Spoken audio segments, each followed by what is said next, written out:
Hello, everyone. Welcome back to the IESF Europe Regional Qualifiers. You thought we might switch out, but it's still me, Arashi, with the mystic Burger Kim herself. Probably going to make some more unpredictable calls today that will come true. So, welcome back. And today we're having a bit of a change of pace. We're going to be talking more, obviously, about the Women's League, the women's scene here in Mobile Legends. Oh, yeah, that is so poetic, Arashi, because we just finished MWI this yesterday, and how iconic it is that both of us are on this today. You from Indonesia, me from the Philippines, casting a European regional qualifier. So we have to talk a little bit about what happened in the female scene, of course, all across the globe. So recently concluded EWC, the dynasty, the era, the streak was finally broken. And I honestly am speechless and is so happy. It's going to be a new era for the women's scene. And of course, we're going to be kickstarting it off here today as well for the European region.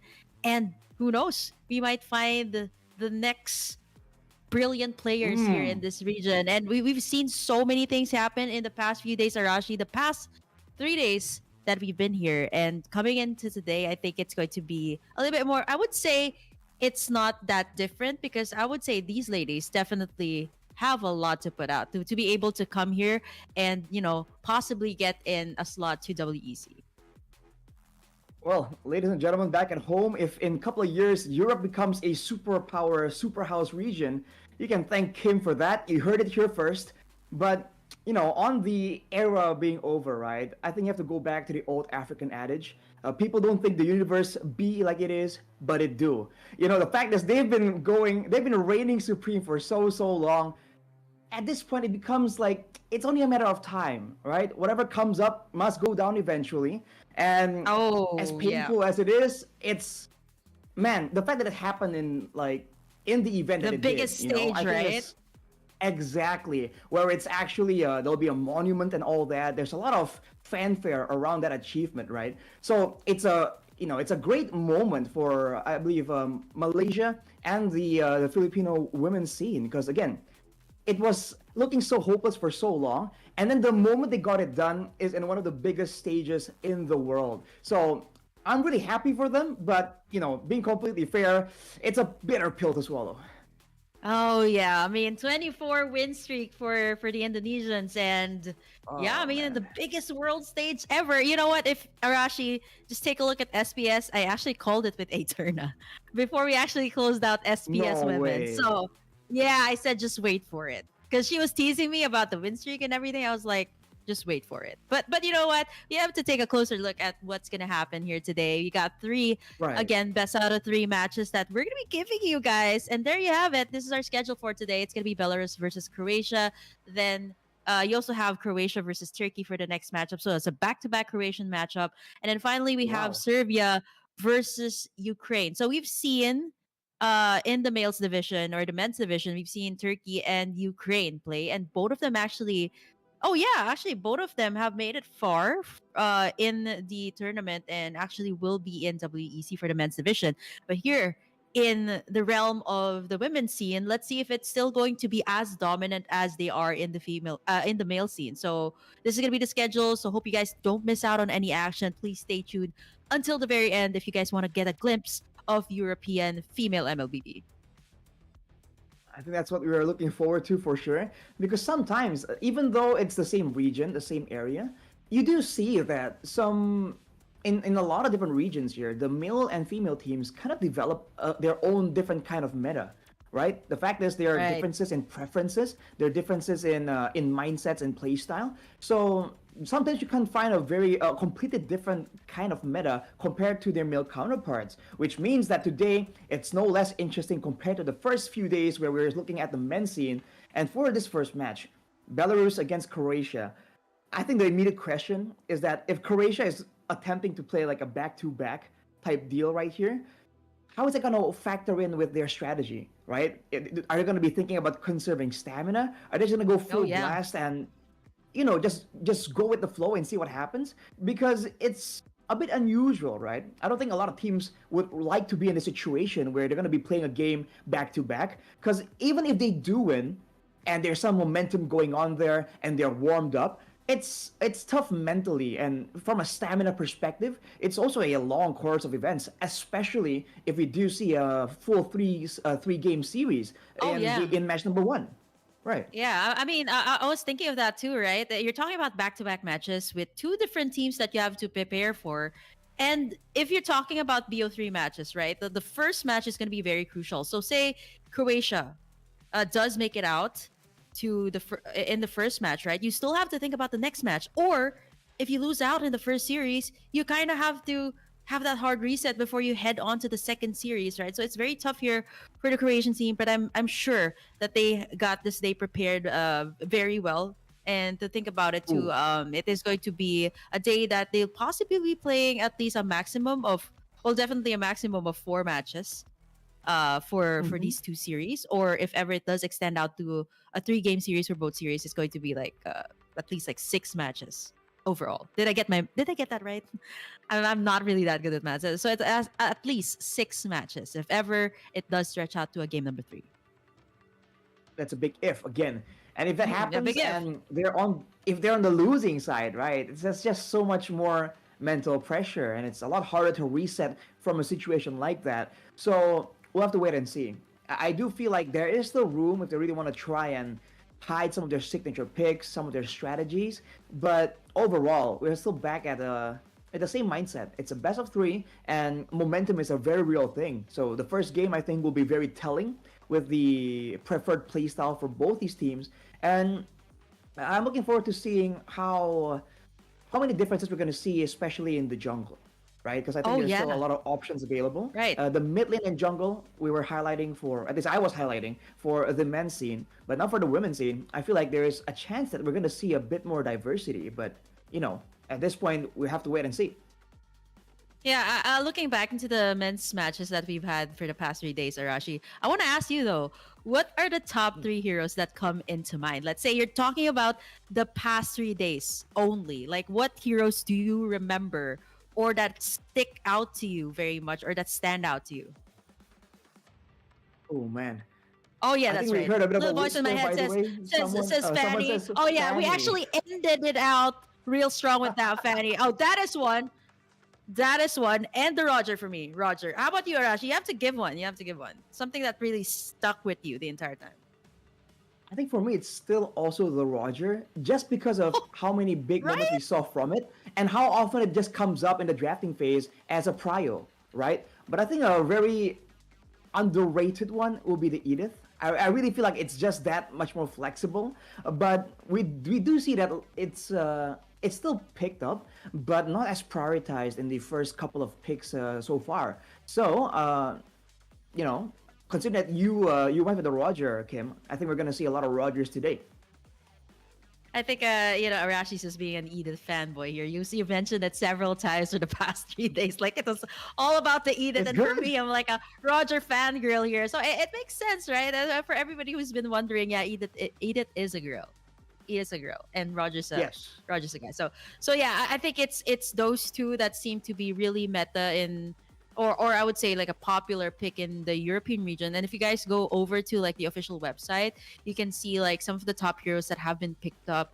And so far, like in the current meta, even in all across the servers, it is also Roger that stands on top, if I'm not mistaken, if not one or two of the assassins. But speaking of the lineups here, we're gonna have to talk about the player lineups rather of Belarus first, and some of them are Oh, actually blanked out because their names are in their native language. So we're gonna have to either call it out by the hero name later on to make sure that it's properly read or properly broadcasted here on stream. So we have here. I can't believe I'm actually reading this. Relax, I'm mommy. So also got Maria. Two Marias here with different surnames, and then we got Myers, and last but not least, we got Say Meow. I love it. Very spicy names here coming out from Belarus, and hopefully we can have this. We are looking forward to see some spicy matchup from these ladies as well, from the Belarus team. But any thoughts, Arashi? You always have some comments on the IGNs of the players. Any thoughts about this? I mean, do I? In the past couple of days, we've seen some very Japanese, quote unquote, Hmm. anime themed IGNs. So, being a man of culture myself, I have to comment on it. But for Belarus, not a lot of those just yet.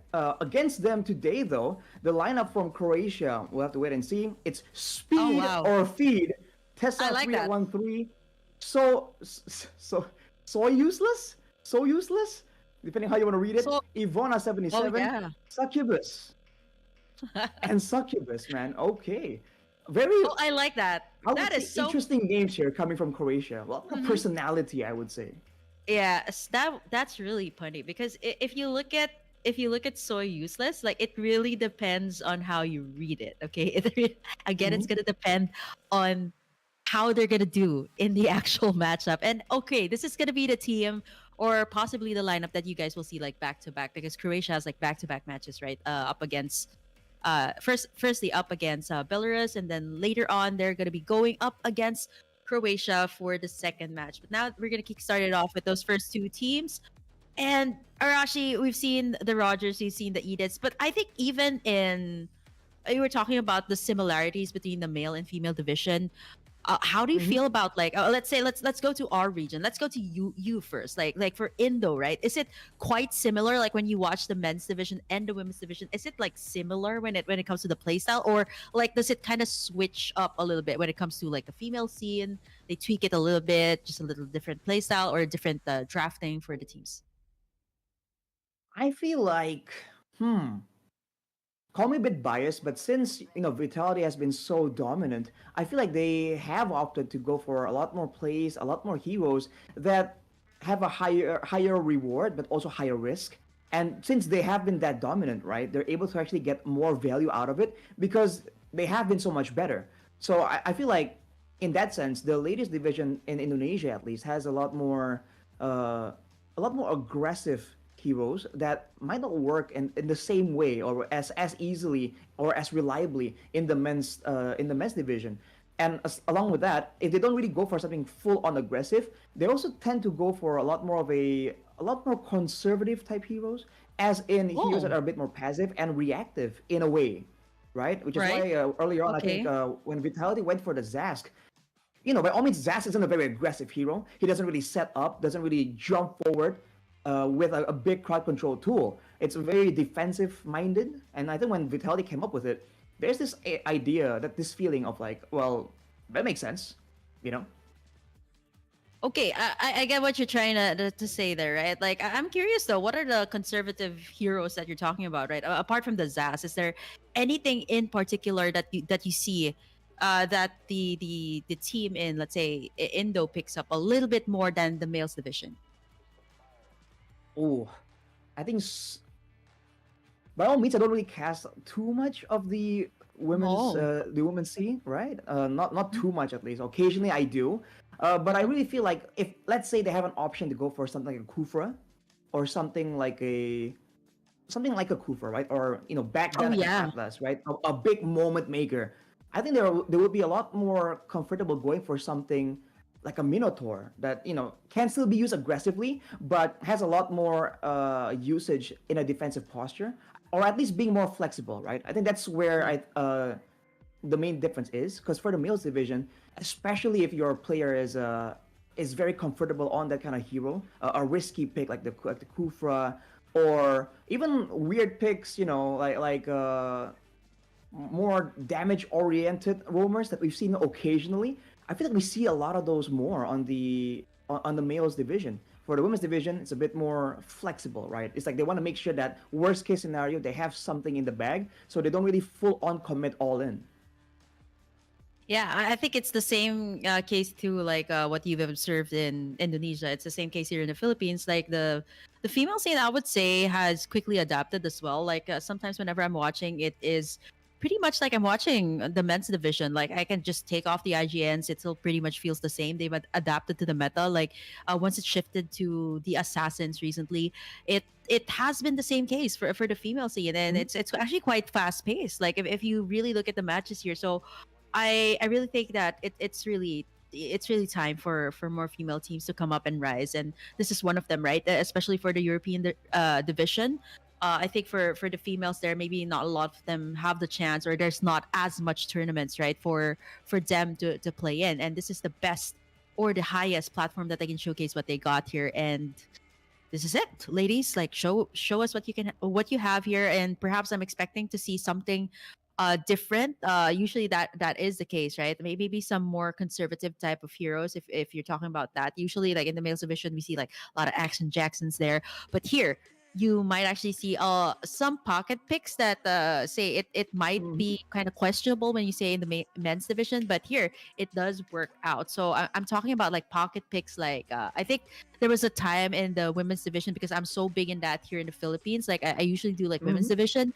There was a time when the Loi wasn't even in the meta. There was a time that that was a thing in the female division. Even the Nana, like it's really people would say Right. it's a girl hero. Like girls love to play it, Mm. right? When they play the game, that's something that they're comfortable with. But no, it seems to be something that they're good at, and they made it work in professional play at that. And it was a game that really stretched out so long, and it was very clean. So I love it. I can't wait to see like what these ladies will put out. And this is honestly my first dip into the international scene when it comes to the women's division. So I am really looking forward to this Ooh. matchup between Belarus and Croatia. And if you guys are watching on the stream right now, do let us know in the comment section, who are you guys rooting for, Belarus or is it Croatia? Because for the past few days, you guys have been rooting for some of your favorite teams. Do let them know. I'm pretty sure that a couple of the teams are having the stream on as well while they're playing. So please do let them know that they are supported. I think that is one thing that is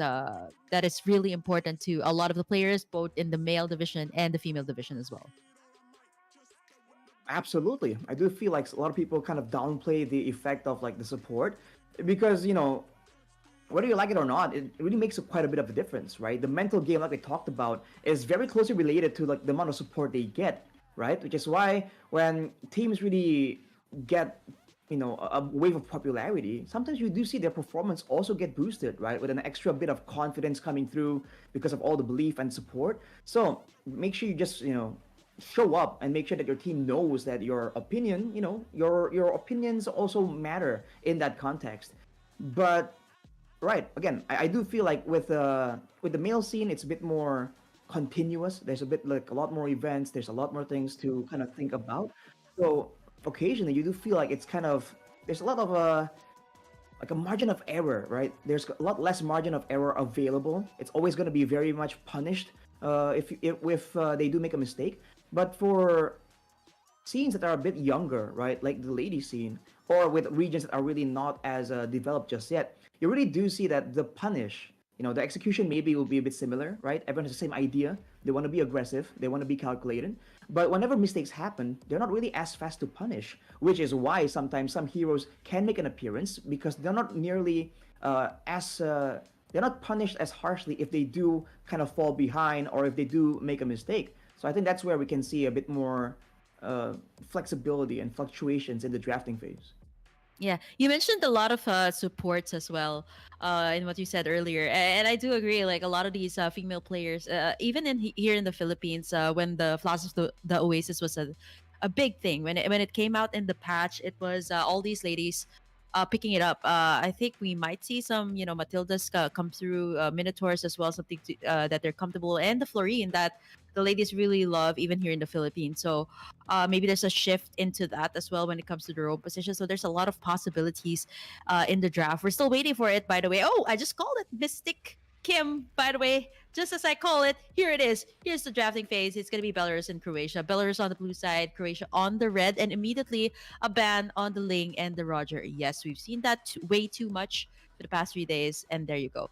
Heading straight into the ban list, the Ling as well, which I consider one of the most OP heroes that really benefit from the Sky Piercer. The Zushin was also a game changer as well for teams like Georgia in the men's division. So I think it deserves that ban slot alongside the Helpert. Not so often do we see that, but I think Croatia does have some info here on Belarus. Might be a respect ban technically. But for Belarus, they also going with the Fanny, like we were talking about earlier, and the Hayabusa even. So it seems like for the women's division, they're all going for to try and limit this high mechanical outplay style here with all the assassins. Belarus though strikes first, going for the Zask. So now for Croatia, they can go for like the Harriet if Oh they want to, wow! but immediately the Julian very Immediately. early on.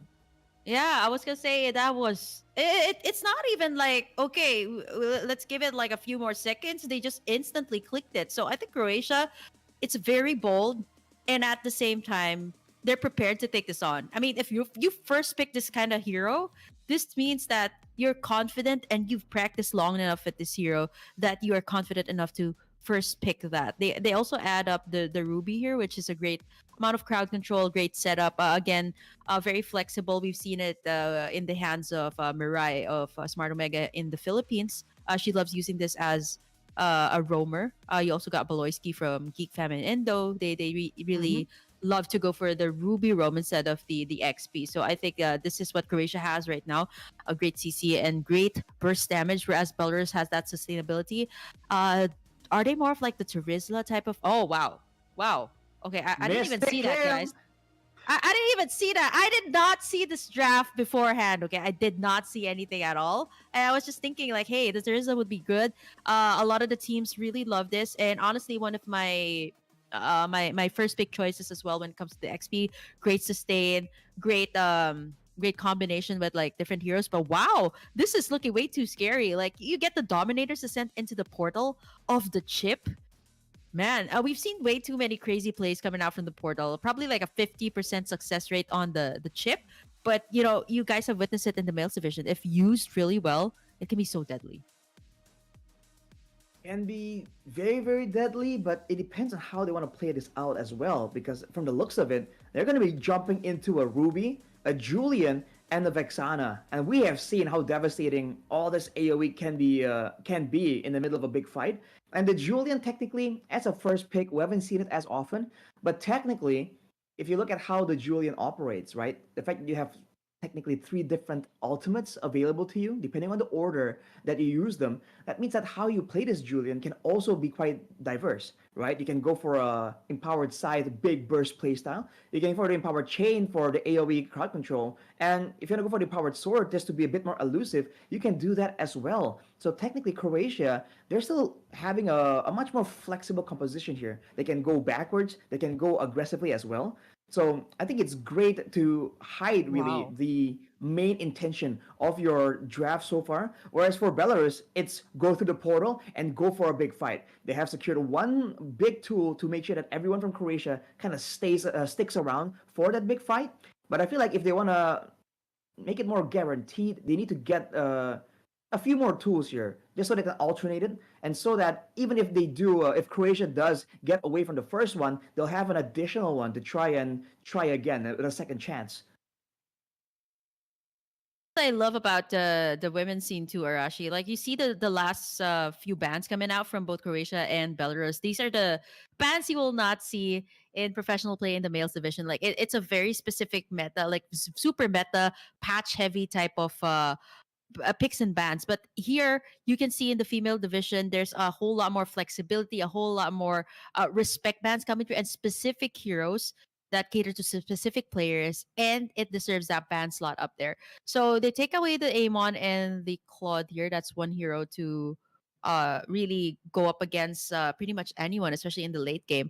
I'm still wondering if this SAS is going to be played in the mid lane. I mean, we've seen the players in the previous day also utilize the ZAS and the gold. So again, super flexible coming out from Belarus. So what is Croatia going to pick up first? Are they going to go for their XP laner, someone to go head to head with the Teresa, or are they going to go immediate for their golds? It seems like there's a lot of gold laner bans here for the last few picks. Or are they going to go for I don't know what's left to take? Oh wow, this is okay. New. Ixia, this is new. I see that it's great up against the Oh, wow, that is way too fast, Rashi. Not even like a few seconds, they just clicked it immediately. So I think they just know what is up here for Belarus. Louis and the export. Wow, that is just a lot of potential with this draft, right? Like the portal, the shortcut, every single thing. Again, global map control for Belarus. So it means I'm right. Again, Mystic Kim. This is a Zask in the gold lane. And the export going into the jungle, if I'm not mistaken, like based on what we've seen in the past few days. Last but not least, here for Croatia, they do need An XP laner, somebody against the Terizla here. What would you say here, Arashi? Will they go for like more CC, somebody that can also? Oh, Man, I was about to call okay, it out too. Nah, because I saw the all way right. composition works against the Export, against the Terizla, and even the Zaz to a degree. An immobile Ixia is going to be so vulnerable, and Oh usually you yeah, would want to have some kind of protection. I was thinking that against all the crowd control, a Diggy would be very helpful, right? The extra movement speed and all that. But I think maneuverability, I think, is what they really required. And the Mathilda with the guiding wind, I believe even during the ultimate, you can actually pick up that guiding wind and kind of slide over as well. If I recall correctly, that is one of the interactions available here between the Ixia and the Mathilda. But even if it wasn't, right, the fact that you can kind of kite back away from all of the slows, all of the mid-range crowd control that can be thrown their way, I feel like the Mathilda really works out. I'm not sure if that was the idea in the beginning, whether it was supposed to be a Rome Ruby, and then seeing oh the yeah. draft, they're like, you know what? Never mind. Let's get a Mathilda right here, because over in Indonesia, back when the chip and Loyi are always contested, whenever it's out there and a team has to face against the chip or the Loyi without their own like global playmaking tool, they like going for this Mathilda exactly specifically so that they can kind of use the guiding wind and kind of give their backline carries like a second chance. Now, unfortunately for Croatia here, they can only save like one person, right? So if so useless here on the Ixia has to go with the guiding wind, that means that Die or Buy will be forced to actually fend for herself. And looking at the early game here, Speed or Feed already forced to use the flicker. Yeah, I love this mid-roam combination, right? Like both of them have like two options. It's multiple choices. So is it die or buy? Is it speed or feed? So I guess we'll have to find out from the Croatian team in just a little bit, right? For their side, what I'm really worried about Croatia here is their playmaker or their CC. I would say their only CC apart from like Ivona is gonna be the Ruby, and most of the time it's gonna be contained in the so far she's been contained in the XP lane. Going up against the Trizla is not gonna be that easy. So not unless they make or they can be a little bit extra in the XP lane, the Ruby or Succubus can actually join in the team fights. You see a lot of rotation happening already over to this top side, and with the portal, it's gonna be a little bit more drastic when it comes to the rotations and the ganks here. It's definitely going to be a little bit more leaning towards the side of Belarus here. And the big concern for me, for Croatia, is the lack of frontline first and foremost. It's going to be a Oh yeah. Ruby or a Mathilda, so it's not a beefy wall of stone like a Terizla or an Edith, for example. And on top of that, they don't have a lot of purifies available, and there is a lot of crowd control on the side of Belarus, especially with all these macro tools to go for weird angles. I would think that there's going to be some purifies available, but I guess again, gap closers and distance management is the main thing that they think will be an issue. But they're the ones going for the turtle first, though. Oh man, that's gonna be a relax. Mommy, I got the turtle, and that is going to be the Eternal Guard being popped in, and that's the Loyi getting taken in there by the I Am Offended. It's gonna be Croatia drawing in the first blood. Everybody forced to flicker out here. Belarus, they did have a good positioning. There was the diversion play there by the Loyi, but unfortunately getting caught up in between Succubus. She was immediately able to get into the team fight, grabbing that I Am Offended, and it was over, right? That's really the thing here, to have the Ruby get into the team fights. If there's a way for Belarus to kind of deny that, right? Like the Terizla here has to be a little bit more aggressive. Teresa could really be more aggressive, but against a Ruby, especially for now, Succubus will have a bit more of a sustained advantage, and you're seeing that she's just having a lot more pressure in that lane, especially after the turtle fights happened there. I really felt like it was kind of fast for Croatia to go straight for it over there without going for a bit more scouting. And for Belarus, the fact that they send RIM directly, they're going in, actually going for a dive, going for more. Yeah, they did get the speed or feed. Not yet feed yet for now, and now so useless. Not so useless for now. Gonna be able to evade all of that one.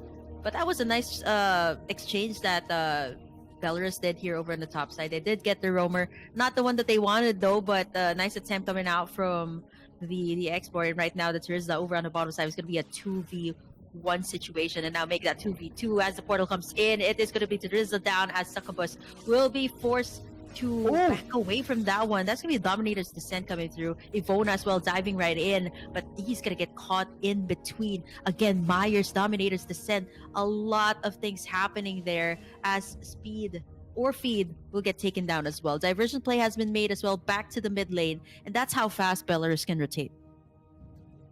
The double global movement skills available for Belarus allows them to have so much more pressure around. Even though individually, at least, you're seeing that Diorbai, Succubus, and even So Useless, they're actually doing a lot better 1v1 in the lanes. But the big nurse for the Lo Yi is in the cooldown of the diversion. Now augmented by the chip, there's a lot more ways to actually make the plays happen. Look at the ultimate though, full barrage. Yeah, full barrage from the backside. Ixia pops it in at the right time. Samyao is going to be the first one down. And the Eternal Guard as well. That is going to be, again, one turtle each this time for both sides to pick up. 4 minutes in, 3-3 is our score. 13k. I wouldn't say somebody's ahead as of the moment, not unless there's going to be a turret takedown here. The energy shields are also down here, Arashi. So looking at this, we're going to be heading into the mid game for a bit. There's a lot of heavy pressure here for Belarus, for Croatia onto their gold lane. Seems like they're focusing all of their traps or all of their strategies here on to the gold lane. And now Die or Buy forced to get out of that one with a flicker. Portals in, or actually gets into the portal, finds in a lot. That's going to be the enhanced chains by Ivona. Samyao, Eternal Guard from the backside. Speed or Feed. He's going to get a lot of the pokes from the backside. Dominator's Descent. 1 HP left. Forced to back away from that one. And that is going to be Belarus, I would say, getting in the better trade out there. This is Croatia not really playing for the win conditions. They went for a bit more of a long duration fight. They, I think, attempted a pick off, but unfortunately not having enough damage to do so. They kind of allowed Belarus to kind of go back and forth and come back into the fight, and they weren't really grouped up together. I mean, even in the end, So Useless came in very, very late and barely so with the full barrage from so far away. If they really want to go for a decisive victory, we already highlighted the fact that they have a lot of combos, a lot of big AoE tools, and now they're going for a play on the bottom side. Oh, wow. A play that the Trizla would have wanted to make, but it was a little bit too late there. That was 3 members, and it's going to be really hard to stand up against the I am offended and the enhanced chains. And now Samyao going to be able to spot out Succubus, going to be able to dive out. And this is the beauty of having the Rupee, honestly, with the Brave Smite. You can tank up anything as of the point, right? Like, you can just keep on, popping in those skills and not really worry about being taken down. You are going to be extra tanky. So Useless here on the top side. Full barrage again being laid out onto the Lo Yi. Flickers out back to safety. A lot of battle spells used here as Croatia this time will be able to get the Lord. There's not going to be any steals here coming out from Belarus, but the Eternal Guard from the backside. The portal comes through here, and that is going to be 1 by 1. The members here of Croatia falling down. Succubus right in the middle of everything. She's going to be able to sustain. She's going to be able to sustain a little bit more, but now up against the 5 members here of Belarus. She won't be able to make it though, but that was a whole lot of time being bought out there. But there was no exchange, so it was still Belarus on for the winning trade here. They got in a lot. The middle tower, they got in a lot of these big kills, but now they have to push forward here. They have to at least take in the towers, because if you look at it, Arashi, Croatia has been doing a great job in taking these towers. 2 down already for the side. Yeah, during the whole sequence, the fact that they spent so much time with 4 members chasing down a single hero, that just allows So Useless to actually have a relatively untouched lane, push out forward and take the turret. Now Belarus though, with that advantage, with that pressure around the map, they're gonna start cutting off these side turrets and start taking them down. Now with less zones of safety, Croatia is gonna be finding it a lot more difficult to farm, even though they're in their own jungle. When it comes down to it, their whole composition relies on being able to kite back to delay the dive coming in from the side of Belarus, and then trade back the damage that way, right? If they're coming in for a straight up all in, when it comes to damage, there's just a lot more available for the side of Belarus, with the Lo Yi having all that spammability, but limited stacks on the on her spells, and with the Zask just kind of dealing slow but sure damage. Like Croatia, as long as they don't really get caught in a combo or a big flank, they can actually come out on top. But look at the bottom side though. Yep, that is going to be the flank that you were looking for, Say Meow. I'm not so sure if they know if the Loi is in that bush. Wow, beautifully laid out with the full barrage on the backside. One by one, the members of Croatia are falling down to their demise. It's going to be so useless and die or buy. They're trying their very best to buy some time here. They're still fighting back. Could be an outplay here for So Useless. He's doing a 1-for-1 trade, though. He did get Say Meow. He gets taken down as well. That's going to be 4 for the prize of 2 here. And still Belarus wins the trade. The fact that they were the ones proactive there, going in for the fight first, that just means that Croatia are always one step behind.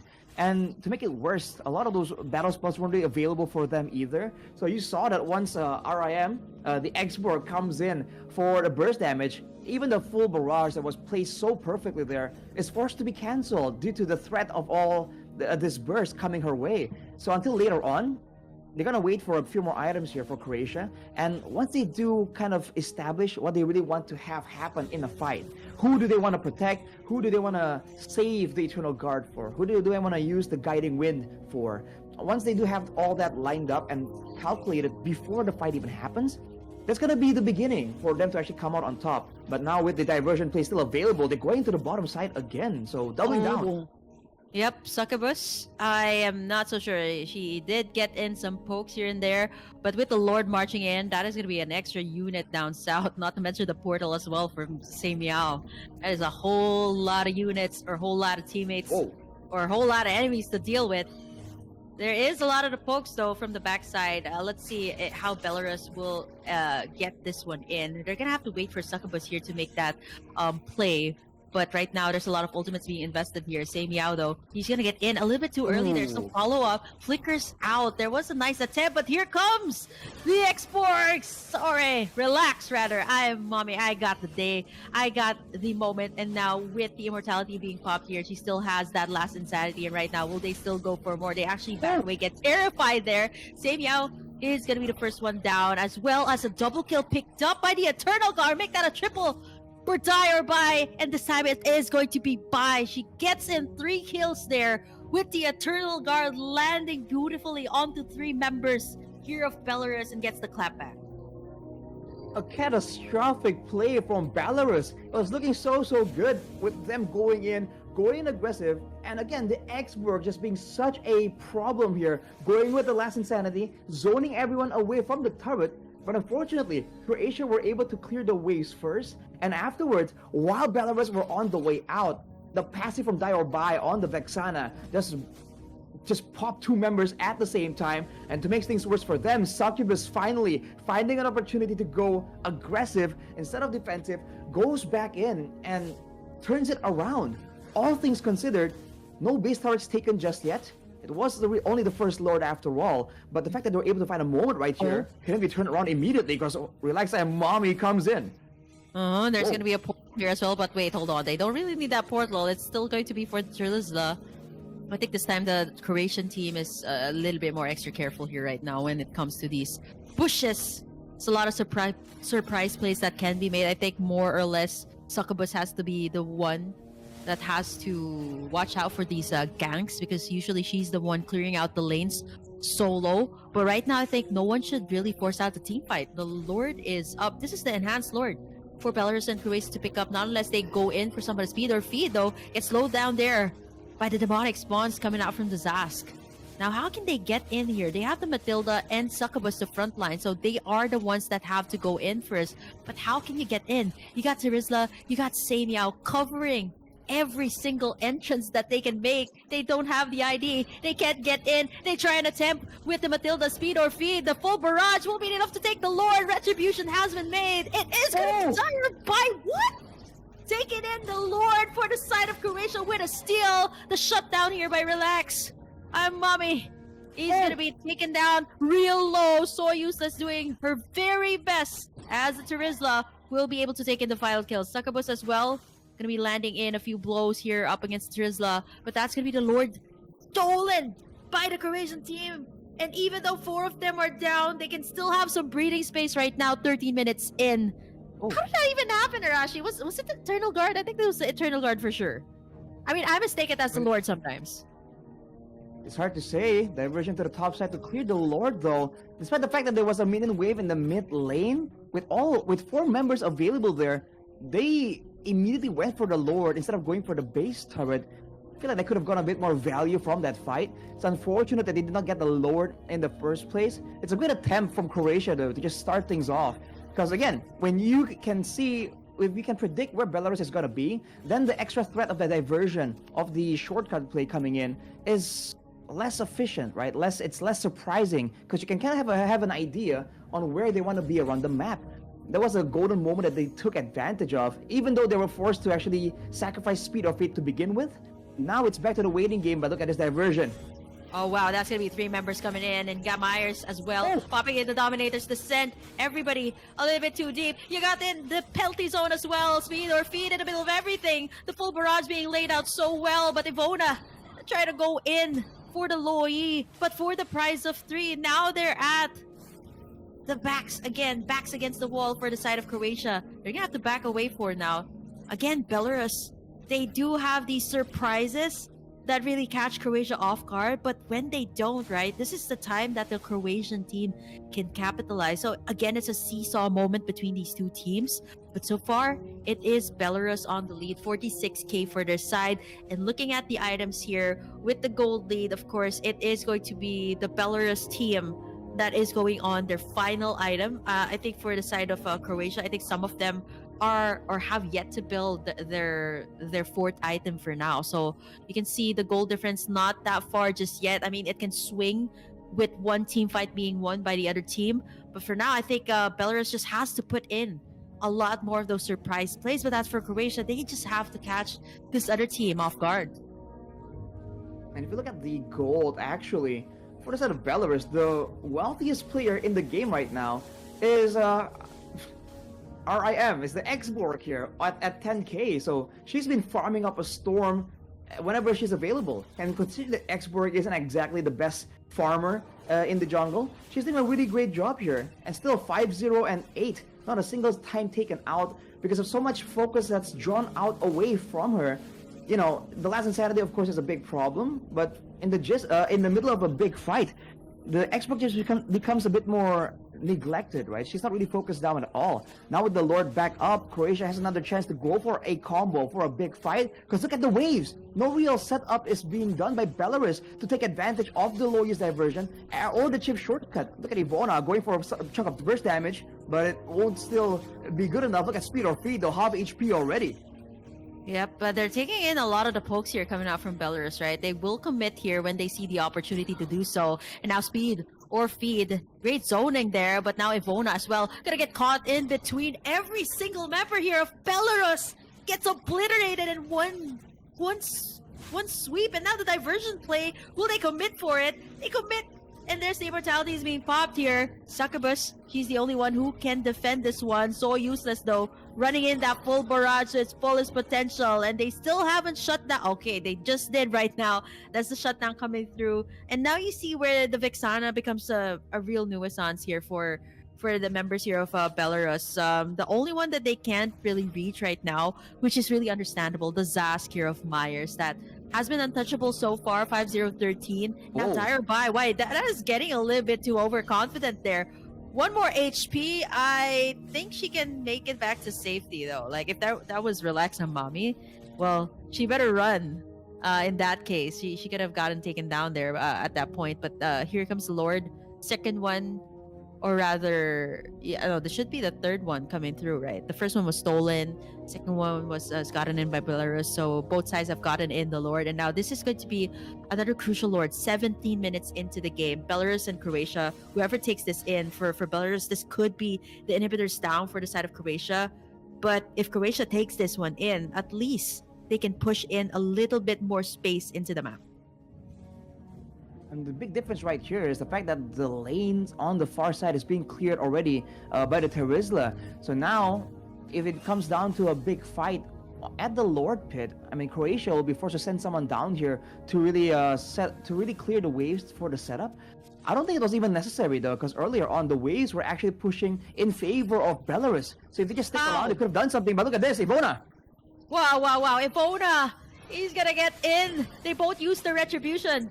And that's going to be Ivona down for the count right before the Lord take. There was some recalls being done here. Both sides are doing their very best. I love this little dance that they're doing. Not inside the Lord, but this time actually they're doing a lot of these dances outside the Lord pitch, which is really interesting, right? Now Belarus, after taking down Ivona, they should be able to get a grasp or a little bit more confident to take in this Lord, so they don't really have that nuisance of somebody taking it or stealing it away with the retribution. The only one who can actually steal it is perhaps, again, the Eternal Guard here of Dairobai. But I think at this point, with the numbers advantage, they're just not going to commit for it. It's going to be Belarus picking up this third Lord of the game.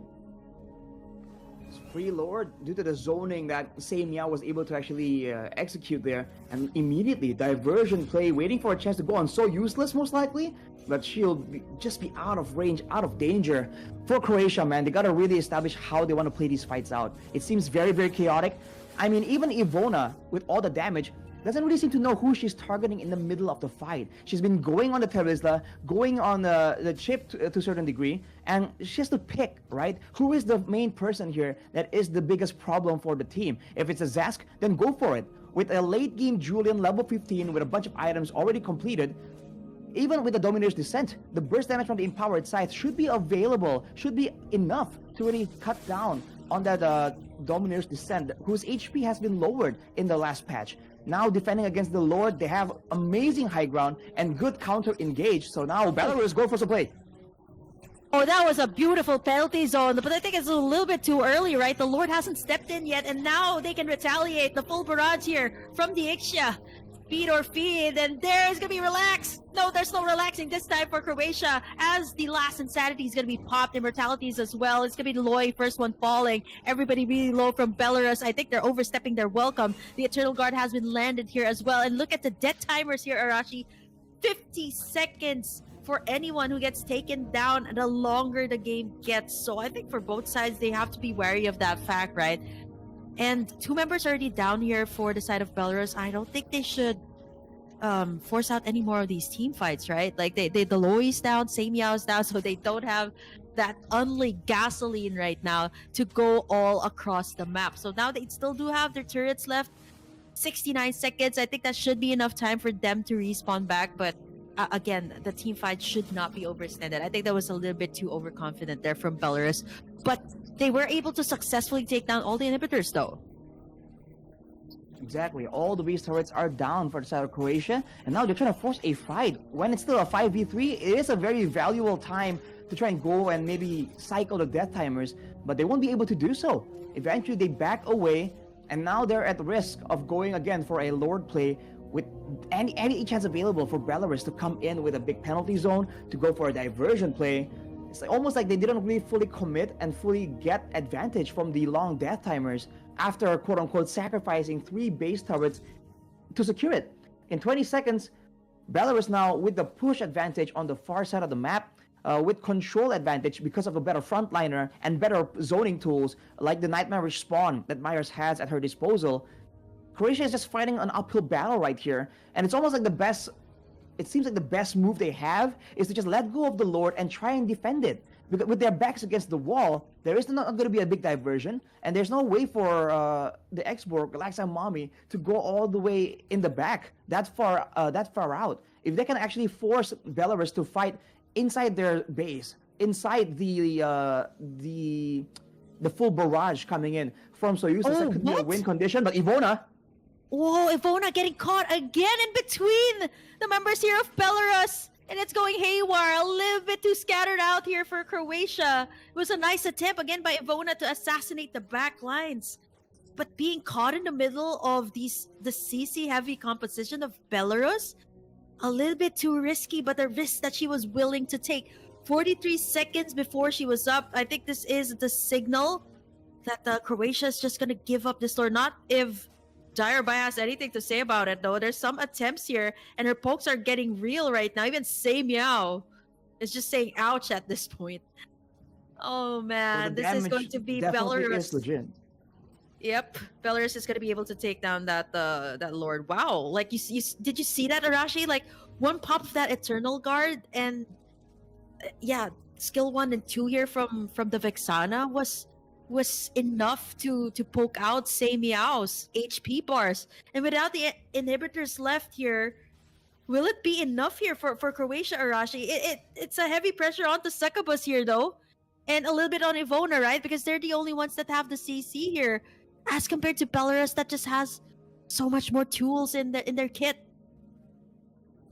I feel like if Croatia can just play this defensively and literally use everything, the Eternal Guard, the Empowered Chains, as well as the Guiding Wind, to just kite back away from the main source of damage, they still have enough damage to really clear out these waves. Look at this though, Belarus going for the play, going to try and get the end. Oh man, that's gonna be Loyi, Ivona taking down the back lines, and now the last Insanity being popped here by Relax Eye Mommy. Right after that, they get in the full barrage, a double for Ivona. This is what she wanted earlier. She gets a shutdown as well, picks up a triple, and successfully defends the base here of Croatia. The super minions are coming right in here. It's still not over for the Croatian team as Ivona pulls up a clutch maneuver to just extend the game a little bit more. And now here comes the question. Here's the question, Arashi. How does Belarus end this game? Sometimes that is a problem for the teams, right? Like, it seems like you have a solid start, but now it seems like after those two lords, Belarus can't seem to close it out just yet. And it seems like Croatia might just want to go in for at least a straight push down the mid here. And even Meow getting in a lot of the damage here. The full barrage also being laid out here by So Useless. Always at the nick of time. I think they still have the death timers up here. In just a few more minutes, they should be up. The minions should still be favoring Belarus right now, so they still have that time. But what is the thing here, right? Like Croatia, again, 2 Enhanced Lord, they have defended it up against Belarus.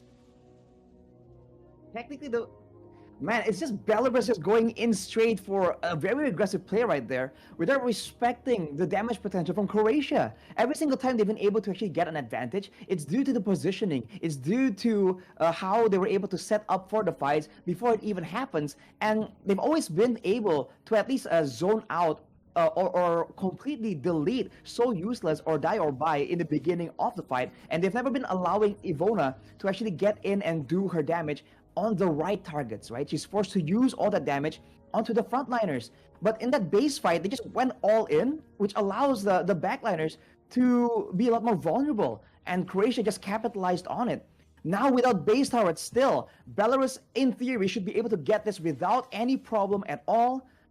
But who knows, right? With the wave still pushing already, I think Croatia will be forced to send someone up top. And while that happens, Belarus will be able to get a free Lord here, or at least get a winning fight and punish Croatia. Afterwards, they gotta be a bit more calculated with how they walk into the base of Croatia to try and go for this end. Because if they just walk in straight up as if they were invited, I think it's not gonna be good enough. But look at Meow. Okay, I think they're not gonna go for... Oh, wow, they missed out that penalty zone. That would have been a game changer, especially for the Lord. And now the Turizla gonna be punished here by Die or by the full barrage being laid out here as well. As Meyer's gonna be standing in the middle of everything, circling Eagle to take her down. 2 members for the price of 1. 70 seconds is our death timer, Arashi. I think we're gonna be seeing a 30-minute game here. What an opener here for the women's division. They're still gonna go for it right now. I think they're confident to take this one even without the numbers advantage. But Croatia, they know for a fact that the death timers are pretty long here for the damage dealers.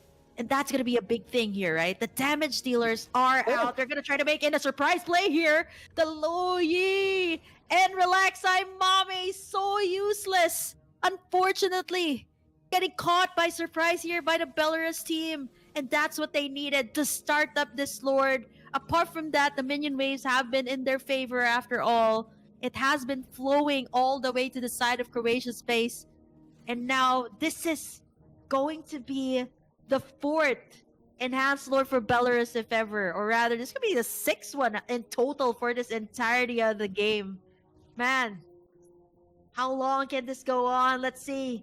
I think it's going to be hard to defend up against this one, Arashi. An Enhanced Lord 28 minutes in. This is way too much. You don't have any more inhibitor turrets left. Not unless, again, we will see a miracle play happening in the base of Croatia. It's going to be Belarus once again picking up this Enhanced Lord of the game. And again, with that Lord, I'm really hoping that they go for a proper three-wave push, and on top of that, I want to make sure that they force Croatia to use some of their spells on the minion waves, on the Lord first, and then go in for the punish. Because if they just go all out, of course the Lord is spared from all that damage, but at the same time, if they get taken out right here, the death timers are going to be approaching 70 seconds. It's going to be a long death timer. And look at the situation right here. The Lord is left alone, unescorted. It seems like it's a diversion play attempt, but it's visible. And immediately stalled. Full barrage by So Useless. The Lord is still up. It's beautifully laid out. Succubus, a double kill being picked up here by Dai or by. And so far, throughout this game, it has been Dai. They haven't been able to end this one. The Lord has been melted down here as well. There's the super minions coming in. They do have the Loi here for the pokes. Everybody's a bit low here, but it's going to be the full members here of Croatia. And again, the Loi going to get taken in by the I Am Offended. Gets instantly bursted down by Ivona. And down they go. Double kill being picked up. What am I watching, Arashi? A 30 and almost 30-minute game. And they get a four members down for the side of Belarus. How can they keep doing this? Man, what? That was such a catastrophic result for that play. They grouped up for the diversion, but they made the diversion in plain sight. Right? Croatia, with all the combos, saw it being channeled and immediately punished it. They lost the Loi immediately as they arrived. Now 1v5 with the death timer so spread far apart. Croatia, they can end it right here, right now. Okay, Myers is up here. Minion waves are flowing in as well. Speed or Feed has the immortality. I think they will force this out. Myers, whoa! The damage!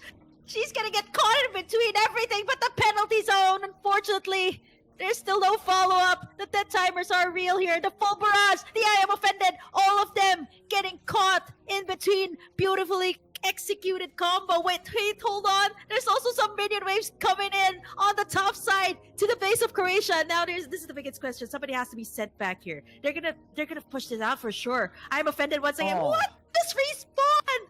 What is happening here? They're gonna force this for sure. They're gonna force this in. It's gonna be Samiao and Relax, I'm Mommy. They have to defend this one, but the minion waves are coming in. Are they going to try to push for it? Ivona locking in the base. There's not enough minion waves just yet. A futile attempt from the side of Croatia. What? The first game is going to be 31 minutes in.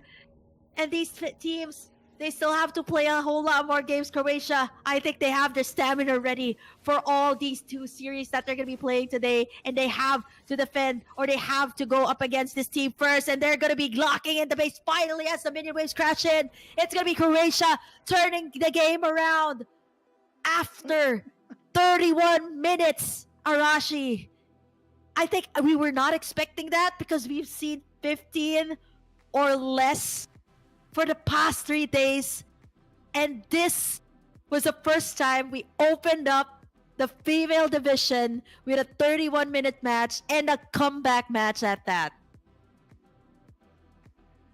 I'm speechless, man. What do you say to a game like that? It was going, I don't know, back and forth, of course, but there were a lot of questionable plays, man. I have to say it, you know. Right. I ain't saying that there weren't great plays being made and, you know, there weren't great hype moments, but there were some moments that just got you scratching your head. Like, some of these decisions came out of nowhere. I think with the way Belarus was winning, with all the macro pressure they had, I'm very surprised that they weren't using a lot of macro strategy, right? We didn't see a lot of different shortcut plays, different diversion plays. On occasion, you do see the plays happen. And on the flip side, for Croatia, despite having all of this crowd control to stop the dive, to stop the aggression and protect the backline, sometimes their backline moves forward, sometimes the crowd control is used aggressively instead of defensively. And it just seems so chaotic every single time. I mean, come on. Very earlier on, I feel like we're going to see it later in the highlights, but Croatia lost all 3 base turrets already. On a macro level, 3 base turrets, plus the Loi, plus the shortcut. How in the world did Croatia find a way to get back into it? And of course, steals do happen. Lords falling to the opponents is a thing, but how they kind of recovered from it. Even here, they just kept going for more fights to try and, I don't know, like force a comeback by brute force. And looking at the way the fight went, right? The fact that they just go for an all-in right here, and even the timing of the spells. We're even highlighting the fact that there's an Eternal Guard, an I'm Offended, the Empowered Chain as well. We didn't see it comboed a single time, by the way. Everything is always used sporadically, bit by bit. And maybe it's part of the strategy from Croatia to kind of confuse Belarus, to discourage them from going all in immediately. But man, there was just so much chaos, and towards the end of that game, it was such a long game that I've been talking about it so far. It's still only at 7 minutes in the highlights, man. That's just how many moments are available. This play here, though, they just did not respect the crowd control. We did mention that in the base, a team like this with great combo, great crowd control, and great front to back, this is where they want to be, right? With their backs against the base, with safety provided by that, right? Security, knowing that no one will come up from behind them and harm the Ixia and harm the Vexana. And even in that situation, Belarus was like, you know what? I think we're good enough, and just jump straight in, man. I think it's definitely back to the drawing board for both these teams going into the next game. But before that, Kim, I think we're going to go and take a bit of a break because there was so much action in that game, man. Woo! Woo! Yeah, we're just going to take a short break, guys. Don't you guys go away. We're going to be back with more of the matches. That was a long one, but this break won't be that long. So see you guys for the next game. Stay tuned here at IESF for the Women's Division of Europe.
Ladies and gentlemen, welcome back to the IESF Europe Regional Qualifier in the ladies scene. And so far, game one has elapsed between Belarus and Croatia in a roller coaster of a game, man. Whatever, I mean, you name it. Whatever you think is gonna happen in the game, you name it, man. Comebacks, big team fights, big pickoffs.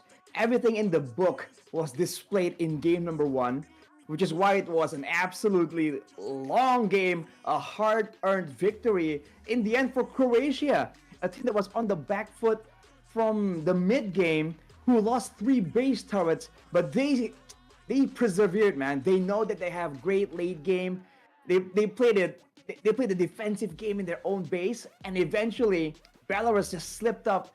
And with the long death timers, Croatia were able to isolate them one by one, able to cycle the death timer so that everyone isn't available up in the line of dawn in the same time. So it's always a 2v5, a 3v5 again and again.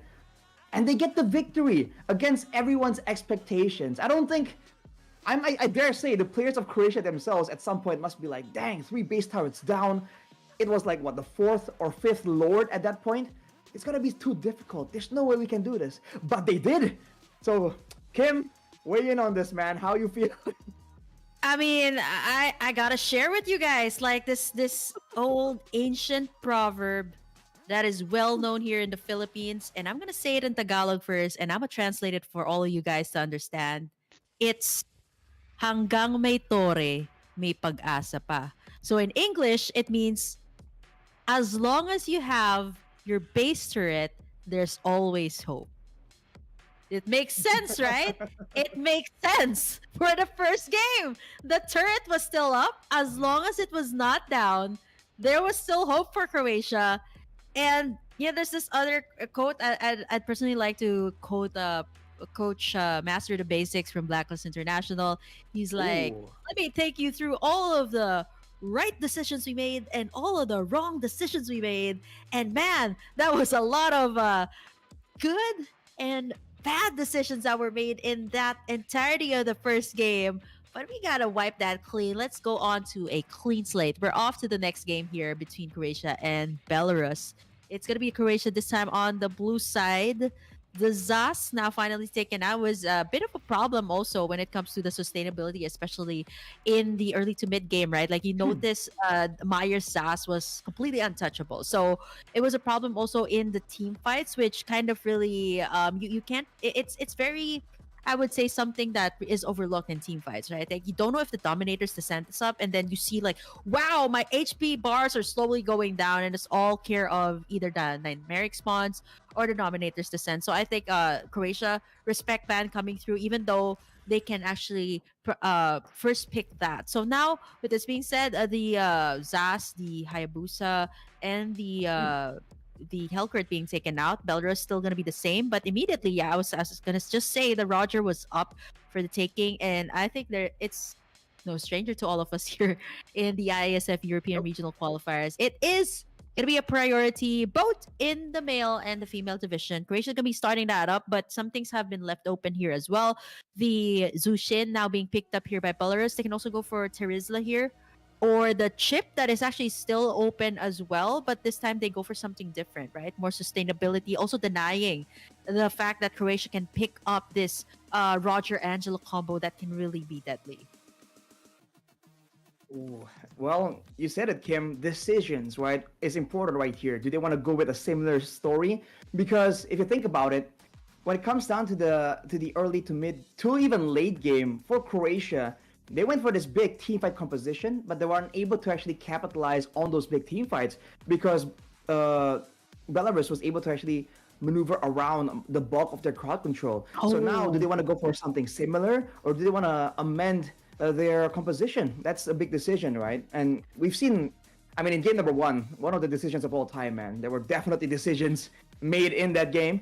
But for now, the fact that they left open the Roger, and they were respecting the Julian as well, by the way. Seems like for Belarus, they really felt the threat of that instant burst from Ivona. For now, though, with the Jushin, with the Alpha and Angela, though, man, if the hard guard gets put in the Alpha, that's going to be a lot of sustain. But it's also up against equally high amounts of sustain for Croatia. We have to see it. Wait and see though if this Roger is going to go into the jungle or the gold lane, because depending on how that goes, right? If Croatia wants to go for the same teamfight style, I think the Roger doesn't really have that much. I don't know, that much teamfight prowess if you compare it to the Ixia that they had in game number one. So if this is a jungle Roger, I feel like that would make a bit more sense. And it's a great pick to really match the clearing speed of the alpha to make sure that you're on curve, on level, to contest those neutral objectives. I like the adjustments that Croatia made here as well, right? Like I think they might have had the Angela, right? But since they were on the blue side, this is the best that they can do. I guess they also anticipated that the Angela might have been a pick here for Belarus.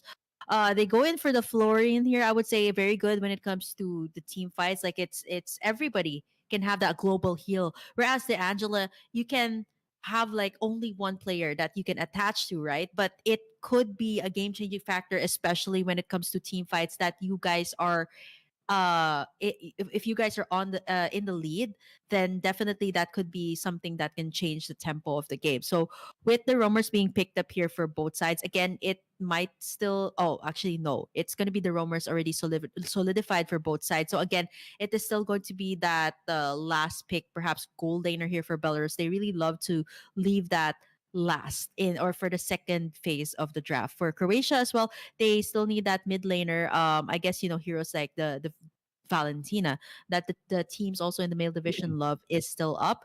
Up against the Zushin though.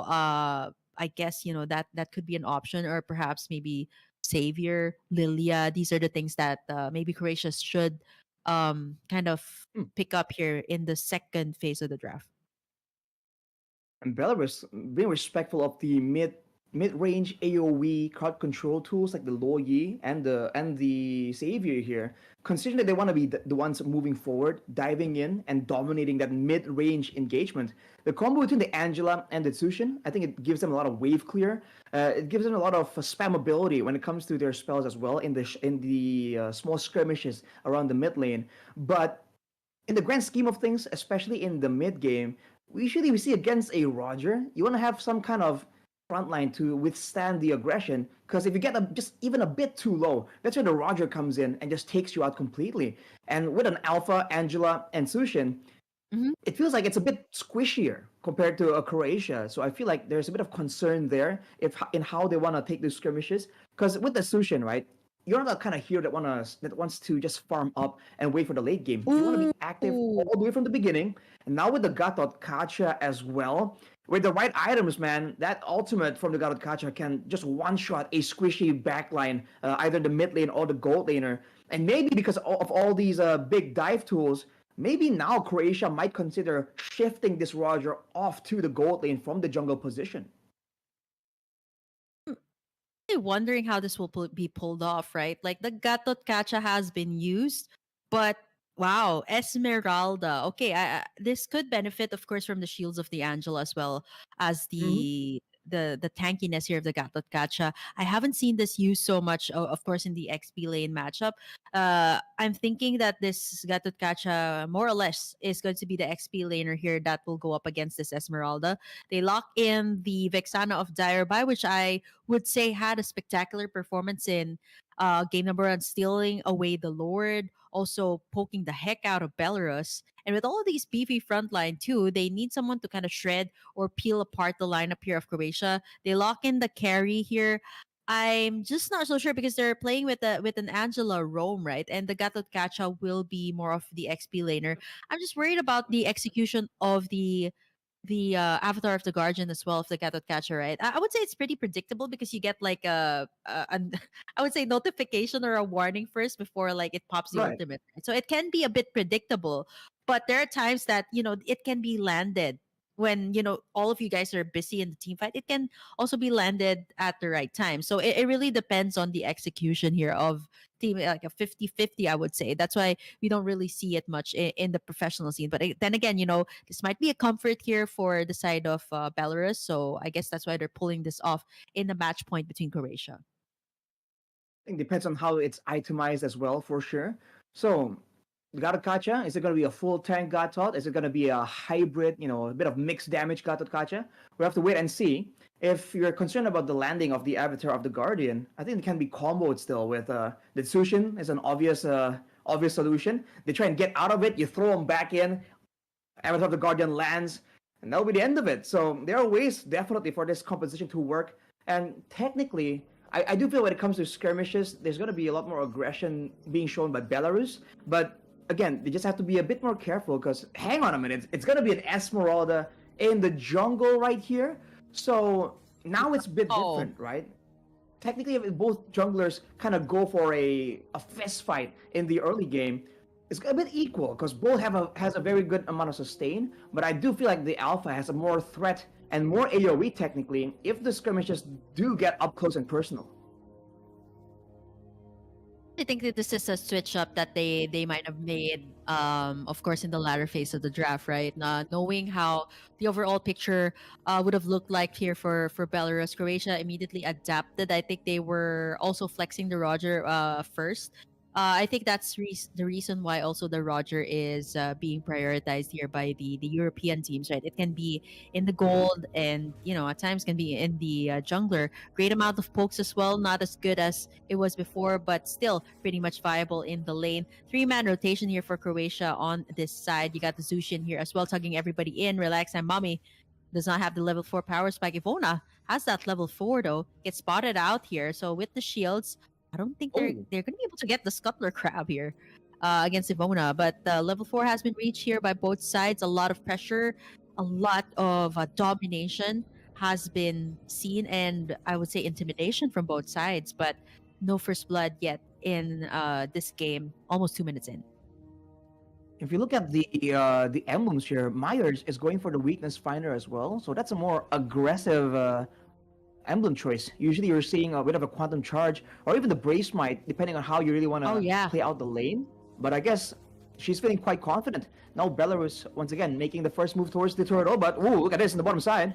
The Gatot Kacha. There's gonna go the Avatar of the Guardian onto Ivona. They're gonna trade it off with the turtle. Succubus going in for the I'm offended. Flicker out here for say Meow, but that's gonna be the burst! Landed in! Picking up a double here for Belarus from the Zushin. And that's the beauty of it, right? Arashi, the Zushin. You just think it lands in the skills there. She looks so calm and cool. They're just popping in her lantern. But she can actually dish out that amount of bursts. And with the right amount of support that she got from her team earlier, sustain coming out from the Angela, and the setup there from the Gatot Kacha was enough to burst down the members there of Croatia. When the Gatot Kacha just, popped the ultimate in place technically, I think the big swing in that fight was the arrival of Relax I'm Mommy from the jungle, man. She just came in like a wrecking ball, quite literally, and demolished everyone. That's why against a composition like this with all the AoE, you gotta be careful and pay attention to your spacing. If you get a bit too close, there's so much combos available, and that same thing can be said for the side of Croatia as well. Both teams should have a lot of big combos to play around with. So this makes the team fighting a bit more equal, which is why you're seeing a lot of the difference being made in the speed of rotation, being made in the mind games and how they're playing around these bushes and pockets of vision. For the side of Belarus, though, the fact that they have the Angela as well means that they have more layers to play around with. Whereas for Croatia, it's just a straightforward approach. Look at this, though. Yep, the Spear of Alpha. Relax, I'm Mommy. Relax for now for speed or feed. She pops in the global heal, the blooms, and at the same time, die or buy. Woohoo! A little bit of a detour there, but it gets tugged right in. Die or buy. This time it's gonna be die. And that's going to be a killing spree picked up here by the Zushin. Flicker out as well for Say Meow. And there goes the retaliation for Mommy. I'm still not done with you. And they get in. 2 kills right there and then. Just a wrong U-turn there for Croatia. And they head straight for this turtle. Succubus is there as well. But, without the team, it's not going to be anything in as, wow, Speed or Feed just respawn. Not yet feed at this point, right? But it's still going to be the Zushin picking up all 4 kills actually, with 1 assist here and 100% kill participation in the first few minutes of the match. And now Succubus might be in trouble here. He's gonna be able to get in the Almost. minion waves. Yep. She does spot out the other members, so she's not gonna commit for more. Because so far Belarus is leading. A 15k gold lead for them. And I was a bit concerned about Belarus and the fact that they lost in such a comeback fashion, but it seems like it motivates them even more, man. They are back with a vengeance at every single turn. Well, they have a vengeance literally in the hands of the Kacha, but what I mean is they're just going aggressive again and again, and they are not allowing Croatia to have any grasp in the game. Unfortunately, though, for us commenting on it, this is a bit reminiscent of the first game, right? Because they were also controlling the early game so well. What they need to do is ensure that they don't make any slip-ups whatsoever and maintain the discipline to ensure that Croatia, with, again, the great amounts of late-game pressure, the Florin with the massive amounts of healing, the Ruby, the Esmeralda, the Vexana, these are all heroes that can make great use of item power spikes in the late game. So they got to be careful and, if possible, just shut down this game completely and end it quick. If they can do so, you know, the longer they draw out the game, the more chance there is for the game to go south, like we saw in game number 1. Yeah, overextended team fights and the point that everybody gets in all of their items. Level ahead, though, here for Relax and Mommy. All care of the 2 turtles that they've taken in here for their side. Although Ivona has been catching up by farming well here. She has faced in 2 deaths as well in this game. So I think they have to be a little bit wary as well of the setups, of the plays that Belarus has been making, and the Zushin here that has been such a menace here to Croatia. They're going to be starting it up here right now. It's going to be the last and final turtle. There's going to be the setup here from the Kacha, as well as Relax and Mommy coming right in. Speed or Feed going to be first one to go. They don't have the heals right now, as Ivona going to be taken down there by the Spear of Alpha. They get tugged in here as well by the Crimson Beacon. A flicker out here from Succubus. She's really low and still unstoppable at this point. Dire by forced to back away right now, and Belarus once again gets their foothold on this turtle pit. Already with the Sea Halberd here, Relax and Mommy not relaxing at all. Obscene amounts of damage coming out from this Alpha and immediately translated into the mid turret as well. Things are going great for them. They have to just make sure that they plan this out, right? They have all these great fighting tools. They can keep going for these fights still, but later on, once it becomes a base defense situation for the side of Croatia, they have to plan out how they want to fight later on, right? With the Lord, with the waves, how they want to do it. I think it's important that they plan it out from now, but still, they're doing a great job just using all the early game pressure, the hard guard combo. We saw that Croatia were denying a lot of these strong Angela combos, like the Yuzong, for instance, but this Alpha is just so much more menacing because technically he does it all, right? AoE, damage, true damage even, and a great amount of sustain as well. Even Ivona, that's supposedly going to be a bit more tanky, can get completely bursted down as well. So this means that if both teams are just dancing around the neutral objective, Belarus has a way to just go in and burst someone down. Oh man, so useless. A little bit. Struggling with the carry there. The Speedy Lightwheel was just too much, and even Ivona gets bursted down right in an instant. And now with the follow-up here from the Zeus'in Speed or Feed, gonna get in the burning damage from the glowing wand there. The Crimson Beacon is so hard, right? Like you get tugged in. It's like the skill 2 of the Faramis, right? And it's an immediate initiation here for the side of Belarus.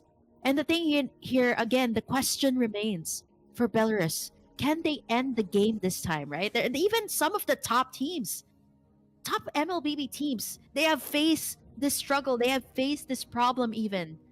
How do they end the game? Because they started it out strong, and you can see it right now. 9 minutes in, they've already secured in 10 kills, and all of the turtles with 3 turrets to boot. So now how do they close out the game? I believe we'll have to find that out. And so far, they've been doing so well in the macro play, possibly taking in this last turret as well. And technically, if you want to talk about that, they're also doing a lot better, a lot cleaner plays compared to game number 1. So I think it's a step in the right direction.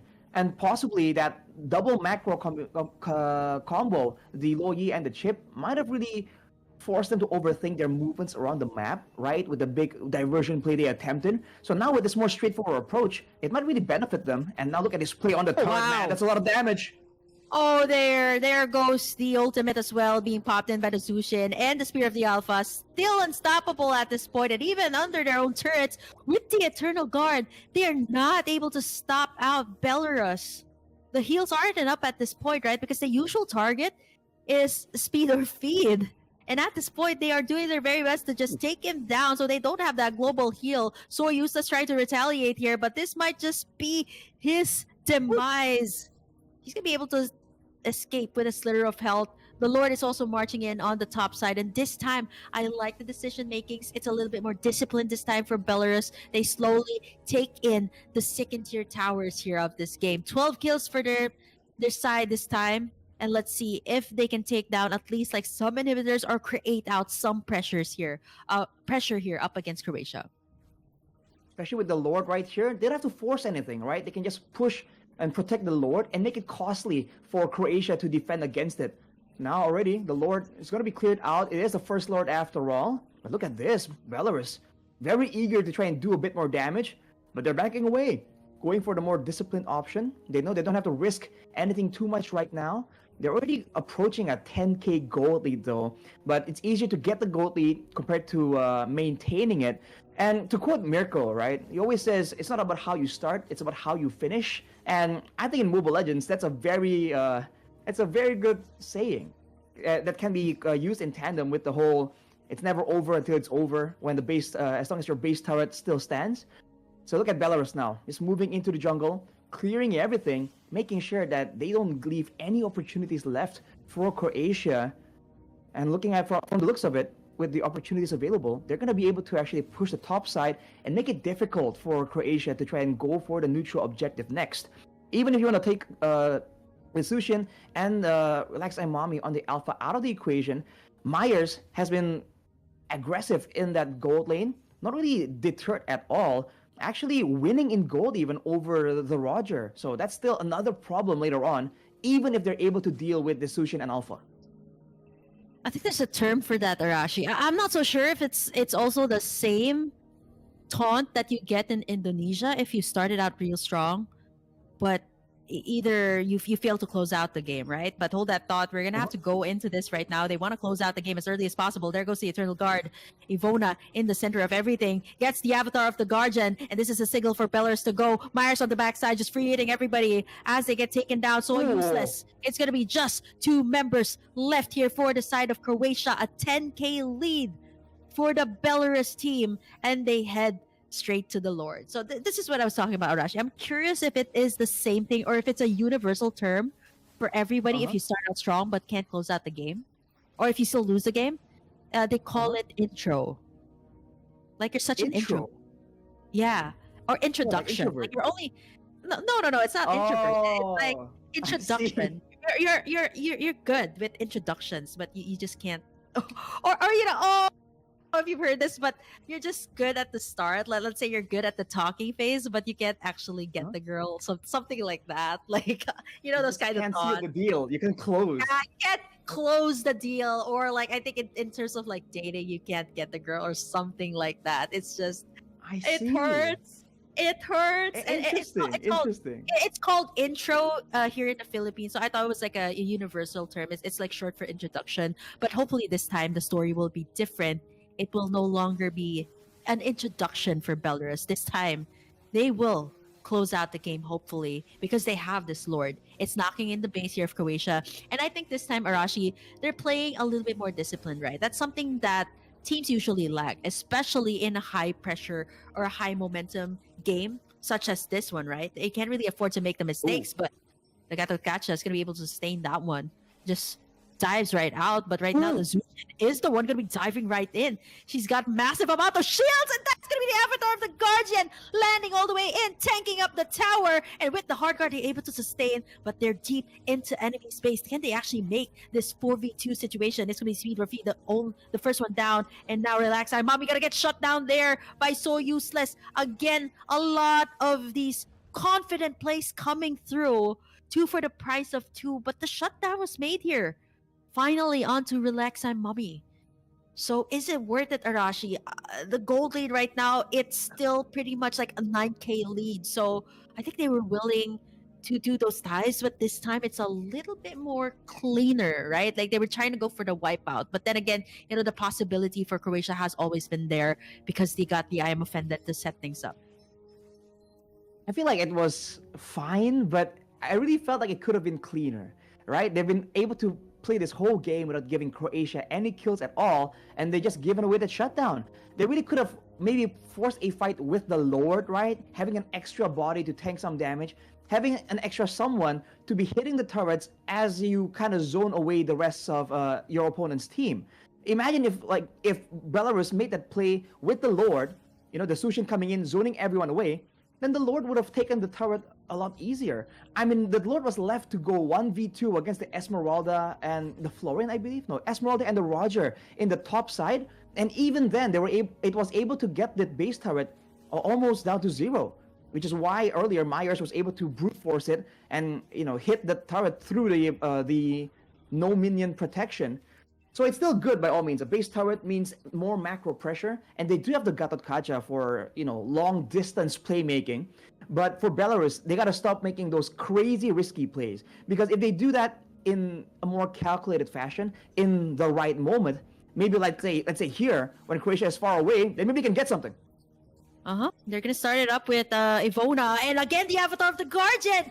It lands right in. They were way too busy to try and take them down, and now so useless. And speed for feed. It's gonna get sandwiched in between Belarus. It's a triple for Relax I'm Mummy. I think she's gonna go for the Maniac. Will she actually make it? And you're gonna get the I'm offended. Oh. And right now with the hard card, she's able to survive. No, not for long. It gets the shutdown here. And now with only Succubus left to defend the base, they're going to force this one in. They got a couple minions coming through. Are they going to go for the finish here? They can. Succubus doing her very best. She's got the immortality. I don't think they want to risk it this time for the side of Belarus. They said, nah, Succubus just has such good playmaking powers here with the I am offended, and it's going to be a little bit too risky here. So they're just going to go in the safer route. Wait for Relax and Mommy to come back into the match and go straight for that Lord. I feel like there was a chance to maybe even they can at least do a bit more damage or deter Succubus from actually clearing the wave right there, force her to use the spells on the minion wave and then pick her off. Now they've kind of given enough time for Croatia to recover. In the grand scheme of things, they didn't take an extra base turret there either. The wave on the bottom side now is pushing. Ivona is going to push it even more. And Belarus, from being in a position to just go for the Lord, now they're once again stuck in something more of a 50-50, as there's going to be a 1v1 in the bottom side. But I guess Say Meow won't be dove on by Ivona just yet. Oh, that's going to be a turret traded. So with Ivona on the bottom side, it's kind of like a nod that Croatia just wants to just give out that Lord and just push out the turrets, because they haven't taken down a single one. So that was the first one actually taken down by Croatia. So I think they just want to go for trades at this point across the map. But the Lord, for the price of a turret, their base is also exposed. So the Lord's going to be marching in on the top side. So I think Croatia just going to have to defend up against this one. They've defended up against 4 waves of enhanced Lords earlier in game number 1. So I think this time, let's see if it's going to be the same storyline here. Immortalities have been purchased here by most of the team members from both Croatia and Belarus. Let's see if this will give them a fighting chance in the team fight. Here comes the Lord Arashi. Eternal Guard already down as well. Look at the ulti though. Gatot Kaca not landing. It is not going to hit, but right now the Lord gets tugged in there by the I am offended, as well as the Terrify coming through from Dai or by the shutdown is here for the Zushin. And now there's going to be Relax I am Mummy going to be down as well. That's a double kill picked up here by Ivona. And now the rest of the team is going to be backing away. Bottom side going to get cleared out as well. It is just going to be one inhibitor left here for the side of Croatia, but they're still standing. The resiliency of this team, I just can't believe it. You know what I noticed here, Arashi? Dire Bai just has perfect timing here. Like with the Terrify and the Eternal Guard, it always almost immediately catches Belarus off guard. And she's been making the plays all the way from game number 1, and it seems like she has a good grasp on the tempo of the team fight. So she knows exactly when Belarus are gonna be forced to commit. And once again, now they go for the play on the long range engagement of Kacha, but they have to set it up better. Again and again, she's been landing here without really getting a lot of value. And Myers now is starting to get zoned back away. Looking at the goal difference, it's still it was a 10k goal difference. Yeah. Now it's only a 3k goal difference. Croatia looking to repeat the success they got in game number 1 right here, and it seems like they're on track to do so, because if you look at the composition from Belarus, they also have a very short range, a bit similar to game number 1. If you think about it, right, the late game should favor the gold laner here of Belarus. You're talking about the carry in the late game, so this has the items.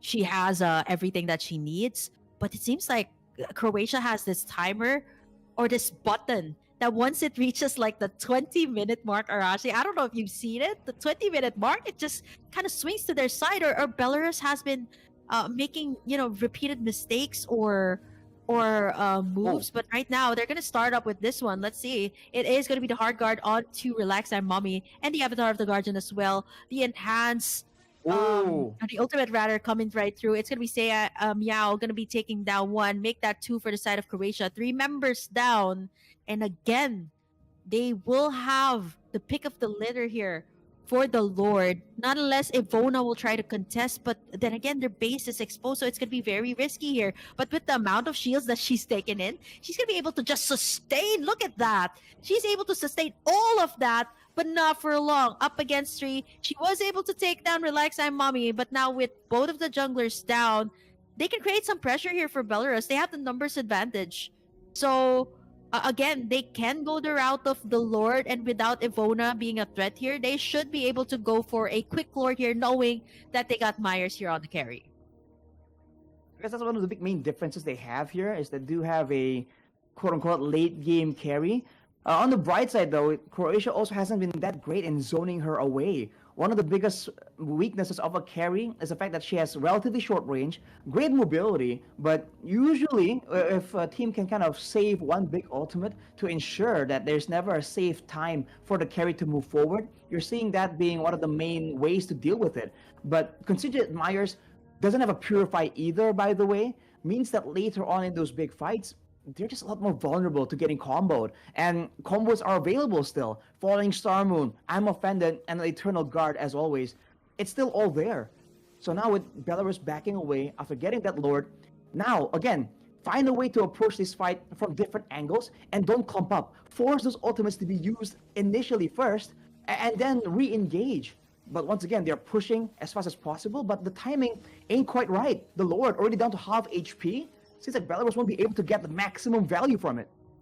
Yeah, I think the minion waves crashed in a little bit too late here, even for the sides. They could actually capitalize since like both the top and bottom side are actually down, but now the team fight, flicker out there from Myers, not gonna be able to survive the like and pounce from the Roger. Ivona gonna be tanking everything up. Everybody gonna be backing away. Relax and Mommy gonna get in the hard guard, and now they got Gacha gets the immortality down and gonna be able to survive with the Flash of the Oasis. The shields are still up. They're still up in this game, and look at the turret on the mid side, just 1 HP. It should be taken down here, and that is gonna be an exposed base here for Croatia. They got the Eternal Guard landing in here. It's creating a massive amount of damage here. The Roger might actually go for a little bit more. Like and pounce in. Can't be too overconfident there. But look at the damage, though, coming out from die or buy. So I think for Croatia, they're just banking in on these factors. 23 minutes in. I think they know this game all too well. This has been the same case as well. And with the next Lord, if Belarus gets it once again, I'm going to lose my mind here. Like, this is the exact same thing. And if they manage to defend up against it again, I don't even know what's going on here anymore. It's just, I don't know if Croatia is just so good at defending, or it's just more of like, it's my time when it comes to the 20-minute mark. It's just that. I mean, it seems to be that case, right? Like Yeah, I mean, they're going to be good at defending again and again. But at the same time, right, I feel like the way they're playing this is also really good because they're making full use of the long-range crowd control tools. You saw like the Terrify from Die or Buy comboed sometimes with the stun seed from Speed or Feed as well on the Florin. So the fact that they're able to have AoE crowd control from so far away makes it so difficult for Belarus to even kind of approach. So because they can't really fight from a mid-range situation, that's why they are forced to go in deeper to go for an all-in. But if they do so, that's where the Ruby comes in, right? So technically there are several layers available for Croatia, but look at Hayamami. Okay, relax. I'm mommy. Not gonna be relaxing right now because that is a whole lot of damage coming through from the side of Croatia. Ivana's gonna get bursted down. Avatar of the Guardian in. Maya's gonna be able to free hit everyone. And look at the damage from Die or Buy. And now they're in it, backing away to the base. So useless. Now as well, going in for the I am offended play here for Succubus. 4v2 situation. They have the minion waves crashing on the south side. Will this be finally the game that they can close out? The death timers are 50 seconds, so they can definitely pressure the side of Croatia. Succubus, Die or Buy. This is going to be the deciding matchup for this game. Goes in for the I am offended once again here for Succubus, and now Myers going to try to go in for the final push. He gets the heart guard here, but without any minions, they cannot push right in. Succubus again with the clutch I am offended saves the day. And now Belarus has no choice but to go back to the Lord once again. It is Sunday after all. Ladies and gentlemen, we are in for a long-term investment, man. Belarus forced again on the Lord, forced to try again one more time. It was looking so close, but unfortunately, not enough. And now for Croatia, it's almost like they're comfortable being in this situation, man. They know what it's like. And if this is the playstyle that they're just used to, right? Just persevere and wait patiently until the late game to mount a full force comeback. This is wild. All things considered, I believe they were on a gold advantage already earlier. Now with the Lord once more, there's another chance for Belarus to try and make a play with this Lord. I feel like the way to go right now is to just make sure that the waves all connect together, and then make sure that you send Myers in to shred the first target in the front immediately. And then if there's any kind of opposition coming in, that's where you want to use the Spear of Alpha. That's where you want to use the Avatar of the Guardian to try and deter the members of Croatia from being able to punish Myers for the short range. The Lord comes in right here though, and it doesn't seem like it's a three-wave push from Belarus. Okay, there's gonna be the Avatar of the Guardian landing right in. Relax, I'm mommy. Gonna try to go in for the Spear of the Alpha, but gets stuck in there by Succubus. The I am offended straight into the base. The Lord is has 1/4 HP. Myers will lock in the base, and they're gonna force a game number 3. They finally close it out. That was looking sketchy for just a small moment, man. We saw the big I'm offended on what, 3 people? The players are definitely still coming out of Croatia, but wow, man, finally Belarus with the decisive approach. I think they were in the first game, they were going for those fights first and then trying to end it. Right there, they decided like, man, screw the fight, right? Bring the Lord in to help us push, and you have to pick between clearing the Lord or dealing with us. Either way, everyone just jumps straight onto the crystal and seals the deal before Croatia can prolong it any longer. It was once again a very back and forth situation. And I guess Croatia is just really making a statement that we are really good at defending, right? And I guess for Belarus, this shows their adaptation. They still have that strong brawling prowess in the early game, especially with the Alpha and the Sushin. But when it comes to that late game, they have the carry to actually supplement that damage. And they just know when to actually make the calls to really go for the objectives or go for the fights. And there were still, of course, some moments where I really felt like it was kind of too aggressive, kind of forced. But overall, for Belarus, this has to be a moment of relief. They finally got it done, and they've proven that the defense, the fortress of Croatia, can be broken through eventually with the right composition, with the right strategy. It is not immune or impregnable. Oh, yeah. But you know what, ladies and gentlemen, that is going to be your next blockbuster film. If you got the Avengers, I think you got a different version here. It's the Defenders for Croatia.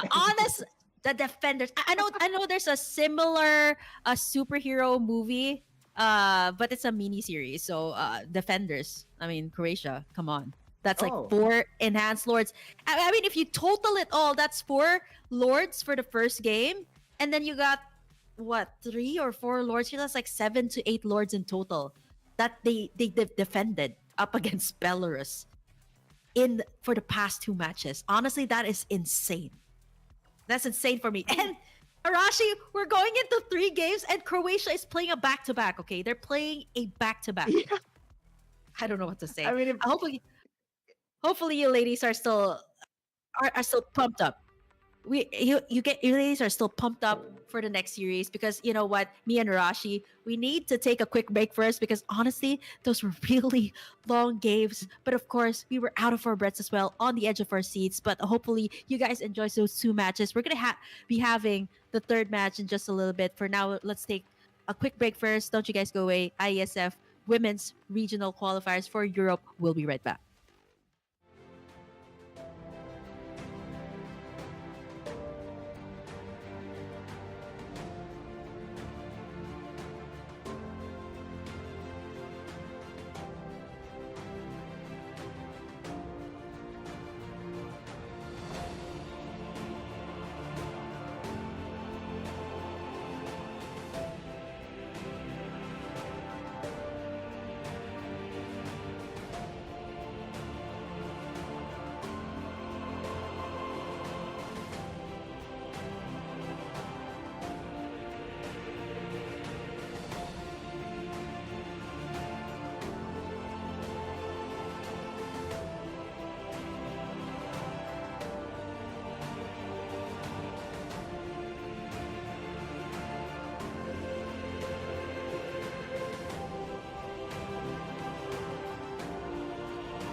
Ladies and gentlemen, welcome back to the IESF Europe Regional Qualifier for the Ladies Series. We're still on match number one.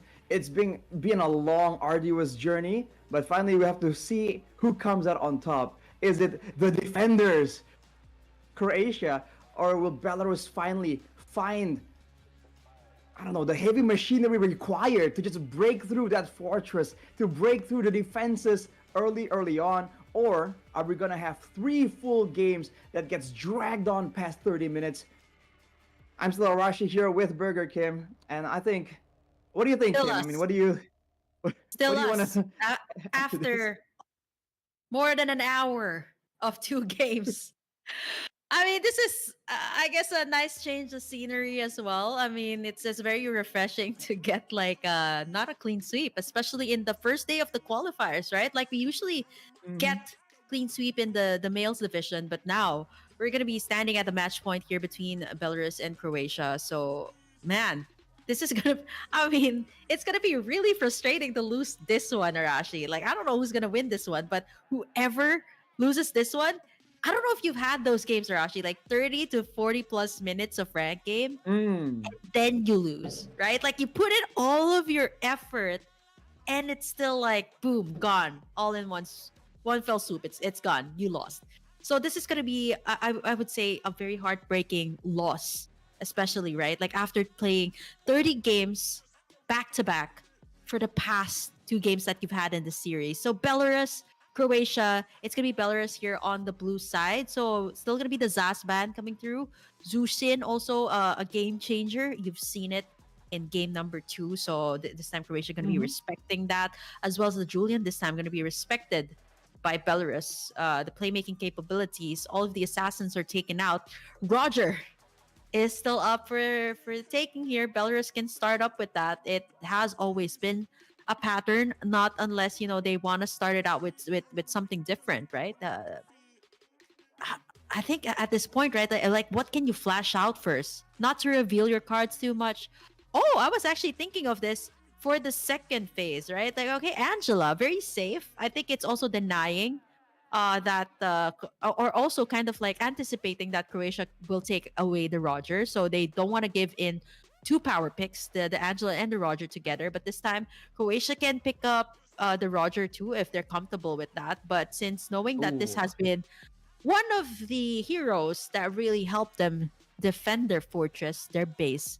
They're gonna lock in the Ruby. So this is 2 heavy CC from Croatia, a whole lot more than what they had in the past two games. I mean, we saw how good the Ruby is for Croatia, right? The fact that they were always stuck in that defensive position. If they have this solid source of crowd control that can deter the dive, that can punish the dive, more importantly, it's already good to have the Ruby. Now, in addition to that, with the Minotaur as well, the only real concern is whether or not they can really go aggressively instead. And look at Belarus and the adjustments, man. They still want to go for the Angela to get the early game, but they recognize the fact that Croatia is just so reliant on that defensive style. They go with the Ixia, which I believe Croatia were the ones using in game number one to go with that long range, long distance AoE style too. And with the Carmilla, man, that's a lot of damage, and that's a kind of a difficult composition to try and win against, especially if you're just playing defensive, right? This kind of forces Croatia to try and look for something a bit more aggressive. And for Croatia themselves, man, they go for the Roger too. By all means, it can be sent into the jungle, but we've seen that in that gold lane, we saw that so useless earlier on the Roger was made to be useless by the aggression coming in from Belarus. So it's almost as if it's better off for them to bank on that late game potential coming in potentially from those comeback fights. But for Croatia, I think they're just a lot more confident in taking some of these fights, especially again with all the tools now more readily available to stop Belarus in their tracks.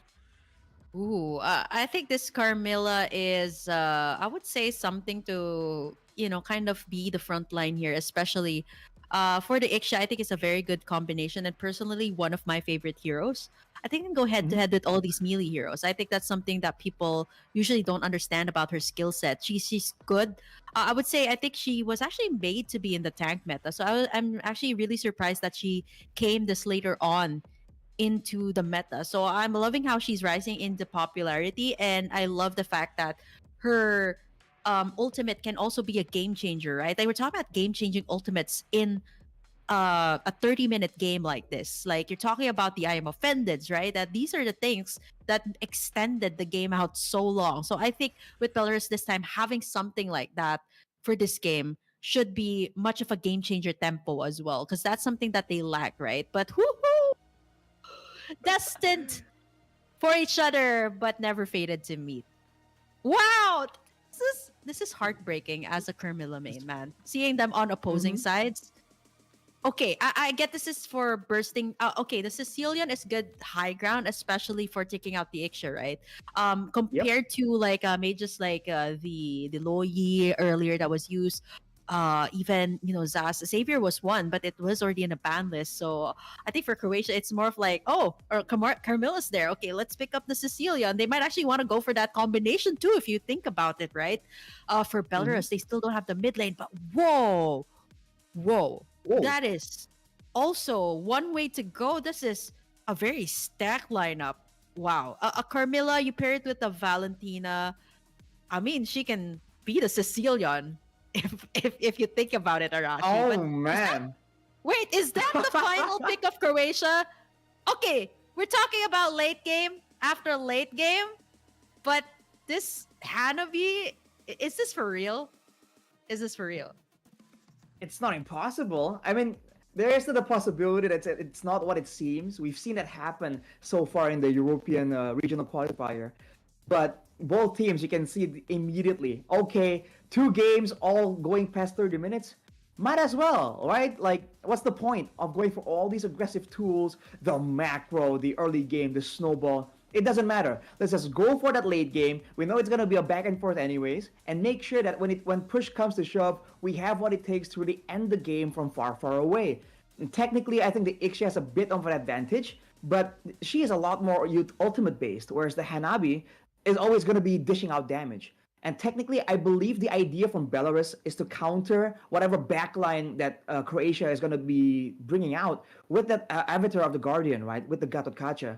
But now that it's a Hanabi, she can kind of negate that crowd control built into her kit. So it's still a very intelligent draft actually coming in from Croatia, even though on paper, from the looks of it, they've been playing a very straightforward style. So I think the early game will definitely favor Belarus a bit more. Croatia really seems to be all in on that. And I think the concern is whether or not Belarus can get the ball rolling fast enough to really bring all that weight to bear onto the Roger. But look at the swap, by the way. So useless in the jungle.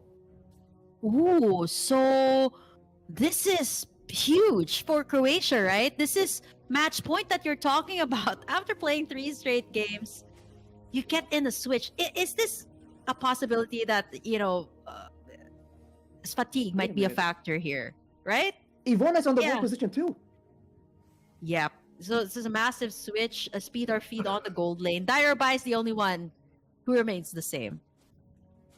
I mean, only What? Love and Night are everlasting after all, so she's gonna be the only one remaining in the same position. And what's interesting here too is this is okay. This was season 13 in MPL Philippines that I've seen a Carmilla being used in the jungle. So usually, I think she's utilized more as a roamer.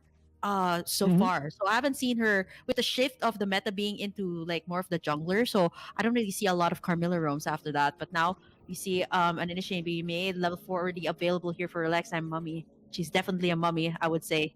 My favorite hero going in for the Curse of Blood there. No follow-ups. Everybody has been linked, but look at the link coming through for Oh, the Curse of Blood. Getting the first blood here for the Valentina.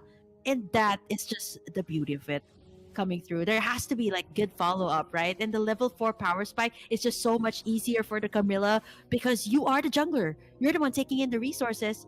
And after that first blood, Ivona being taken down, they go straight for this turtle. So useless is also pretty low. So will they contest for this? They do have the Ivona here though to go for the setup place, but no level 4 has been attained just yet. Oh man, this is gonna be deadly. Valentina's gotten in the Minoan's Fury as well. immediately there's going to be an attempt to go and fight for it from Croatia. Belarus are way too clean with it. Despite the fact that the Garatkacha was so low there in the XP lane, they were pretty confident in making that play happen. Maybe relying only on the avatar of the Guardian for Garatkacha's participation in that fight.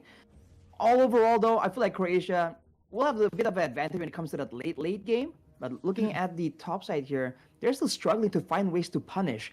Like we said earlier, Minotaur and Ruby, great crowd control tools defensively, but now when they're roaming around trying to get a play, trying to get a pick off, they can only rely on the chase coming in maybe from the Bat Feast of the Sicilian and the Rogers movement speed. When it comes to crowd control, it's maybe just only the Sanguine Claws from the Sicilian they can use to go for something of a pickoff. And there goes the Bat's Feast. Relax that mommy, gonna be tanking up everything. Your Barbie tank there going all the way in. Shared damage from the Curse of Blood. Ivona gonna be soaking everything up. Has the heal and the barrage again laid out by Myers at the right time, but so useless. Gonna try to go in for the Lycan pads. A double kill picked up by Relax that mommy. She's gonna go for more. Gonna go for the triple. Get sandwiched in between the Sanguine Claws. But the heals are here from Seimiao. 3 kills again for Belarus. 3 minutes into the game. It seems like Belarus is just way too comfortable here in this early game. And I'm looking at the lineup here of Croatia. It seems like they're gearing up for a late game hard. You know what I'm saying? Sicilian and Hanabi, like, think about it, Arashi. If the same scenario happens once again here, to try and close out the game with the Sicilian and the Hanabi in the late game, it's going to be really difficult here.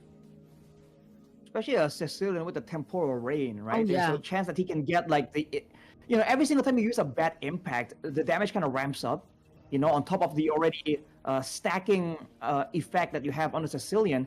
Subsequent bad impacts actually do a lot more damage.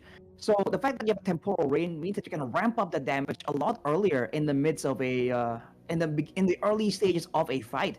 But yeah, we saw that the composition from Croatia is very all in on the late game, which is why Belarus has a lot more freedom to try and make plays here, especially with this Valentina, man. It's been a lot more effective so far, but now 2v4 here, Belarus is going to go for it.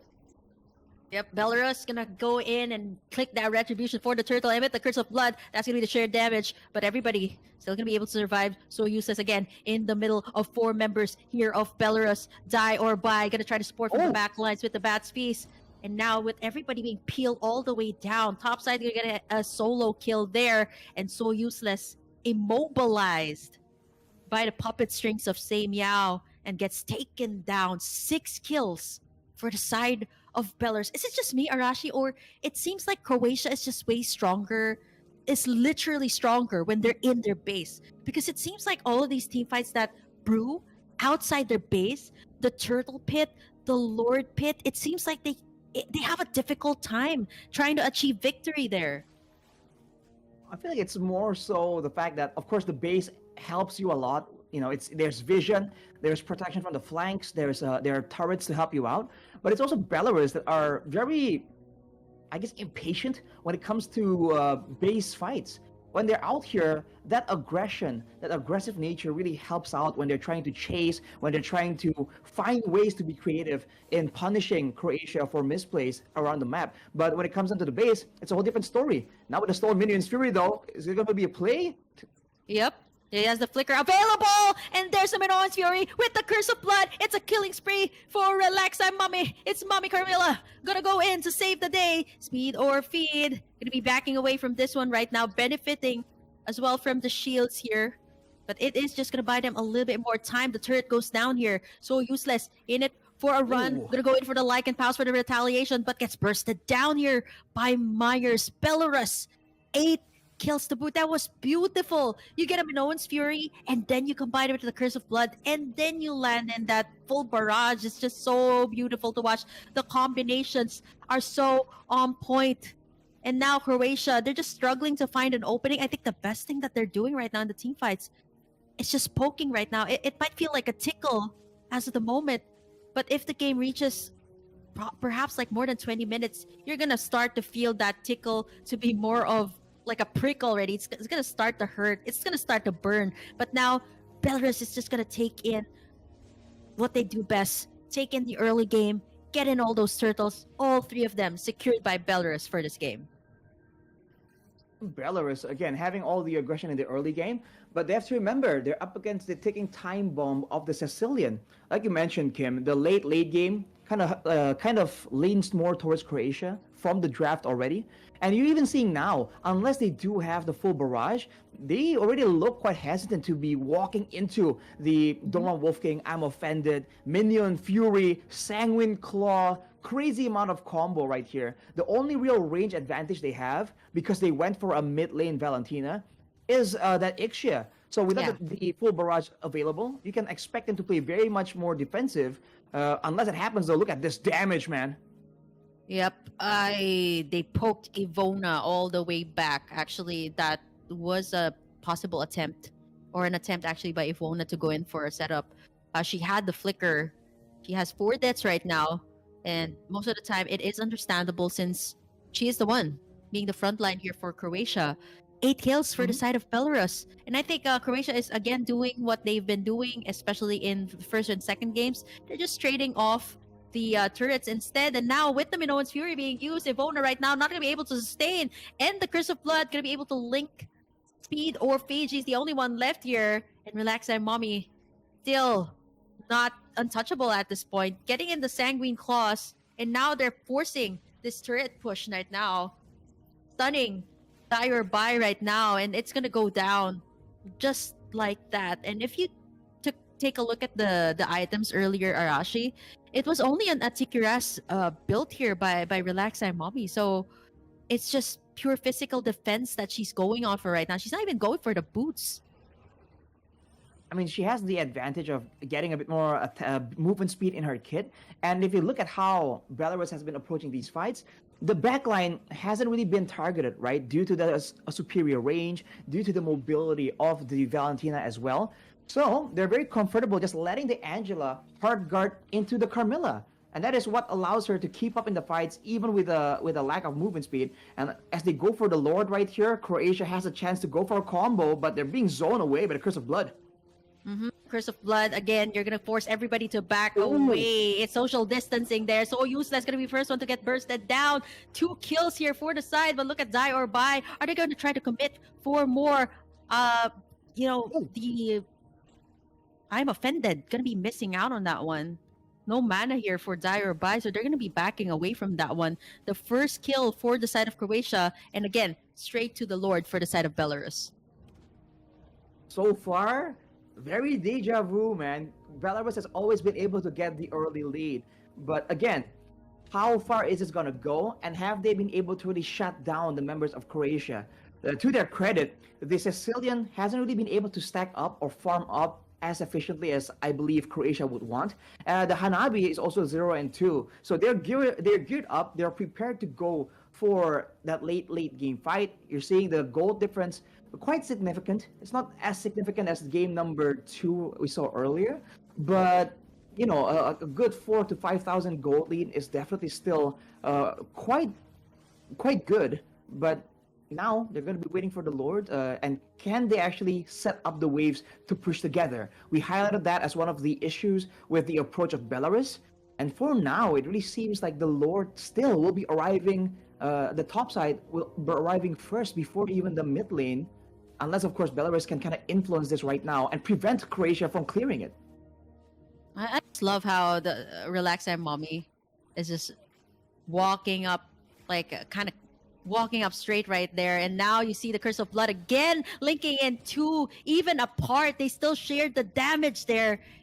And now Lord knocking in the base here of Croatia. It's going to get instantly bursted down. Not yet the Luminous one. But man, Belarus, 14 kills. And right now they are executing again so well. And looking at the stats here of the members here of Croatia, a 0-7-0 for the Minotaur of Ivona. I mean, the Curse of Blood always seems to be so instant as compared to the Minoan's Fury here, right? Like, you have to protect your backline. At the same time, the Curse of Blood is just way too subtle, right? Like, you won't be able to notice it. And by the time you notice it, your HP bars are going down. And if you look at the composition, Belarus is geared for a really good siege, right? Even in history, castles that are heavily defended, one of the ways to break them open is by using a siege. And if you look at Belarus, they have long-range artillery, which is common. They have supply lines as well, because they have the Angela that can heal everyone up. Of course, I think that mindset is shared by Croatia, which is why they also have that Minotaur to really add that sustain in case the fights do get stagnant, do get drawn out and prolonged. But now there's a massive goal difference, which for now is approaching the 8K, about 8,000. Then for Belarus, there's a chance that they can end this a lot more decisively compared to the previous games. So for Croatia, I feel like if they are expecting the games to go like in game number 1 and 2, it's going to be a bit more dangerous. So they're going to have to try and maybe make a surprise play happen, right? With 2 games where they've been the defenders, if they can surprise Belarus with a aggressive Minuan Fury, for instance, I think that could really throw Belarus off. Yeah. Surprise plays, right? We've seen that time and time again here at IESF. And I think this is the call for it. They're going to get the I'm offended here onto the next time, Mommy, but she's going to retaliate with the Curse of Blood and the full barrage with the flicker in from Myers. Just taking down Ivona. 2 members down. Succubus is the next one on the chopping board. Speed or feed as well. Get it taken down there as relax. I'm Mommy. Gonna be taken down, die or bye. Oh no, she makes it out with a slither of health though. That would have been really painful to see that Carmilla taking down the Sicilian. But there you have it. The inhibitors are down. Maya's gonna work on this turret on the mid side. Will this be enough to finally finish the game? They're doing their very best. They got the link from the Curse of Blood, but it is a little bit too late right now. There's the Minoan's Fury all the way deep in. The full barrage is here. The Heart Guard as well is available. Ivona gonna get worked on once again as Belarus will be able to take down the inhibitor and again go back to this Lord, the Enhanced Lord, by the way, the first Enhanced Lord for this game. A great choice by Belarus there to leave the Lord first and then go straight for one of the base turrets.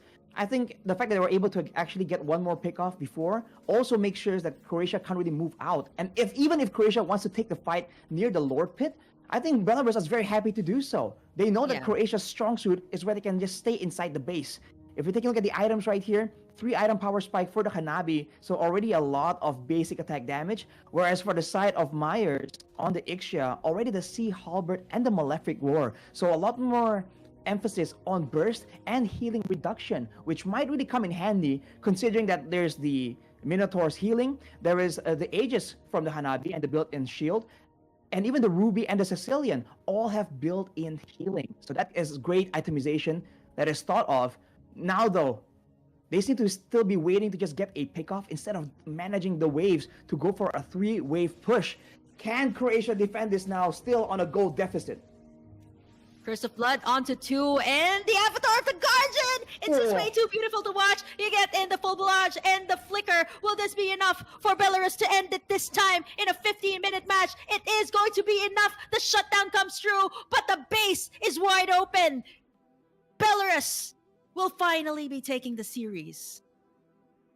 Finally, a game where they're able to actually go for a decisive end. You're seeing again the adjustments, right? Even though some people want to say, oh, it's a different league, a different level. It's not like the top tier of Mobile Legends. Look at this, man. You can see that there is, an educated decision process when it comes to the strategy, when it comes to the adjustments and the drafts. And it's always beautiful to watch a team struggle so much with a singular problem, right? First of all, a team that's so good at a single style, make it work so well, and a team struggling against that style, finally cracking the code, finding the solution to just immediately deny everything. And that is what happened right here with Belarus. Even from the drafts, they have with full consciousness, they decided that it's about that team fight. It's about that combo. If Croatia wants to play that game, we're going to play that exact same game and beat them at it completely. Wow, I think this is probably one of the games that it's really so satisfying to see, like the layering of skills really go together very well. Like the Curse of Blood, and then at times when the Valentina would pick up the Minoan's Fury, right? Like it's so beautiful. And then to top it all off, you got the Avatar of the Guardian and the Ixia here. Myers just has a fantastic time just positioning herself because you got chain CCs after CCs. Just like that. Like you just delete an entire team. And that is just the way to go. Like 15 minutes, we were anticipating a longer matches due to the first two matches we've seen. But this time, Belarus closes it out real strong and finally seals the game. 15 minutes. By all means, Belarus's draft is also very ultimate reliant, but they made the best out of it. And the Ixia, again, doesn't have any threats against her anyways, and that's why she is able to actually flicker forwards again and again to increase the range of that full barrage.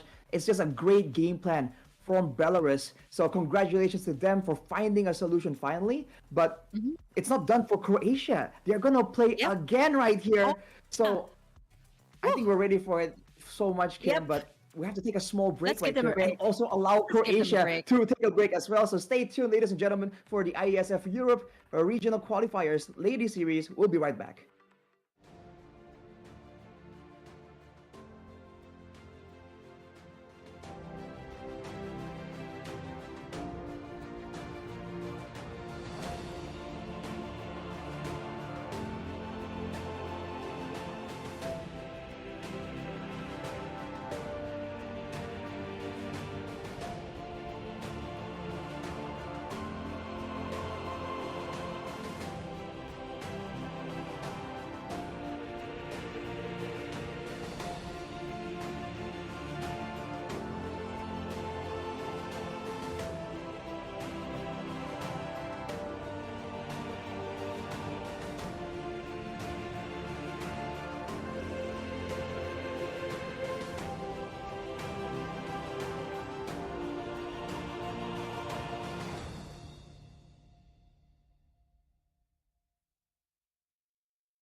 Ladies and gentlemen, welcome back. Ooh. Sorry for the wait. You know, Oh yeah. Even even we're confused, bro. wow. There you You go. know, There you go. it's Much better. been Woo. it's been a very long match, and now with a bit of an extension of the breaks, you have to understand we and Croatia need a bit of a break because they're still gunning it, playing one more match here right now against Turkey in match number 2. So it's a second match against a region with a bit more of a reputation. It's definitely a fight against the odds, with an uphill battle, if you may, against Croatia. And you're still with me, Arashi and Burger Kim. We are here for the long run, man. We are ready. Oh boy, please don't put it that way when you say long run. Are we really gonna go that route, Arashi? Are we gonna go that route? Well, I mean, if it's Croatia you're talking about, it's the defenders that you're talking about to go up against Turkey. Well, they have to bring out all that they got. I mean, hopefully they're not that tired out yet from the first three games that we've seen today. But Yeah. looking at this series, Arashi alone, this is gonna be a whole different lineup that they're going up against. This is Turkey that you're talking about. Let's take a look at who they're going to be fielding in here today. It's gonna be Ooh. Unohana, you got Mireya, you got Priceless, you got not to be confused with Miko, and Nora for the side of Turkey. All right. Me being me, as always, immediately look at Unohana. It's like, okay, very cool name. Those of you who Mm-hmm. get the reference, get the reference. But yeah, it's looking, even from the names, you're kind of feeling a bit more of confidence right here, in Mm-hmm. my personal opinion. And I think they're a menacing lineup to go up against. All right, again, it's even being under the Turkish flag already gives you that much more of a, of a mental boost. But up against them, it's gonna be Croatia. Let's take a look at the roster. For those of you who are still unfamiliar with the players that you can expect to see, it's Speed or Feed, So Useless, Ivona 77, Succubus, and Die or Buy. Very familiar because we just saw 3 long games with them. They are back at it again, and we are hoping that they're gonna be able to make it, muster up all the energy and make this once again a very competitive, very exciting match between the two regions. Mm-hmm. This is going to be, well, hopefully, wow. Oh, Okay, if you're oh. talking about long matches, that was a very fast span coming through for both sides. Croatia.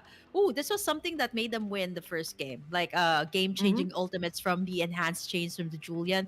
And immediately, I think they also did the exact same thing for game number 1 up against Belarus. So I think they're very comfortable with this hero. That's number 1.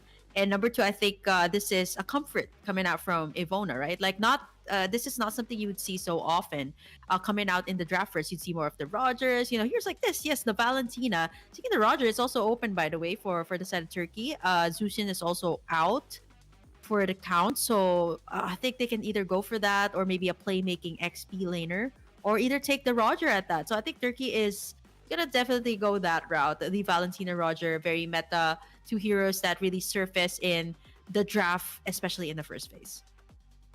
I'm expecting the Vexana to make an appearance once more for the side of Croatia. Oh, That dire seems to be buy. something that Yeah. Diobai is very familiar with, comfortable with. Against a Vexana, against a Valentina and a Roger, a very close range. And the That card Ruby. control can be very valuable. Ruby can make an appearance as well right here and gear up. I was gonna say for that late game defensive style. Hanabi once again shows up, so Ooh, not the let's Ixia. go. They want a bit more safety, a bit more shielding and crowd control immunity, a built-in purifier right here. If they bring up another hero, they can give a shield to the Hanabi. They can augment this Okay. even more. But even the X-Borg right here, I believe no, I think Belarus was the one using it in No, it match was number 1, Belarus if I'm that not used mistaken. it.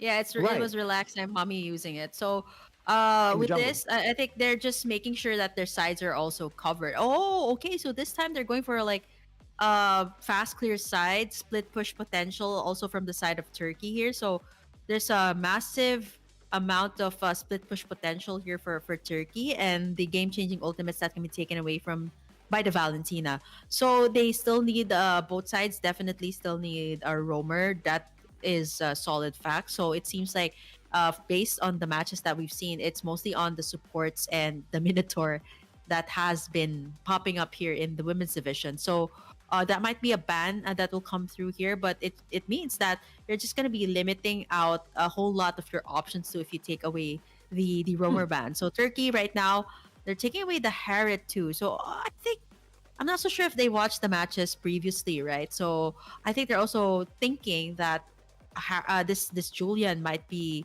a mid laner or an XP laner, right? So I think they're just taking out all the possible options because I'm not so sure why we would ban the Harriet in the second phase, right? Knowing that there's already the Hanabi, Right. so it can no longer go to the gold lane, and there is the Exborg and the Julian, right? So there's already the possible XP lane there. So I think they're gearing up for a fact that this is a mid lane Julian.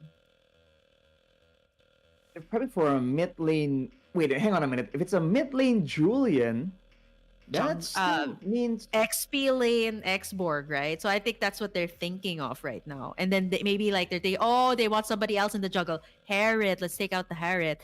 And Croatia okay. I mean, taking out playmakers, Kufra. So I was talking about like supports, right? And we didn't really see more of like Kufras. It was like a lot of the minotaurs, especially in the first series. So Croatia is just eliminating that option, especially like one Tyrant's Rage can really change the tides of a single clash. and it's still a very quick, reliable engage. And Turkey is well known for that aggressive style too. So being more concerned about the potential for those big pick-off plays, I think is a valid concern. The Harith, I still think it's a bit of a reach. I feel like even if they do kind of swap around this Julian and the Xborg and come up with a crazy, conclusion right here, I still feel I feel like it's still gonna be a bit of a force coming in from Croatia. And if Turkey actually saw the match as well that Croatia were playing, I feel like it wouldn't be that they wouldn't go with this option. But they ban away the Harith, they get the Loi out of the way as well. So no macro threat anymore with the chip also banned away by the side of Croatia, and they ban away the Terizla. So they're still concerned about a full-on dive type of composition from the side of Turkey. And if they want to do so, I feel like they can still very much bring in. They still have more flex potential right here. Technically, the jungle can still be shown now if they move the Benedetta to the EXP lane and the Roger to the gold. So I like the way that they are hiding a bit of their decisions from the side of Croatia. Ooh, I think this is also very interesting coming out from Croatia, right? Like they're thinking that this is Benedetta in the jungle and the Roger in the gold. So I'm still thinking that this could be a possibility that this is a Benedetta jungler. And it's also weird to see like the last two bans of Turkey are Harriet and Lois. Like, why would you ban a Harriet then ban a Loi, right? Like it's more of like it's very confusing. Like, who are they trying to ban? Is it the gold, or are they purely trying to ban any? Or maybe they have some information that maybe die or buy is actually flexible, right? Like knowing how to use the Harriet as well. Last two picks is going to Ooh. be a Lolita here, but they have a Valentina on the other side. I guess it's good up against the projectiles of the Roger, and they still need a mid lane damage dealer. The Vexana hasn't been banned away, so they can go for that. But hey, you know what? This is late game you're talking about. You're talking about securing the late game 30 minutes game, two back-to-back 30 minutes game straight for Croatia, and they want to secure that late game. They got a Hanabi, they got a Cecilia on the late game, Queen and King respectively is in their lineup, and Turkey is going to amp up that early game with the Amon for their final pick. The Amon showing up again right here. You have to remember, that was Belarus. This time it's Turkey, right? I don't think expecting the game to go all the way to the late game the same exact way is a good approach, because you never know, right? Maybe Turkey won't be as snowbally, but will be a lot better at breaking open the base. So I feel like it's a bold maneuver to immediately gear up for the late game again, expecting a similar turnout, particularly because even for Belarus, they were able to actually solve that game and find a way, right? I feel like part of why they went with the Lolita here is that a bit of that thought of maybe if the Ixia comes through, if the Roger got flexed into the jungle, and then it's a gold lane Ixia, they just went up against it. And if they were going to go up against the Ixia, then the Lolita can actually cancel out or at least negate a lot of the damage coming in from the ultimate using that Bulwark.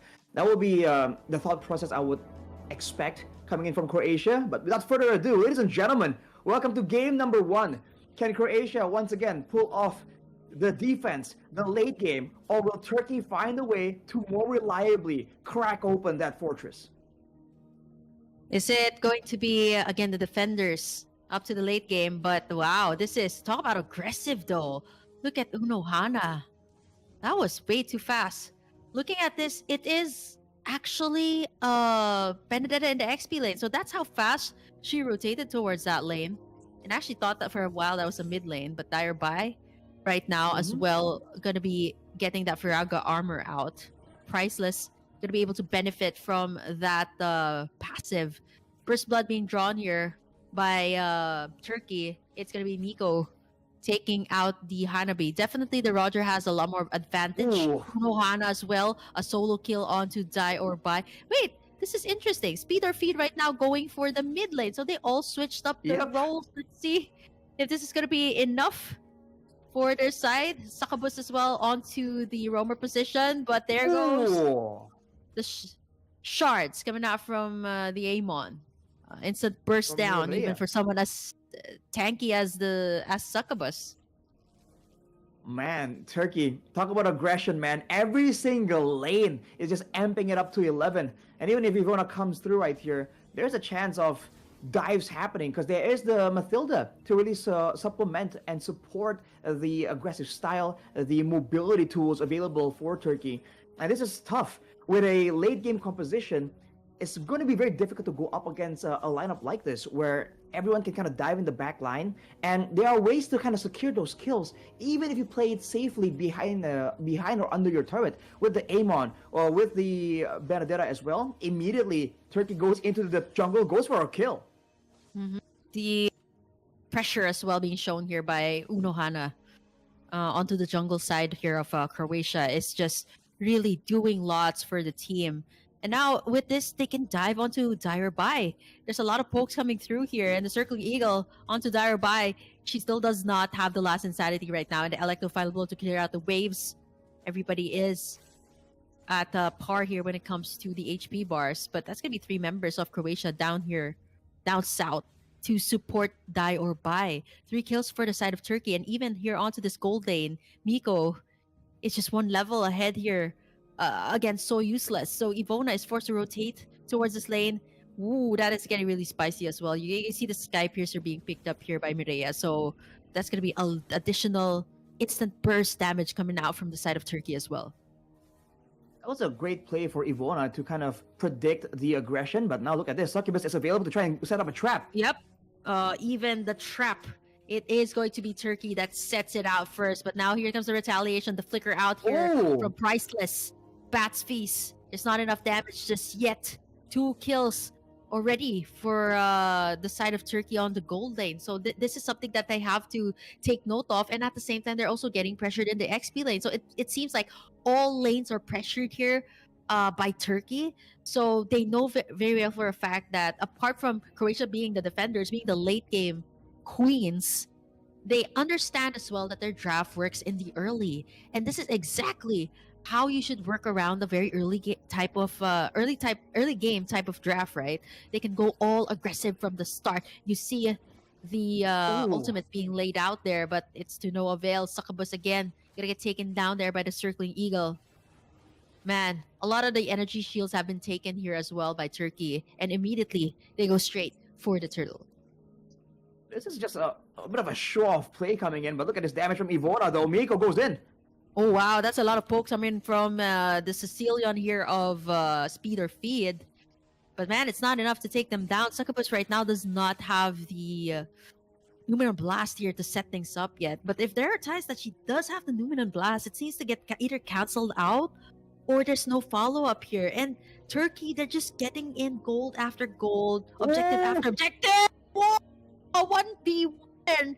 Unohana with a great escape with 1 HP. And there goes a Numenon Blast with the flicker, and still anticipated by both sides as they dash away. Again, Turkey, 7 kills to boot, 5 minutes in. They are on the lead right now. Ivona is going to be the target there by the Circling Eagle, and immediately dashes out. Turkey in the lead with 2 turtles and possibly looking for the last one as well. Man, individual outplays is the name of the game for Turkey, man. Every single player is doing crazy things, and now look at Ivona getting bursted down. Wow, that was the shards, and now Priceless. Okay, I thought that was a Numen Blast from the side of Croatia, but it was actually a copy from Priceless. And that was Priceless for you. All you need to do is take the Valentina, and you guys can get those Priceless skins. Just copy it, right?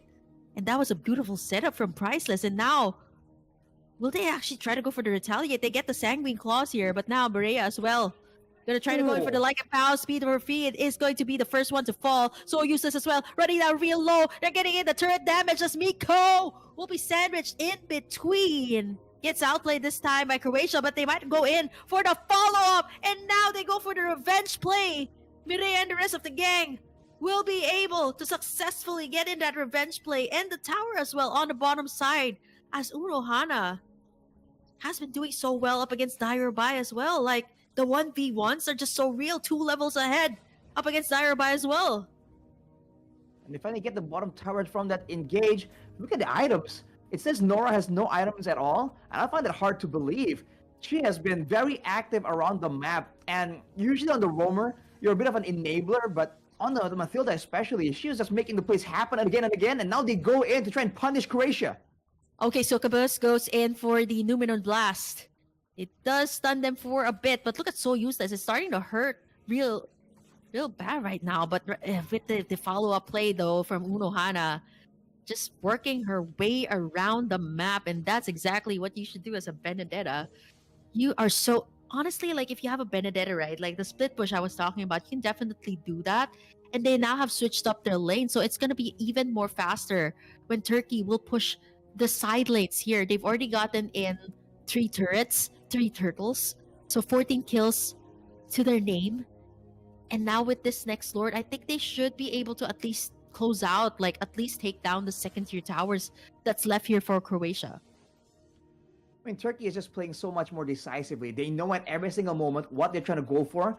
I mean, Rhea, though, just absolutely not giving any respect at all to the engage potential from Croatia. She understands that targeting is required for Croatia to get an engage due to the Lolita being the main primary engage tool. Oh, so just goes in, and Succubus once again gets deleted almost immediately, along with the Tara. Turkey taking full control. Yeah, I mean, even under the safety of their own turret, right? There's no place safe in the land of Dawn for Croatia if Turkey has been showing this amount of control across the map. They're not even gonna let this reach the late game, right? We're talking about Croatia that has defended 8, possibly more than 10 lords right now at this point, right? They've been playing back-to-back games, and right now Dairobai gonna get in that circling eagle and the Numenon Blast from the backside as well to stun him with nothing to do at all, as Turkey just completely wipes out everyone they see all across the map. But I do have to point out, though, Croatia, it is fine for them to just keep on letting this extend, right? This game, 8 minutes in, they do understand that this is an early game composition, so they're like, okay, late game, we got in 2 great late game heroes, the late game queen and king, so let's extend it to that, right? The first lord is just going to be just a lord, not an enhanced one, so they can take this one, just give it out to Turkey and defend this one, maybe get Turkey to their base, and maybe perhaps they could do exactly the same thing that they did up against Belarus in the first series. I think that's an option, but when you're saying that, they want to drag it out to the late game, I think it's a bit risky here. It is below 10 minutes, and it's well past a 10,000 gold lead for the side of Turkey, by the way. So Croatia are being pressured even more than ever right here. So if they really want to stall this game, they have to find different ways of doing it, man. Because once again, Croatia's members, every single time they overstep even slightly out of their base, Turkey is absolutely zoning them, just keeping them locked into their own side. Yep, Succubus is trying to find an opening, going to be blocking in the projectiles coming out from the side of Turkey. Half HP for the Lord, and now Succubus goes in for the Numenon Blast. Not going to go in for the Flicker. And now you see Priceless as well. Going to be able to do in the 1-2 combo. It's just enough to take everyone from the side of Croatia down, as Unohana able to zone the members of Turkey out.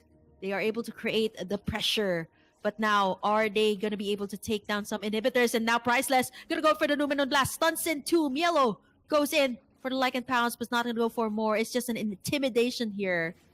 And 1 HP left for the turret here. Massive show of dominance and aggression here from Turkey. 10 minutes into the game. It's just insane how they're able to play this so clean. It's pretty much like the game that Belarus had, right? But they're a little bit more disciplined. And even though they didn't really set up for a three-wave push, they're showing that they know how to use their muscle and their gold lead to just completely break apart the base, even though they're doing it one by one. They're able to force the side of Croatia to use all their ultimates and instead just lose up all their objectives. And look at this, die or buy. Turns out it's a buy completely. Too over-eager to just step out of the base, and the punish from the side of Turkey is again what is allowing them to do so. Look at the gold difference, man. Turkey is close to 40,000 gold compared to Croatia, who is on 26. Maybe the widest gold disparity we've seen in the European qualifiers so far. And Turkey is not letting up, especially with the fact that they have a Matilda. They can stick around too. Even if they want to stick around, the healing coming in from Nora on this Matilda will allow them to sustain back up.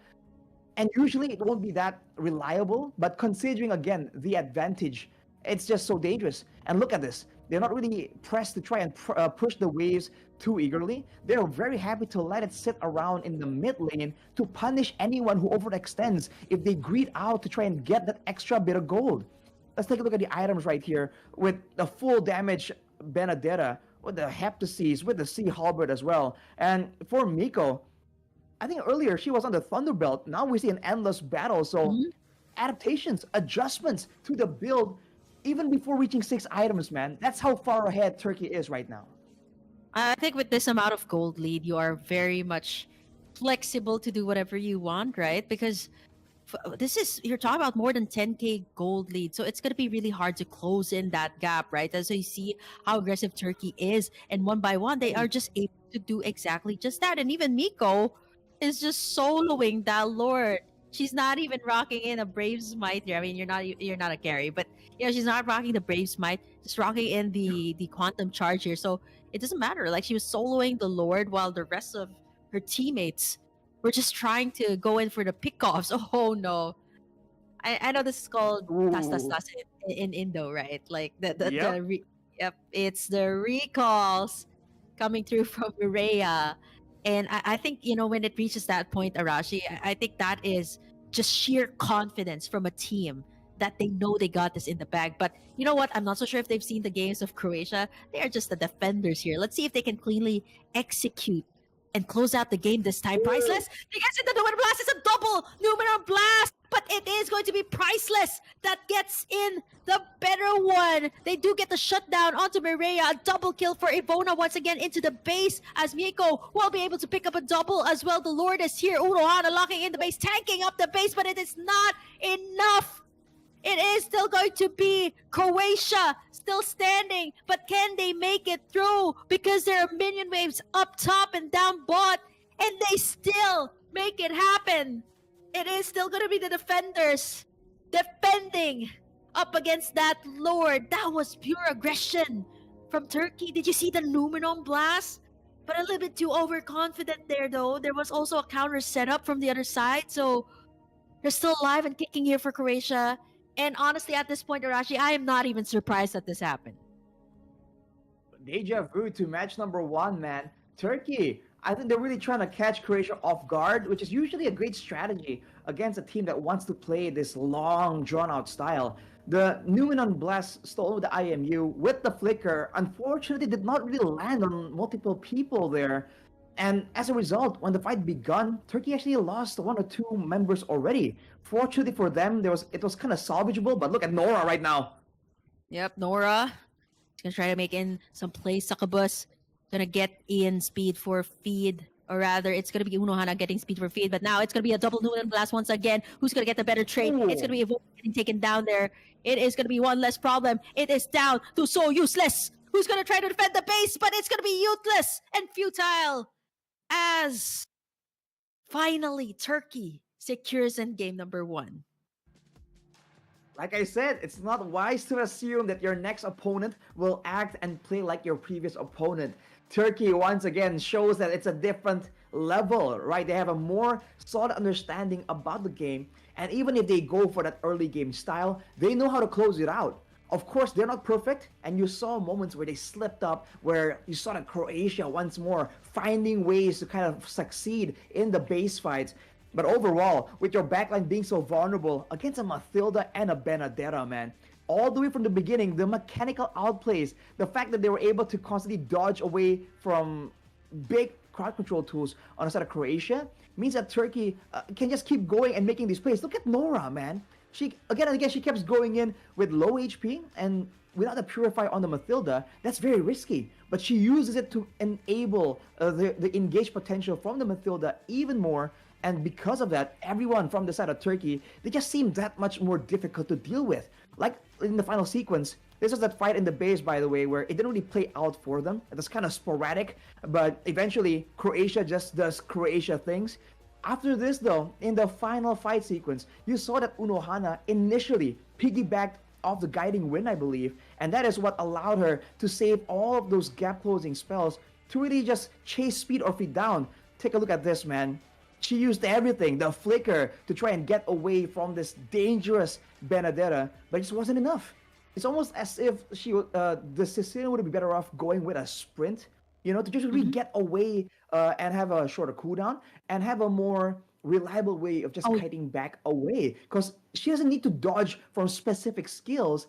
She needs to get away from the hero itself, who is just very mobile. So Turkey once again showing that they know how to crack open bases. This for sure will force mhm. Croatia to rethink their decisions in the draft and in the execution. Yep, way too much scaling there, and just Turkey cleanly executing that close for that first game. But that's it. This is just the first game between Turkey and Croatia. We're still gonna be having the match point here for Turkey for the next game. So don't you guys go away. The IESF Women's Qualifiers for the Europe region. We'll be right back.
Ladies and gentlemen, back at home, we are back with the IESF Europe Regional Qualifier with in the ladies series, where early on Turkey has shown that when it comes to sieges, they're just so much more developed, so much more experienced with this, and they have demolished Croatia almost immediately. Now, can Croatia rebuild their defenses? Can they withstand yet another assault from Turkey? It's still me, Arashi, with Burger Kim for match number 2, game number 2, potentially being the last game here if Turkey succeeds.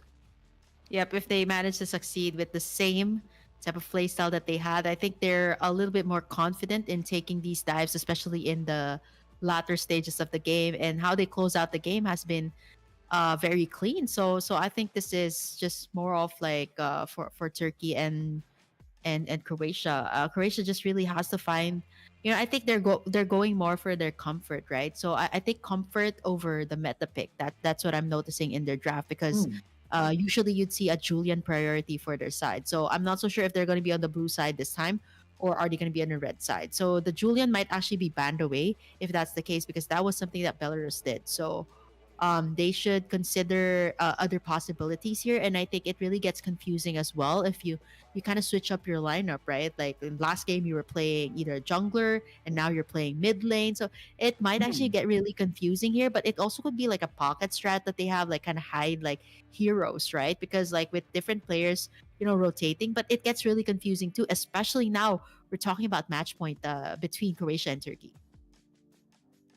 Exactly. I think changing things up is great. It's always fun to see when teams can pull it off.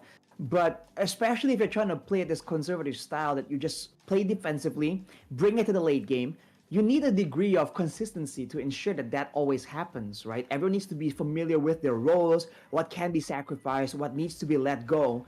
And changing up the roles like that might just make it more difficult for the side of Croatia to try and execute that game plan once again. So, going straight into the draft number 2 right here, we'll have to see. The Julian, like you mentioned, seems to be something that Croatia really likes using, but Turkey didn't really seem to have a big problem with that. And I feel like the big problem for the side of Croatia is that it's not just a team fight difference. In a team fight difference, the base can kind of help them out. There's things you can do in the draft to give you a better composition. The problem is, even in the laning phase, they are getting absolutely demolished, and that makes it Yep.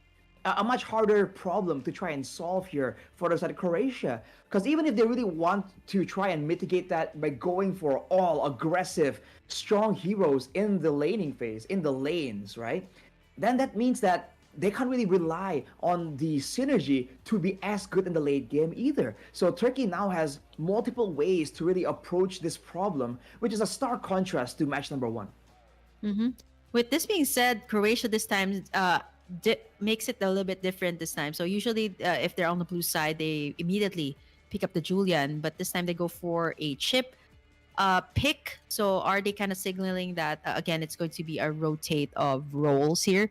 Is it going to be somebody else playing in the roam? So this means that Turkey can maybe pick up the maybe if you don't want to give too much to the side of Croatia, pick up the Loyi or maybe steal away the Julian. Is that again a possible option? But this is what's really confusing too, right? Because they've been switching up their lineups time and time again. So for Turkey, they have to go for immediate power picks. Usually that's something that they go for, the hard meta picks. And with the Roger out of the picture, as well as the Valentina was still open, but the Julian, I did mention that they can actually pick it up or take it away from the side of Croatia. They lock it in for themselves, and the Valentina as well of Priceless that honestly did so well earlier, setting up the Numenon Blast. I think for the most part, she did not pick up any other ultimate other than the Numenon Blast of the Lolita. Well, if there's no necessity to do so, I mean, why switch it up and go for a different ultimate, right? The fact is that they have in theory, a lot of burst heavy heroes that don't really do well in a team fight setting. So it makes sense that they would just go for the Numenon Blast to try and equalize the situation. And even if they don't really get a big Numenon Blast, by the way, they can still get the benefit of splitting apart the composition, the formation of Croatia, which makes it more difficult for them to try and back each other up when the Benedetta comes barreling through and just deleting the whole backline. So I guess survivability of the back line becomes a something that is a problem here that Croatia can't really get. So they went for this Leslie though. There's potential here for sure, but now that Turkey has that Julian, we all are Yeah. familiar with the dive potential, and man, even the Yoon Oh, Song just yeah. dive in that back line. The Leslie can still technically kite back, right? You can push opposing heroes back away, kite back with the concealment that you can get for free from your kit. But man, the amount of maneuvers, right? The amount of gap closers that Turkey has right now in its own right is already a problem here for Croatia. You're talking about late game and early game, and I think for Croatia, they again managed to pick up a hero that really shines in the late game. But with how Turkey played in game number one, we're not even sure if the match will even extend up until the 20-minute mark. So with Turkey having this amount of Oh, control and early game dive, they are just going to keep on doing that. This was the same strategy that they have a different variation. They lock away or take away the Bane here for the side of Turkey. I think they're really leaving out all the possibilities or eliminating all the possible jungler options here for the side of Croatia, since the Julian has been stolen away. So they've also taken hmm. out the Loi, which I mentioned, that could be combined with the chip. That's too much to give away actually for the side of Croatia. So they don't want that global presence, especially with the aggressive gangs that they've been doing. So this means that Turkey still needs that roamer, and perhaps maybe leave the option here for Miko to actually pick up her hero last. So either that or maybe pick up a gold later immediately to go head to head with the Leslie. The Claude hasn't been banned away here, so I'm thinking that's a possible option, especially the portal is out. You can have that blazing duet up, right? Like, and you have the BMI out as well. And with the Matilda, it's going to be so much more easier to Oh, glide out. But wait, wow, wow. Okay, I was not like okay. Croatia really loves these like late game heroes, but I did not expect that. The Fanny and woo, Mystic Kim again. There goes the Claude. So good up against the portals, right? And the surprise ganks. So the BMI is a way out, and the Blazing Duet is a great ways to burst those heroes out. And with the Matilda, it's gonna be really easy to survive those team fights. But the Fanny though, from Croatia, I did not expect that at all. Well, this is Croatia feeling like the defense is lost and just going for the offense, man. Leaving the castle here, trying to meet Turkey head on in the field. It's a very risky move, but if it pays off, this may catch Turkey completely off guard, along with the Kagura that now does a lot more damage with the Yin Yang overturn as well. So there is potential for sure. In the gold lane, though, in theory, as far as the matchup goes, the Claude actually gets quite countered by the Leslie. He can kind of poke down the Claude, and even if the Claude tries to go in for an all in, you can just disengage every single time. And the fact you can go conceal, the fact you can kind of disappear there makes it difficult for the Claude to really target you down and all in you as reliably as a Claude would want if he has an advantage. And you can also stop the Blazing Duet using the knockback from the Leslie. This is a matchup we talk about very often. Back when the Claude was very prio, the Leslie could be a potential counter. But Turkey again displaying that they have confidence in the mechanics. I was thinking myself, with Miro going very aggressive in game number one, it has to be some hero with like outplay potential. It cannot be just like a static hero. So it makes sense to me that the Claude does come through. But I think we just got information that there might be a remake. Mm-hmm. Uh, just Wow. just kind of confirming as well. Is it going to be a change pick? Because that Fanny just took my breath away. I wasn't sure if that was the either the final pick, right, or I mean, the was Kagura it? didn't. Yeah. Oh, the no. It was a Kagura then Fanny, right? For the last, Right.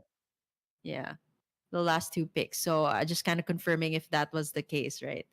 I it's more of the yeah. I think it was like man, Fanny. I think for Turkey's lineup, it was a little bit more standard, right?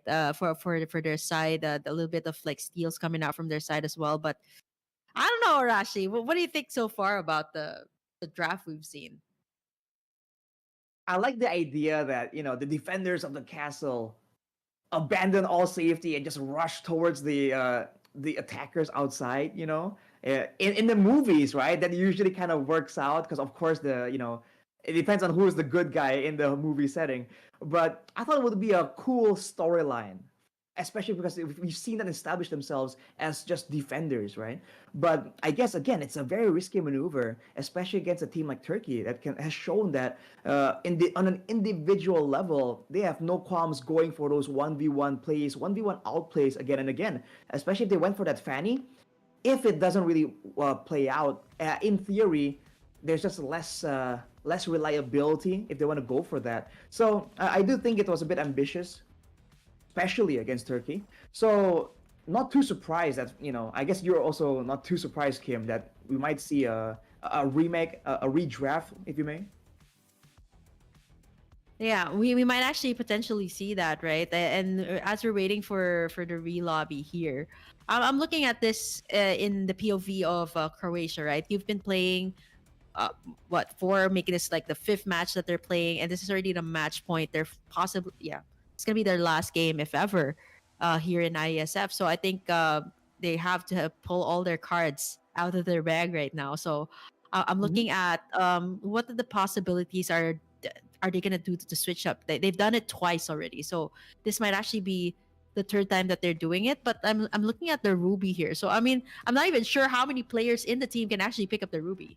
So it's more of like it's very Yeah. confusing to me at this time, right? Like who's playing which role, like who goes where. It's just kind of like a big question for me here. Yeah, I mean, the fact that they've been swapping it around and just passing this Ruby on to a lot of different members of the team, you have to wonder, right? Because I know that they're all professionals and they probably have a very wide hero pool, and they probably in their own games have chances to just like flex it out and go to a different role. But on the professional level, the professional setting, even the mindset when you're playing that hero, right? Is it going to be a more aggressive? Is it going to be more supportive?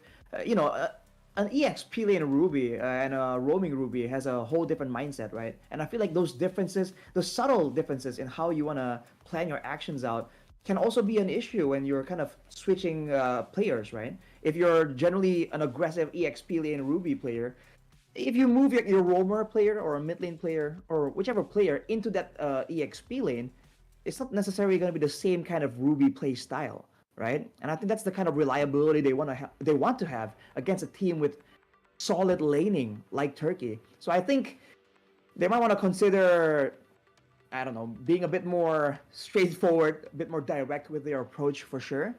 And now with the redraft though, I'm wondering how far back in the drafts we're gonna see the changes. Is it just the last two picks, or we're gonna see it repeat all the way from the beginning, even from the drafts, from the bans even?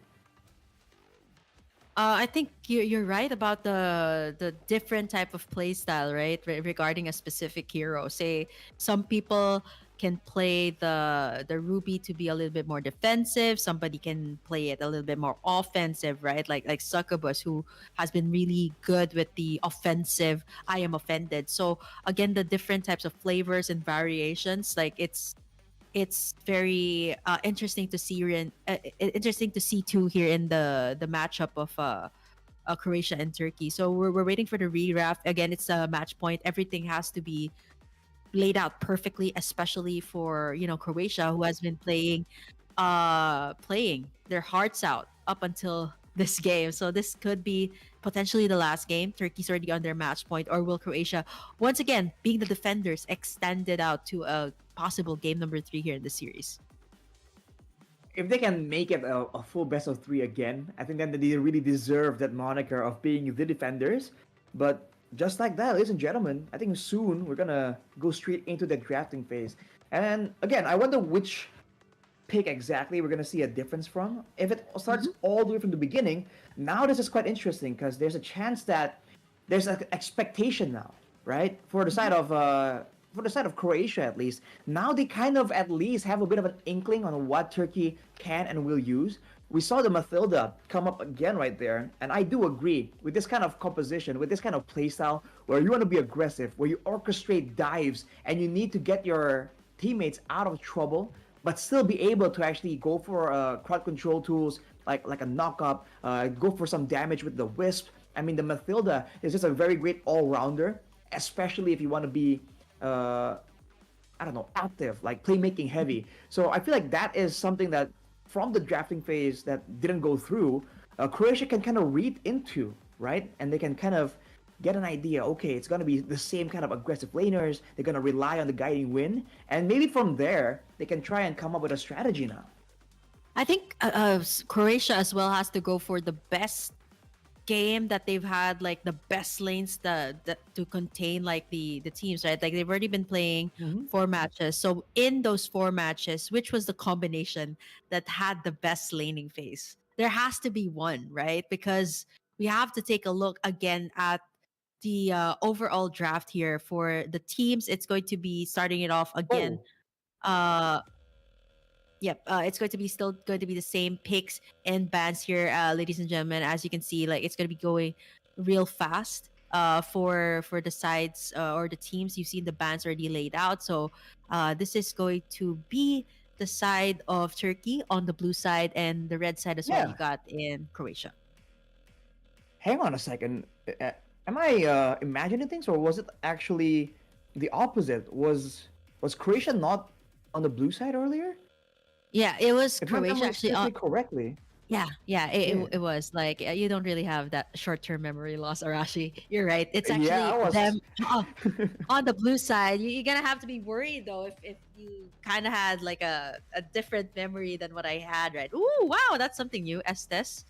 I actually believe it was Okay. a chip and then a ruby that was picked up by Yeah, chip and then a ruby, if I'm not mistaken, for Croatia when they were on the blue side. So now it's going to be Turkey with this pick. Oh wow, this is gonna be so good with the Loyi. Like that's what the Loyi loves. Everybody clumped up together, and with the Estes, it's just perfect. It's not even banned Hmm. away. Plus, it has special Oh, but voice there's lines with the still. Yuzong. I like that. Oh, you're right. I forgot there's an Right? extra benefit. Having that Yuzong though, man, that just negates the whole backline presence and the Bane. This Bane was banned away by Turkey themselves, I believe, when Oh, they I think they saw know. that Croatia was gonna play this defensive style. They're gonna try and stop the dive. Now, because they didn't go for the ban or they're unable to because they wanted to secure the chip because they want to ban away other heroes, they pick up the Bane themselves. So now with everyone clumping up together like this, there's a chance that this Bane can still just wreak havoc completely, right? Force everyone to disperse or take the full brunt from the deadly catch. And with now Oh, with there you go. Croatia going for the B tricks as well, there's gonna be a lot of AOE available to them, to their credit. But we've seen the B tricks go up against Yutongs all the way from when the Yutong could be used in the gold lane a couple of seasons back. It's Oh never a yeah. good time if you're a Beatrix, man. You just get completely annihilated. And I mean, Uno Hana's the one playing this, right? And it Hmm. he's a very uh he's a very aggressive XP laner. So what's worrying me here is going to be the backlines, the Estes, right? If it gets called out first by how aggressive Uno Hana can play, then it's gonna spell trouble here for the side of Croatia. But I think what's really interesting here is they prioritize the Bane. So this is a heavy prioritization on the Bane for Turkey instead of the Hmm. Loy, which I said that could have endless possibilities with this lineup, with the Loy being banned away in the second phase, right? So I think they might actually perhaps go for something else here. For the side of Turkey, they're now banning out the mid laners. Actually, both sides don't even have any mid laners, and with the Julian performance or the Prio pick on this, they have to ban this out, right? They stole it away in the first draft before we had this redraft. They actually Hmm. picked up or stole Oh, away the Julian, and now we're hovering over a Valir. I'm not so sure how that will work out, though. You do need that kind of more AOE. I know this is great for melee heroes back when the tank meta was still a thing, but I'm not sure oh, though about this let's one. go. But let's go with it. I know you like this pick, Arashi, personally, and I think it can also kind of stop out the tracks here of whoever comes out through the portal. But I do still am feeling that this lineup of Croatia lacks that AOE from the mage. So for the side here of Turkey, I think they can go for heroes that are great, especially when everything's clumped up together. I was gonna say the savior. I was setting it up. The savior is so good with Oh, the Estes, because if you think about it, right, the passive will really proc if you have everybody clumped up together. And what better way to have that than to be an opponent with the Estes. And honestly, that's my counter for the Estes, if not the Loi. It's either the Savior or Sicilian. And if you're talking about meta right now, it's definitely the Savior on top. All right, man, the savior coming through. If it becomes a prolonged fight here now, there's going to be a lot of AoE. The Fanny still comes through, though, for the side of Croatia. Yet another curveball the second time around. I was thinking there are going to be a couple of purifies on the side of Croatia, but they're willing to just go straight at it and brave the crowd control that is available to the side of Turkey. And right now, especially with the Valir, I guess technically the Valir can kind of cleanse off a bunch of that, purify a bunch of the crowd control out. And then if they just come through and rush straight at you, the stuns coming through from the passive, from the fireballs landing, and of course the pushback, that could also serve as a setup, right? When everyone's actually varying distances away from your team. If everyone gets pushed back and stunned by the Valir, that sets up for a Bennett's Rage, that sets up for the Fanny just slicing and dicing all over the place. So there is potential here in the hands of Croatia. And I'm a big fan of the fact that, we thought that, okay, there's no way the Fanny was an actual, pick they wanted to go for. That was the mistake. They're going to change it. But they doubled down on it. That is very unexpected, and I'm looking forward to see how it performs, man. I'm also curious about the combination here, because rarely would you pair up the Estes with the Fanny, right? And I think there's this ongoing meme. Yeah. I was just laughing about it when I think about it. Like the ongoing meme that has been posted on the respective MLBB social media pages, wherein it's the Estes chasing after the assassin. Hey, stop, stop, stop. And then Estes would use a car to run after or chase after the assassins. Like, hey, stop, I'm trying to heal you. I think that's my personal frustration as well as an Estes, right? And if you have an assassin on your side, because say assassins like Hayabusa, Fanny, and Ling, how on earth can you heal them? Like, you have to be really, really fast. I mean, I wouldn't be surprised if Dire Bai goes for a sprint here, but she's not. She has the flicker. And looking at this, are we seeing any particular battle spell that is kind of out of the ordinary here, Arashi? Anything too crazy? It's a Vengeance Claude, by the way, this time. So how's that going to fare up against a Beatrix? I think it's just extra bit of survivability, especially with a Fanny in the picture. I think we all remember. Not from Turkey, but the men's side, the Fanny plays. As we talked about it, boom, immediately going for aggressive maneuvers around the map. But looking at the battle spells, I thought a Purify was definitely showing up for the Estes, but Mireia now going for a playstyle. Flicker out from Ivona. He's going to be the one playing on the gold lane. That is going to be a flicker out from the side of... But Miko, there's the... we were just asking about the battle spells. There goes the Vengeance to kind of be a little bit more tanky here. Or that would have been either an Execute or maybe a Retribution Cutthroat from So Useless. Here comes the first turtle of the game. 1 minute in. Let's check it out. Definitely for the side of Turkey, they have a little bit more advantage. Looking at how the XP lane is going out, Uno Hana has been just being menaced here up against Succubus, poking, even life stealing her way into this game, getting in at least at level 4 as early as possible, even way before Succubus. But they don't send Noah to the top side either to get that level 4. So it's still an uncontested turtle. Croatia does not want that smoke, man, against a Black Dragon form. Especially in the hands of Uno Hana. We've seen that aggression just come through time and time again. But look at the invade immediately, taking away some of the buffs from this Fanny. They can shut down that way. But look at the bottom side, man. That's the aggression coming through. Still from Turkey. And So Useless is forced to back away from it. This is going to be so difficult. And if you look at the battle spells as well, by the way, rather the emblem from Nora, Temporal Rain, so that you can go engage, go for the shortcut, and then have your spells off cooldown once more.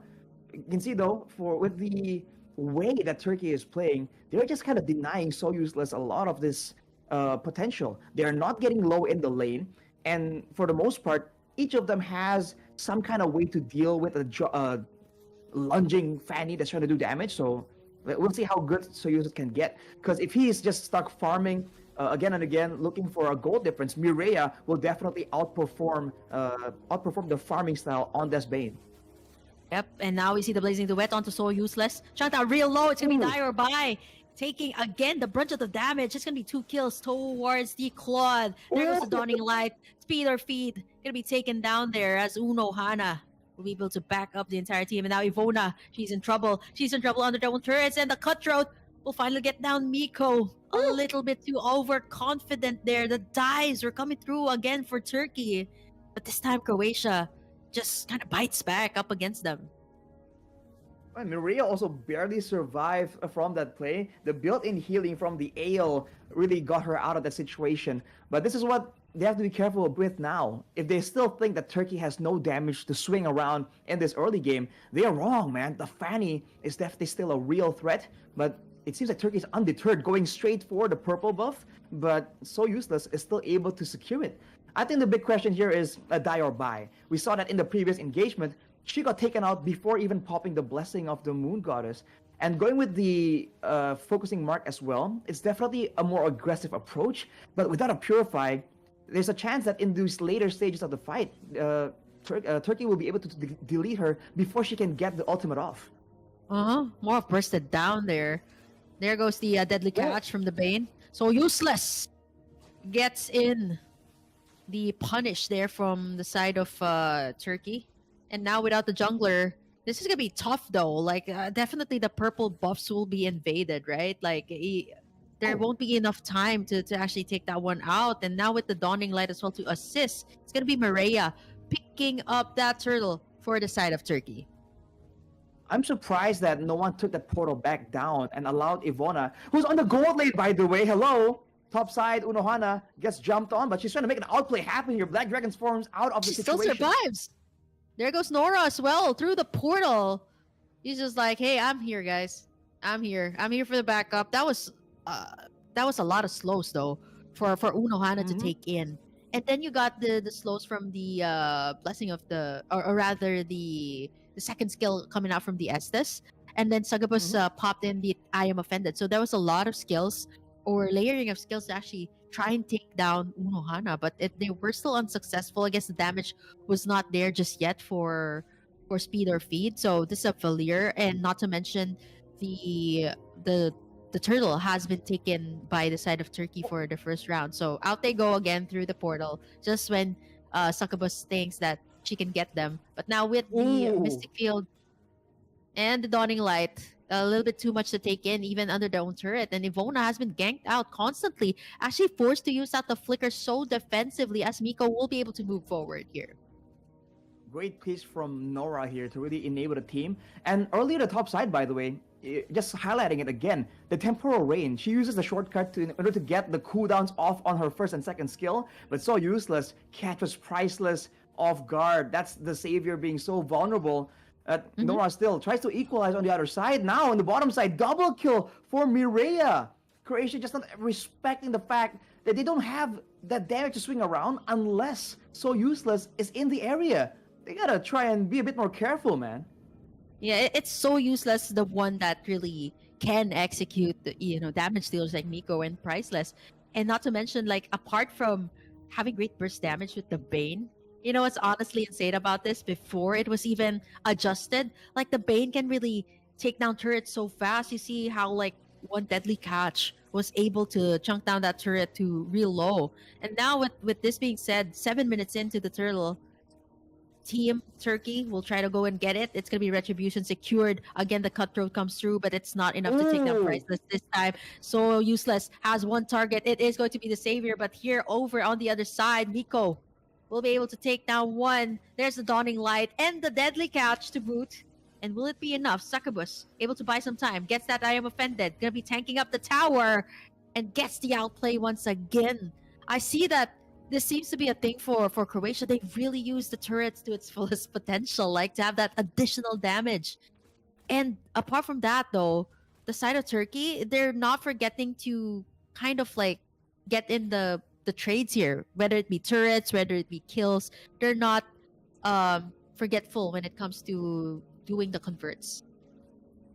And it seems like the side of Croatia aren't aware that the purple buff is taken, but left. The small creep is left up there as Speed of Feet tries to go for a solo play. Won't work out in their favor though. And the orange buff still gets denied as well. So Useless though will have one still available I think she might have stolen it from the side of Turkey earlier. But look at the map. For the most part, the turrets are starting to fall, and that means that the aggression that Croatia wants to bring to the table is going to be a bit more risky because Wow. the buffs of this Fanny is just delayed, it's just disrupted. And look at Ivona. Wow, Nora going in through the portal, picks up a Oh! killing spree, as well as Miko coming right through, blazing duet in to clean up the work, and right after that, the portal to bring everyone in once again. It's so difficult here. Succubus manages to come through here as well, gets the I am offended. She has the immortality here right now. Nora gonna be able to tank that one up, but with the slows coming out from the Valir, it is going to be a little bit hard. You definitely can't move through that one. That's the I'm offended. And the slows from the Valir's Flames. That was just unfortunate. They were just sitting around as if the portal is a one-way street, but out of nowhere comes in Succubus to really equalize. Turkey's gotta be a bit more careful than that, man. But die or buy. Again, no Purify, no Flicker even available. Walking up like that, that's a bold move, man. You gotta respect the damage that Turkey can swing back at you. No turrets down just yet, and I think slowly but surely, Turkey is constricting the resources available to the side of Croatia. But now with the Lord available, they actually sent Unohana to go for this split push style, ensuring that, you know, even if there's any play from Croatia, she can definitely get out with the Black Dragon form. Lord take though from Turkey. Oh, Gonna be Maria with the retribution this time. An attempt there, but the deadly catch. Catch is so useless. And the blazing duet to boot. The shutdown comes through for speed or feed. And now Succubus able to buy some time with the I am offended. A double kill for Mireia. 14 kills for the side of Turkey. And they got the first Lord of the game. that was unfortunate, man. So useless, comes in and just gets immediately nuked. But Unohana, Whoa! Goes in for the furious dive. Gets in die or buy. As well as Mireia coming through the portal as well. They're gonna get in the killing spree. And this is tough, man. Tough for so useless. Not even able to get the purple buff. She was able to get in those executes on, you know, the squishy heroes like the Savior. Perhaps even Miko. But right now, without the purple buff, ooh, she is a little bit useless here right now. The Fanny is very much dependent on that. And now Nora. Succubus. Oh. The rest of the gang. Gonna go in for the deadly catch, denying in that I am offended. They got the Lord as well on the bottom side, so useless. Gonna go for the shutdown with the cutthroat. And without the purple buff, let's see if she can actually make it through. Miko with the blazing duet again. It's gonna create a lot of damage, but with the Estes Whoa. to sustain up the damage, it is going to be enough. A little bit too deep right in there. It is going to be an XP laner for the price of an XP laner. A little bit too much this time for the side of Turkey. A little bit too overconfident, but of course they know they have this in the bag. They are on the lead. They are on the driver's seat. And even Priceless right now is starting to make it look really uncomfortable here for the Ooh. side of Croatia, because you can instantly get deleted by the mid laner and the gold laner, and die or buy even. Just standing there, can't even get anything, as Turkey, Miko, and the rest of the gang will go for the final push and take this series with our first sweep for the women's division. man, just like that, it's over. That came out of nowhere, man. Turkey showing again the aggression that's still calculated. Despite the best efforts were so useless there, she got stuck in the field, gets immobilized, and immediately gets shut down. And the fact that the side of Croatia has the Estes, we didn't see a single massive Blessing of the Moon Goddess play because it wasn't allowed, right? The way they were playing it is this back and forth, and you never know when the actual full brunt of damage coming in from Turkey is gonna arrive. They started with the lanes as expected, especially in that EXP lane. Unohana is an absolute menace. From there, they just immediately kept leveraging their advantage, and slowly but surely, the jungle, so useless, also started feeling the pressure, started losing the buffs, and from there, it's a matter of time, man. It's the global presence enabled by Nora as well. The creative use of the temporal rain to get more stuns, more plays happening around the map. Definitely have to highlight that as well. And overall, Mieko with the Vengeance battle spell, I think it's a great option right here, because you're not seeing a lot of situations where the Claude needs to kite back or get away or reposition fast. It's all about standing there and just trading blow for blow. And I think we're reminded here about that Bane damage, man. That moment right there where the Fanny just gets snapped away Deleted. out of existence. I feel like that's a reminder, dude. Like, you give the Bane the farm, the items, you get nuked.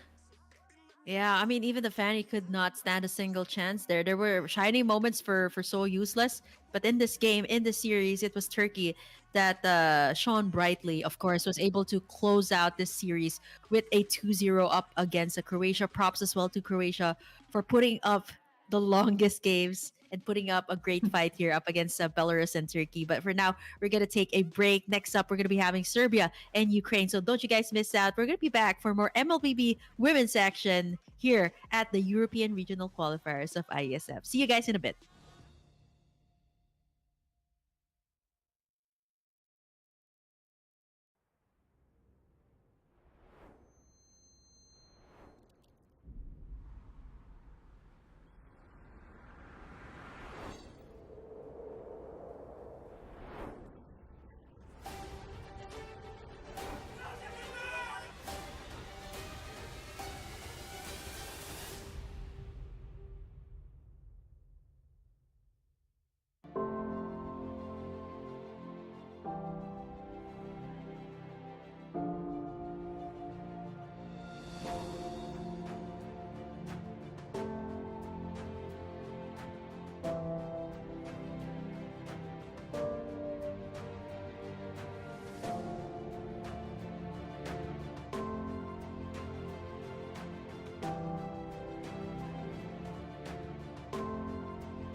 Ladies and gentlemen, the final match in the IESF Europe Regional Qualifier in the Ladies Series.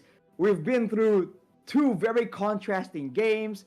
We're seeing that I guess your region's notoriety or reputation definitely shows in your gameplay as well. If that's certainly the case, then Ukraine has a case to have a rather dominating performance against Serbia. But of course, in the land of dawn, nothing is guaranteed. You're still with me, Arashi and Burger Kim, for one more series for today. Kim, what are your thoughts about this matchup, man? Any I mean, predictions? we haven't seen any of the women's team play just yet, right? Like this is gonna be the first day actually that we're gonna be seeing all of the teams from the respective qualified regions that will be playing today. So I think in terms of again, based on the matchup that we've seen in Croatia and Turkey, we're just gonna go with stats here. We're gonna go with tournament experience, the level of competitions that are available in their country, and with how the male Ukraine team dominated. I think for the female team, we can anticipate to see like more or less pretty much like the same type of play style, right? Like not unless, it's Hmm. not as popular, but usually, when a game is as dominant as that or is as popular in a certain region, I'm pretty sure it's gonna pop up in both genders, right? For both female and male, Mm-hmm. the male scene, it's gonna be up. So I think for Ukraine, they definitely have an upper hand again when it comes to like tournaments experience with the game as a whole. And as for Serbia, let's see if they can actually fare up against Ukraine here for our last matchup. It's gonna be our last BO3 for the day here. So keep your eyes peeled. Are we gonna be having again another 3 games straight? I have no idea. We're gonna have to find out in the draft. And we've seen different variations of Croatia in particular in the previous games. And it was actually, to give you guys a recap, it was Belarus that won for the first series, and then you got Turkey winning the second one. And now we're waiting for our final victor here for our last BO3 for today. So are you saying that we're gonna see like a Martis mid from Ukraine here, Kim? Is the first thing that comes to mind. But I do agree. If you're in the same region, even there's no separation when you're just playing your normal, regular rank games. So, and even if there are competitions in the region, these the lady scene gets to kind of kind of look at what's going on in the male scene and kind of pick and choose what they like. So that's definitely something that leads to some similarities between the two scenes technically. So I do agree that Ukraine will definitely have that aggressive signature style, and I mean we're all for it, right? Aggression has shown to be so effective, and today on the receiving end of that Ukrainian aggression, it's gonna be the Serbian roster. Let's take a look at who is gonna make it into the land of dawn. It's gonna be Kirby, Kisame, Bambi, Lena, and Jolie. I gotta say, man, there's always one player with like an anime or Uh Japanese huh. based name, and I'm kind of enjoying the fact that technically in my own Indonesian English desk, there's also only one real like Japanese sounding name. It's Coincidence? yours. Can we only handle one?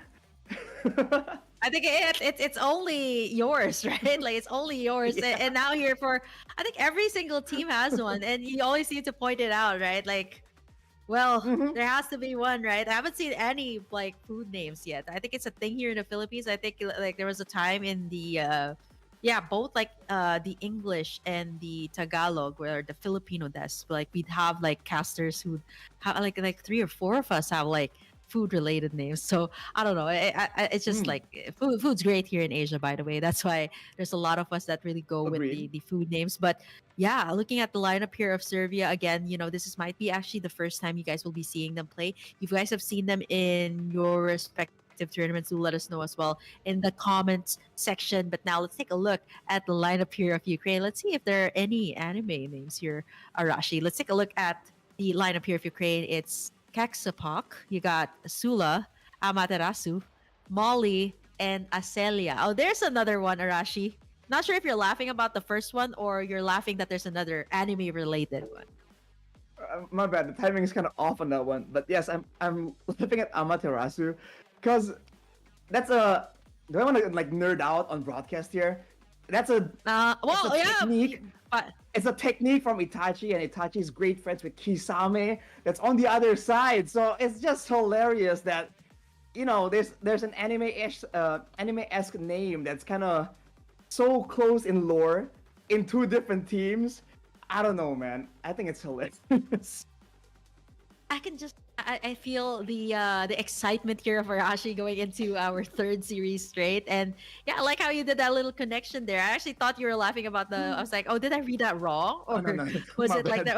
I was like, or was that another anime name I was not aware of? I mean, I do watch a couple of anime here and there, but I mean, oftentimes it would sound like your IGN, right? Like your IGN, or Hmm, hmm. anything that sounds very, very, yeah, very anime. So usually like So that's something that, anime. yeah, I think there has to be one, right? Like in every single, I don't know, in say in class, right? There has to be like that one guy who's into that, one girl who's into anime. Or in every single friend group, right? The There has token to be weeb. somebody.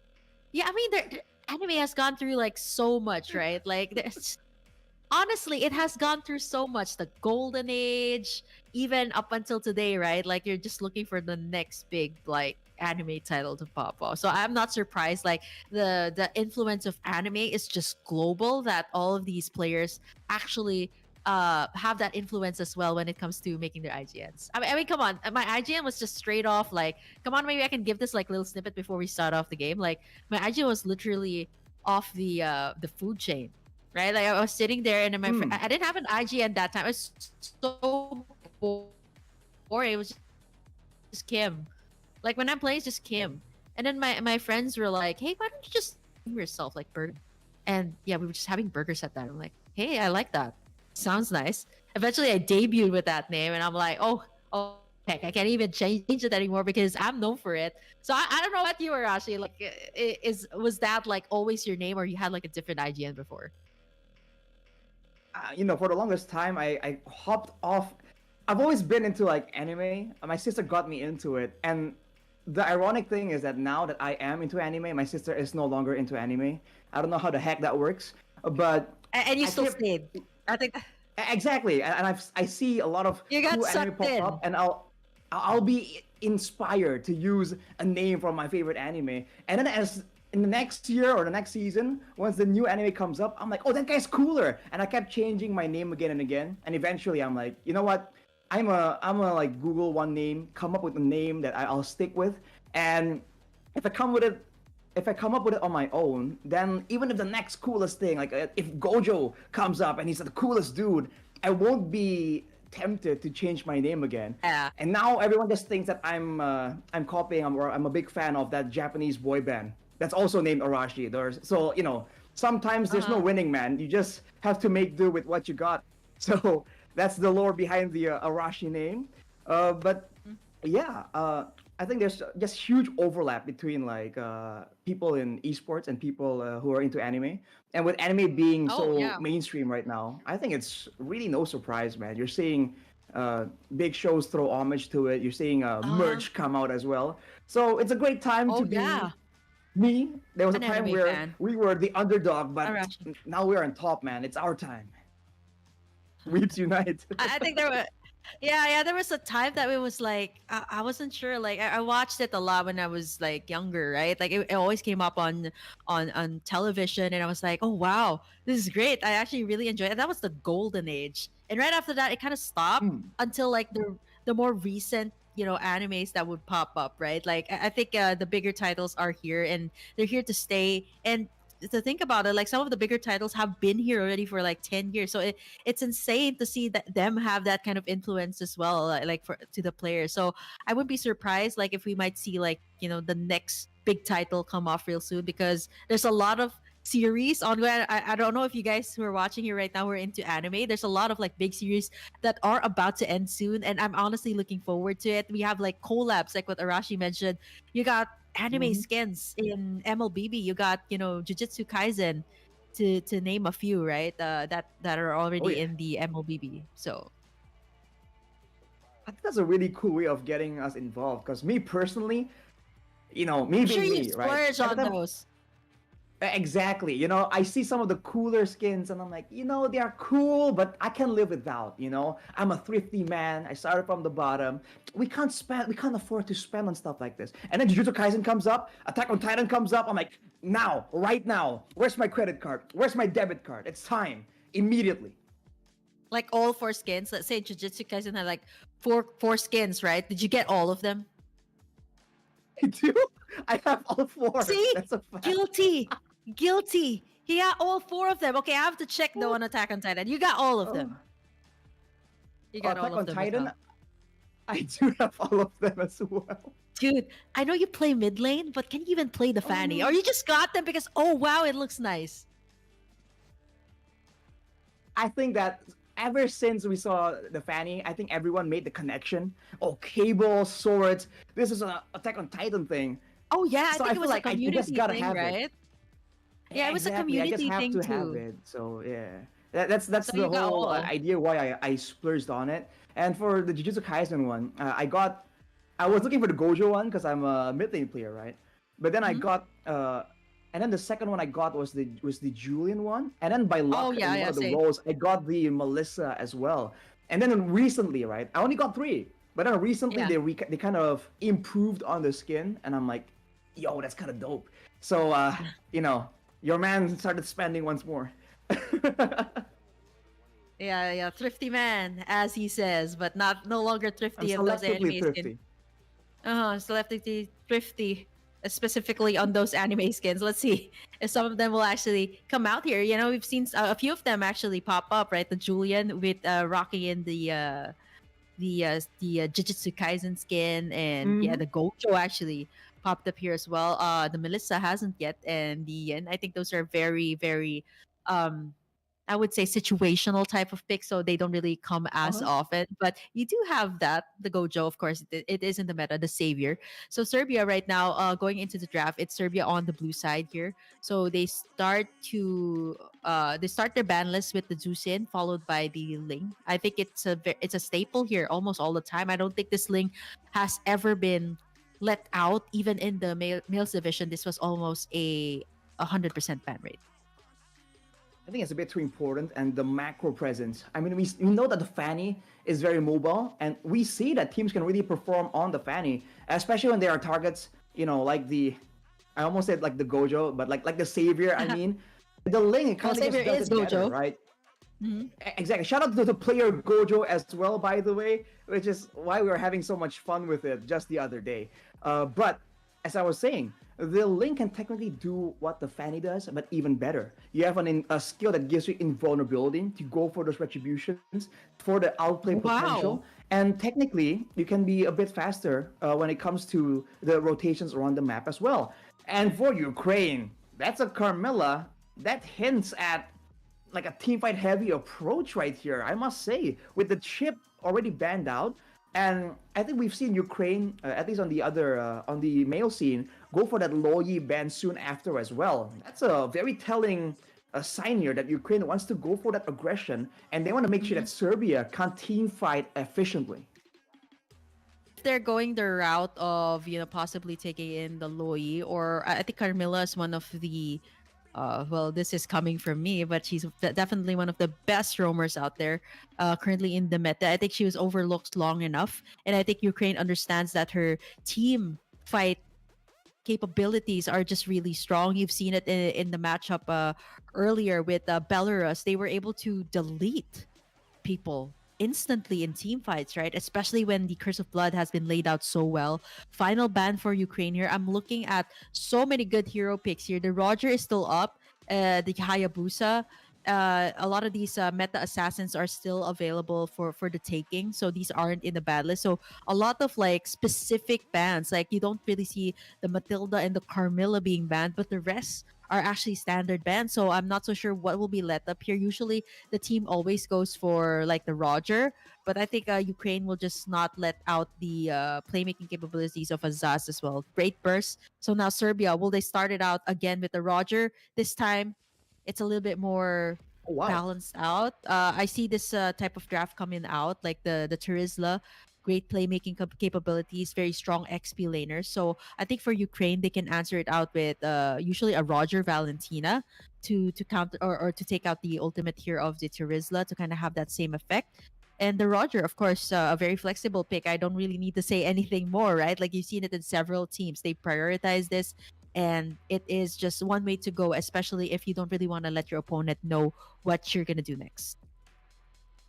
Yeah, it's a very safe pick, and back when hiding your prio picks is a strategy, the Terizla really is selected very early on.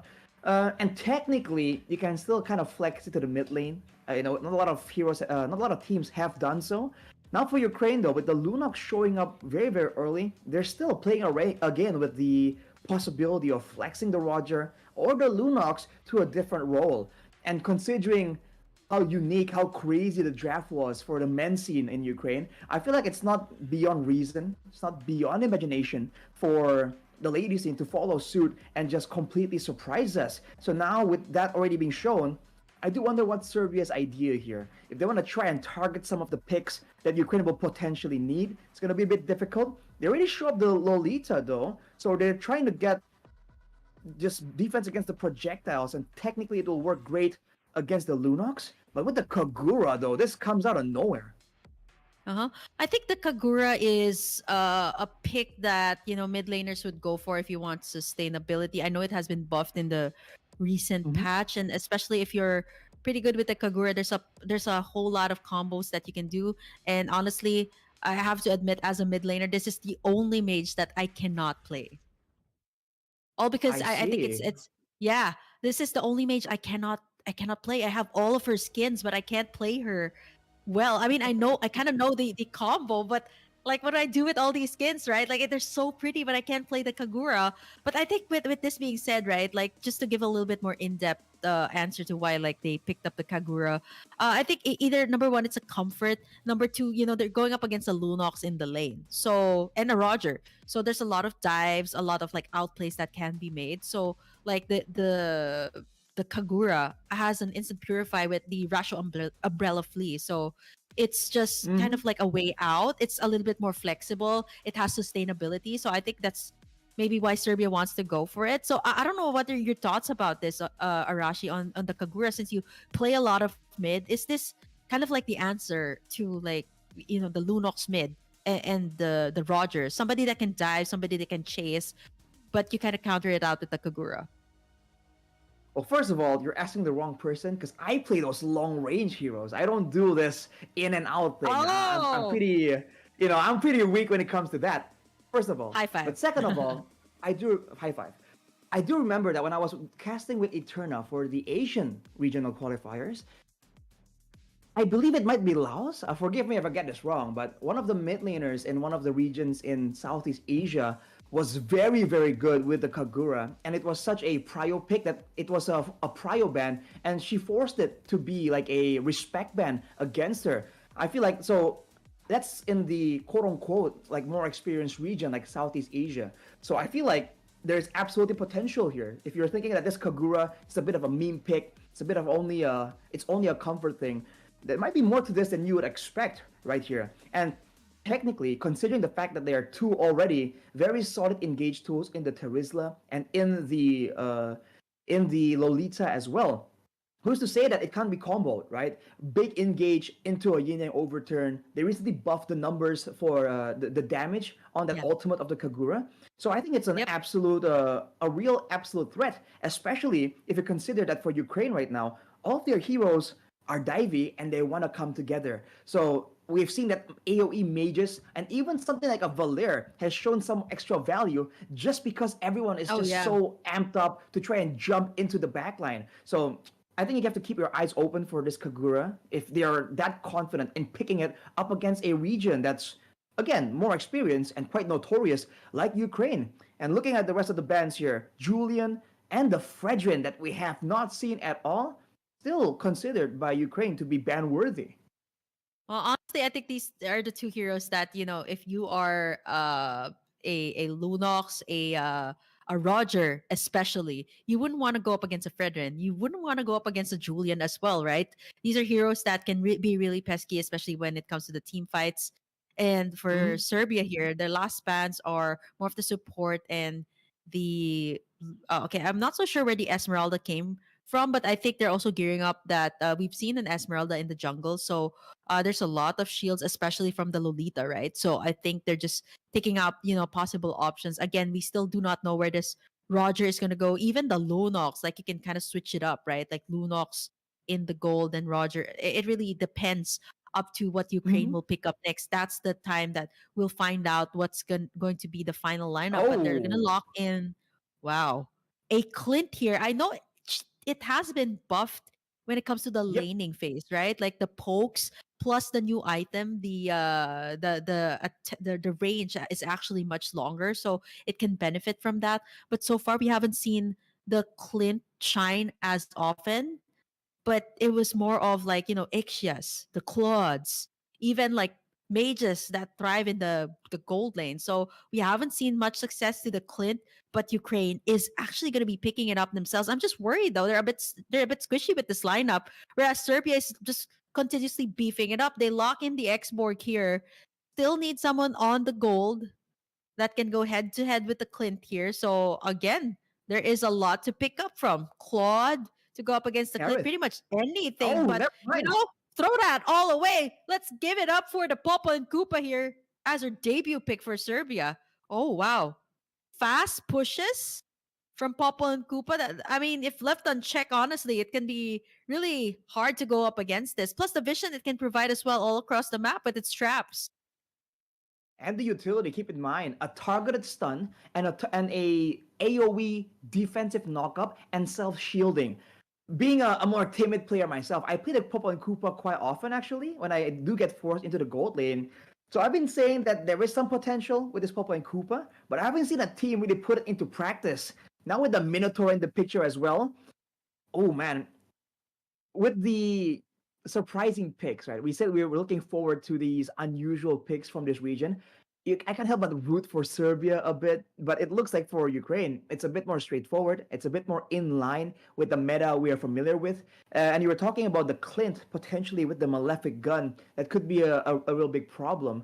And now the burst, like you said, in the laning phase and later on, even in the team fights, is going to be a lot more dangerous. I think he was buffed to try and keep him more competitive with the Harith. But now we get to Popa and Koopa, get you thinking about that matchup, right? Because Popa and Koopa is a notorious lane bully. It's essentially a 2v1. All the spells are targeted. Oh And yeah. if you fall behind, then that's the turret just getting munched on completely. So that being said, this also means that there are a lot more ways for the side of Serbia here to go for big team fights or to go for that pickoff, right? A Popa and Koopa and Kagura combo. Oh wow, I just remembered now. Back in Can be season 8 in immobilized. MPL ID, in season 8, dude, it was a thing that Onyx was using and they were able to win MPL ID in some way due to using that combination. So now I'm looking forward to it. It's all about getting someone stunned up, locking them down with the traps on top of the initial Byram Koopa, and then hitting them with a guaranteed yin yang overturn. Ladies and gentlemen, game number 1 between Serbia and Ukraine. Will Serbia come out strong or will Ukraine prevail? Out of the ordinary as well when it comes to the battle spells. Looking at the teams here and the Popol and Koopa. Sometimes we see it in the Inspired. Seems to be like a big thing for the marksmen now. We see it in the Moskovs, Popol and Koopa at times, right? But the Popol and Koopa here, Jolie goes for the Flickered and the Quantum Charge. So is the Clint. So when it comes to the poking, I think both of these marksmen in the gold lane have that potential. But when it comes to the mid, how is the clearing going to be, right? This is not something we've seen the Lunox, but Oh, wow, hold that thought. Top side though, gonna get taken down. That's gonna be Ukraine drawing in the first blood Molly. They're definitely the Yuzong, one of the strongest laners that can go head to head with the Tervizla, especially utilizing the passive so well. You can lifesteal the heck out of your mhm. opponent. And with that being said, wow, that is a lot of gold plating taken out there. The Shah energy is deceptive, man. You think you want to trade, but then you lose HP, and then the Yuzong gains HP. Before you know it, you're forced to recall in the lane. And even in the mid lane, by the way, the fact that Lunox has built-in sustain from skill 1 and the Minotaur can augment that, they have a good mix of like early game clear and sustainability. And so they can rotate a lot faster to help out Sula in just rotating around and supplementing ganks. With the turtle coming up, with Molly getting that solo kill earlier on, and Lena getting really hard pressured here, that's going to be a Black Dragon form advantage technically. I don't think Serbia can actually contest this. It's 2 levels ahead as well for Molly. Right after that, you got the half plating over on the top side, plus the turtle advantage for your team. So that itself is a win for Ukraine. But looking at how things are going here, it seems like Serbia is going to rotate towards this bottom side. It is going to be 4 members down here. They do have a Minotaur here for the side of Ukraine. I'm looking at the lineup here as well for both Serbia and Ukraine, and it seems like it's a glass cannon composition here for Ukraine. You got 2 marksmans. Make the Lunox as well. Add that up to the list. You're going to have a whole lot of damage when it reaches mid to late game. I mean, we did talk about this. Ukraine seems to like the fact that the best defense is a great offense. So they can try and do that right here. Technically, no real people too beefy on the side of Serbia, but now going for it, Amaterasu gets chunked down. Wow, nice. Minoan's Fury there. And now Kaxa gonna try to go in for some counterplay. Gonna go in for Minoan's Fury, but just has been used. And Ukraine will not force out any more team fight, but actually causing Serbia to back away. So this should give Aselia a whole lot more breeding ground. And this is just 3 minutes in. This is like you're talking about XP lane cards and gold cards that are missed out by the gold laner and the XP laner. And even on the mid side, though, it's getting a little bit haywire there as Molly gonna be able to steal the life steal out of Bambi there. Shaw Essence comes through, and now with the damage coming through as well from Lena, forces the flicker out, and they're not gonna go for more. I thought the Revenge Strike might take out Molly there, but she gets out. With the War Axe here, she doesn't have to go back to base at all. She can stay and just spell lifesteal back up from the minions, from the jungle camps as well. So technically, it's just sustaining back up to wait for the next all-in. And you're looking at, just again, winning lanes all across the board right here for the side of Ukraine. And look at Molly once again, just trying to go for that outplay. And again, coming up on top every single time. Amaterasu picking up the Sky Piercer too. That's a lot of burst damage available here, man. Serbia will have to be very careful about which fights they take. Yo, this is like 4 minutes in, and Molly just goes all the way in for the recalls. Even that bottom. There's no sparing Bambi. A little bit lost there.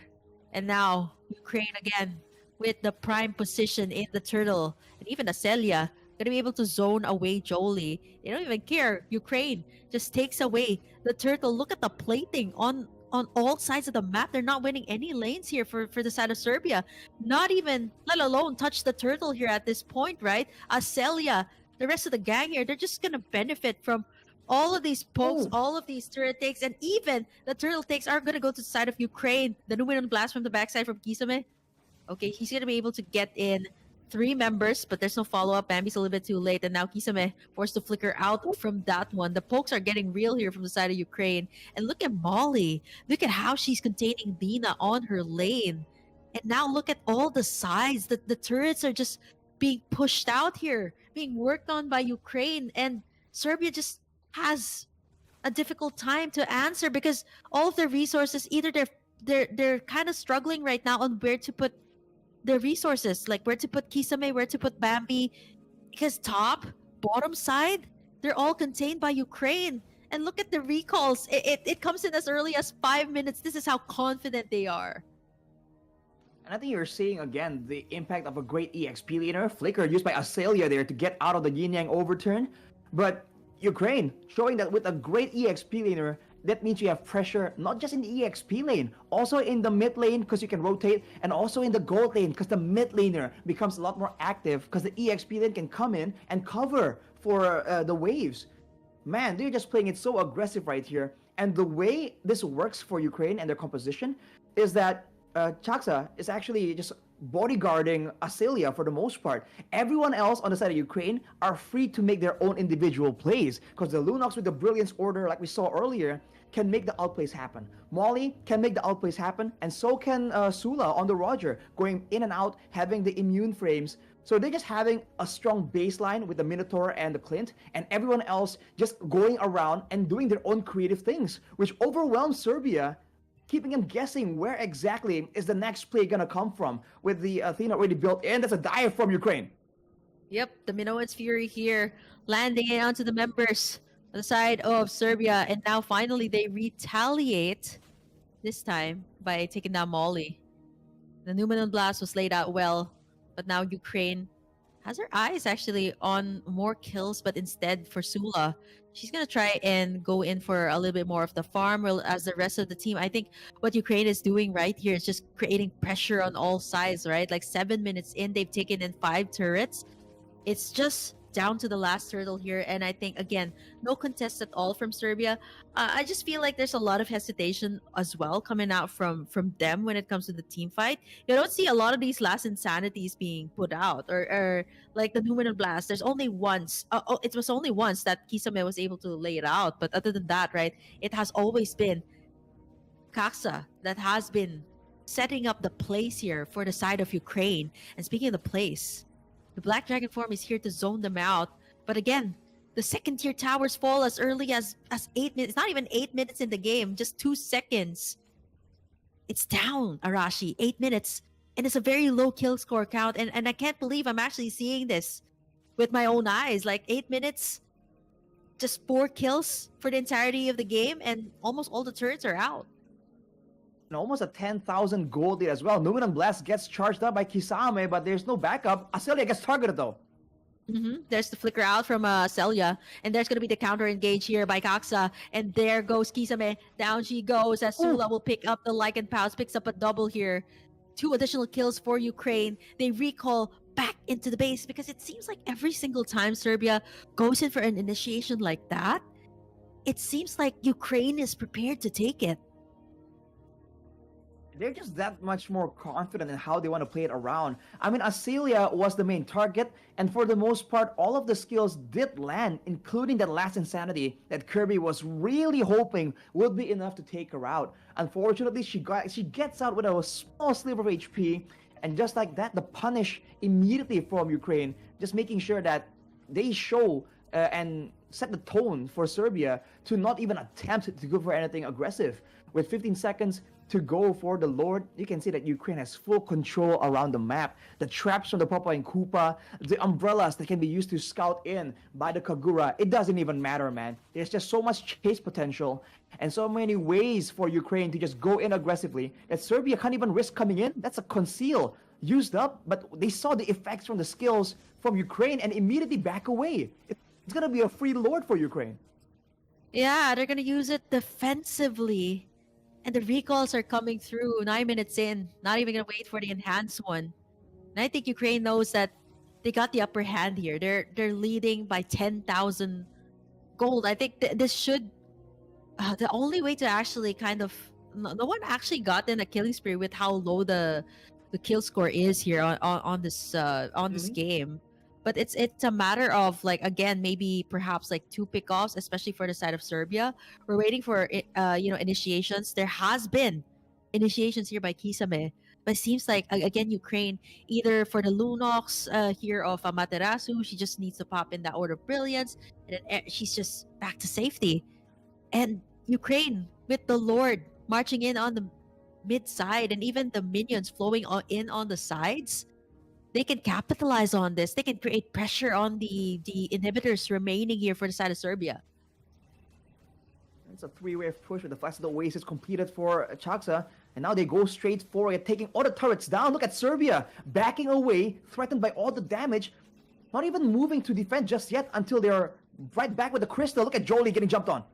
Oh, wow. Okay, they're too busy trying to protect Jolie there. Celia was got in that Numenon Blast, but now there is a layering of skills. It's going to be at Amaterasu picking up the triple. Azula as well, going in for the final kill. They lock in the base, and just like that, it's over. We're going to be having a lot of fast games, but a lot of short games as well. But I think Ukraine closed that out with like 10 minutes in. Right? Like, we didn't even get to catch it. I was just about to call the Numenon Blast, and it was just like the layer skill after that, the penalty zone, and Amaterasu was just able to land in that beautiful order of brilliance, getting in a maniac, and then the Lycan pass coming in for Sula as well, just to clean up the workings of Wipeout. And Serbia just had a tough time there, definitely in game number one. I mean, dude, that was just so dominant and so aggressive. I hate to see it, man. Serbia really tried everything they had at their disposal, but maybe even you can even say that they were really banking on the game being a lot slower. A lot of their heroes require several items in order to start getting the ball rolling, whereas for the side of Ukraine, even from level 1, that Yuzong is an absolute menace. Level 2 gets a kill, and from there, it's the same story in the mid lane, in the Golden as well, right? The Clint, just a lot more dangerous, a lot more deadly when it comes to trades. The Lunox, level 1 and level 2, it's one of the strongest ones out there due to the fact that you can damage and heal at the same time. That really seems to be the main tool that Ukraine is doing here. Damage plus sustain, and that results in them being aggressive and also relentless because they don't really have to go back to base too often. And that tempo is what allows them to just get full control over that game. And that will be it for game number 1. There's possibly 2 more to go, but with the tone that Ukraine has set, I can't help but feel like this might be a quick one, Kim. What do you think? Yeah, I mean, we've seen the longest games, record breaking here for the IESF. And now we've had the privilege of watching the shorter games here as well, being spearheaded by Ukraine. But for now, we're going to take a short break first before we proceed with the next match. It is still going to be Ukraine at the match point here. Let's see who will win this next series out as we get back after this short break. So don't you guys go away. The IESF European Regional Qualifiers 2024 will be right back.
Ladies and gentlemen, welcome back to the final match of the day in the IESF Europe Region Qualifier 2024. And man, we've seen an insane performance by Ukraine. They completely demolished in game number one.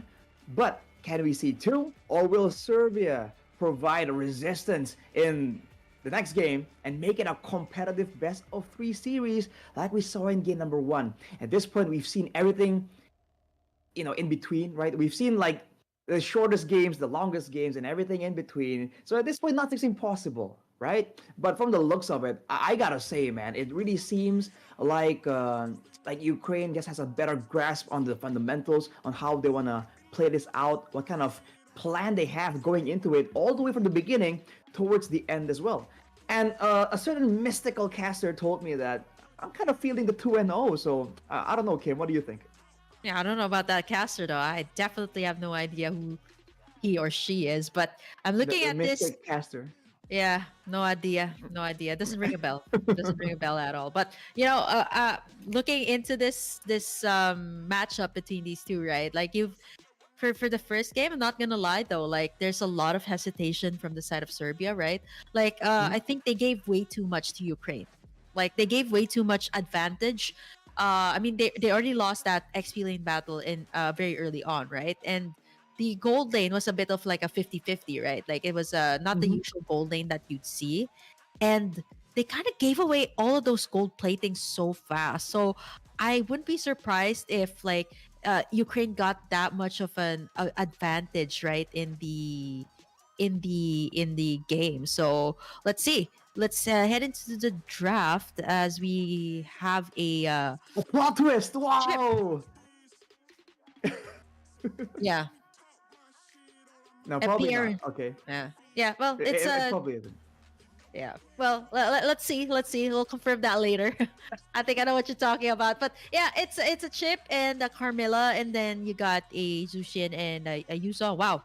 The effects can be felt here as they already go ahead and respect ban that hero for this game.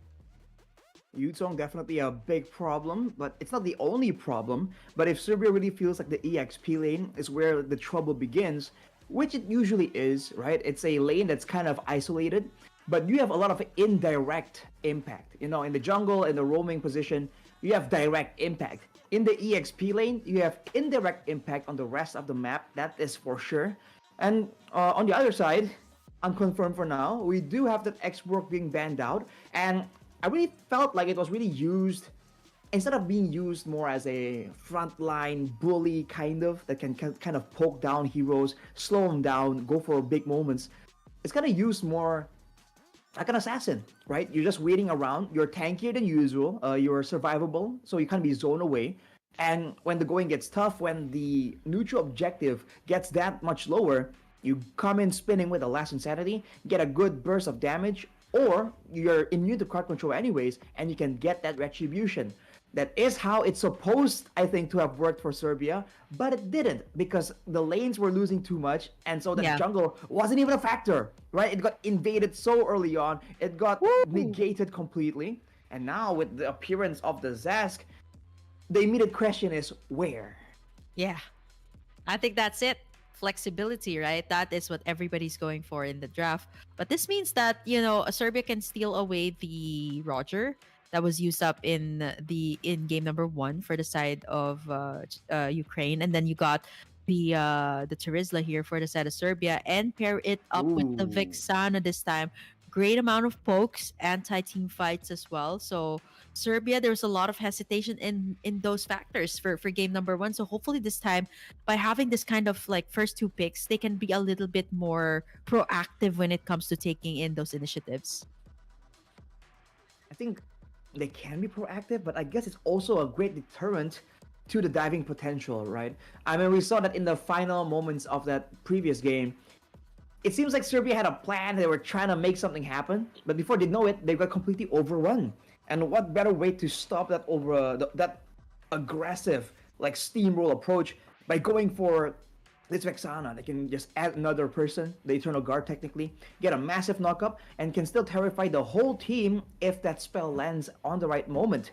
But on the other hand, with a Bane and an Edith, there's an overwhelming amount of damage here. available for the side of presumably Ukraine.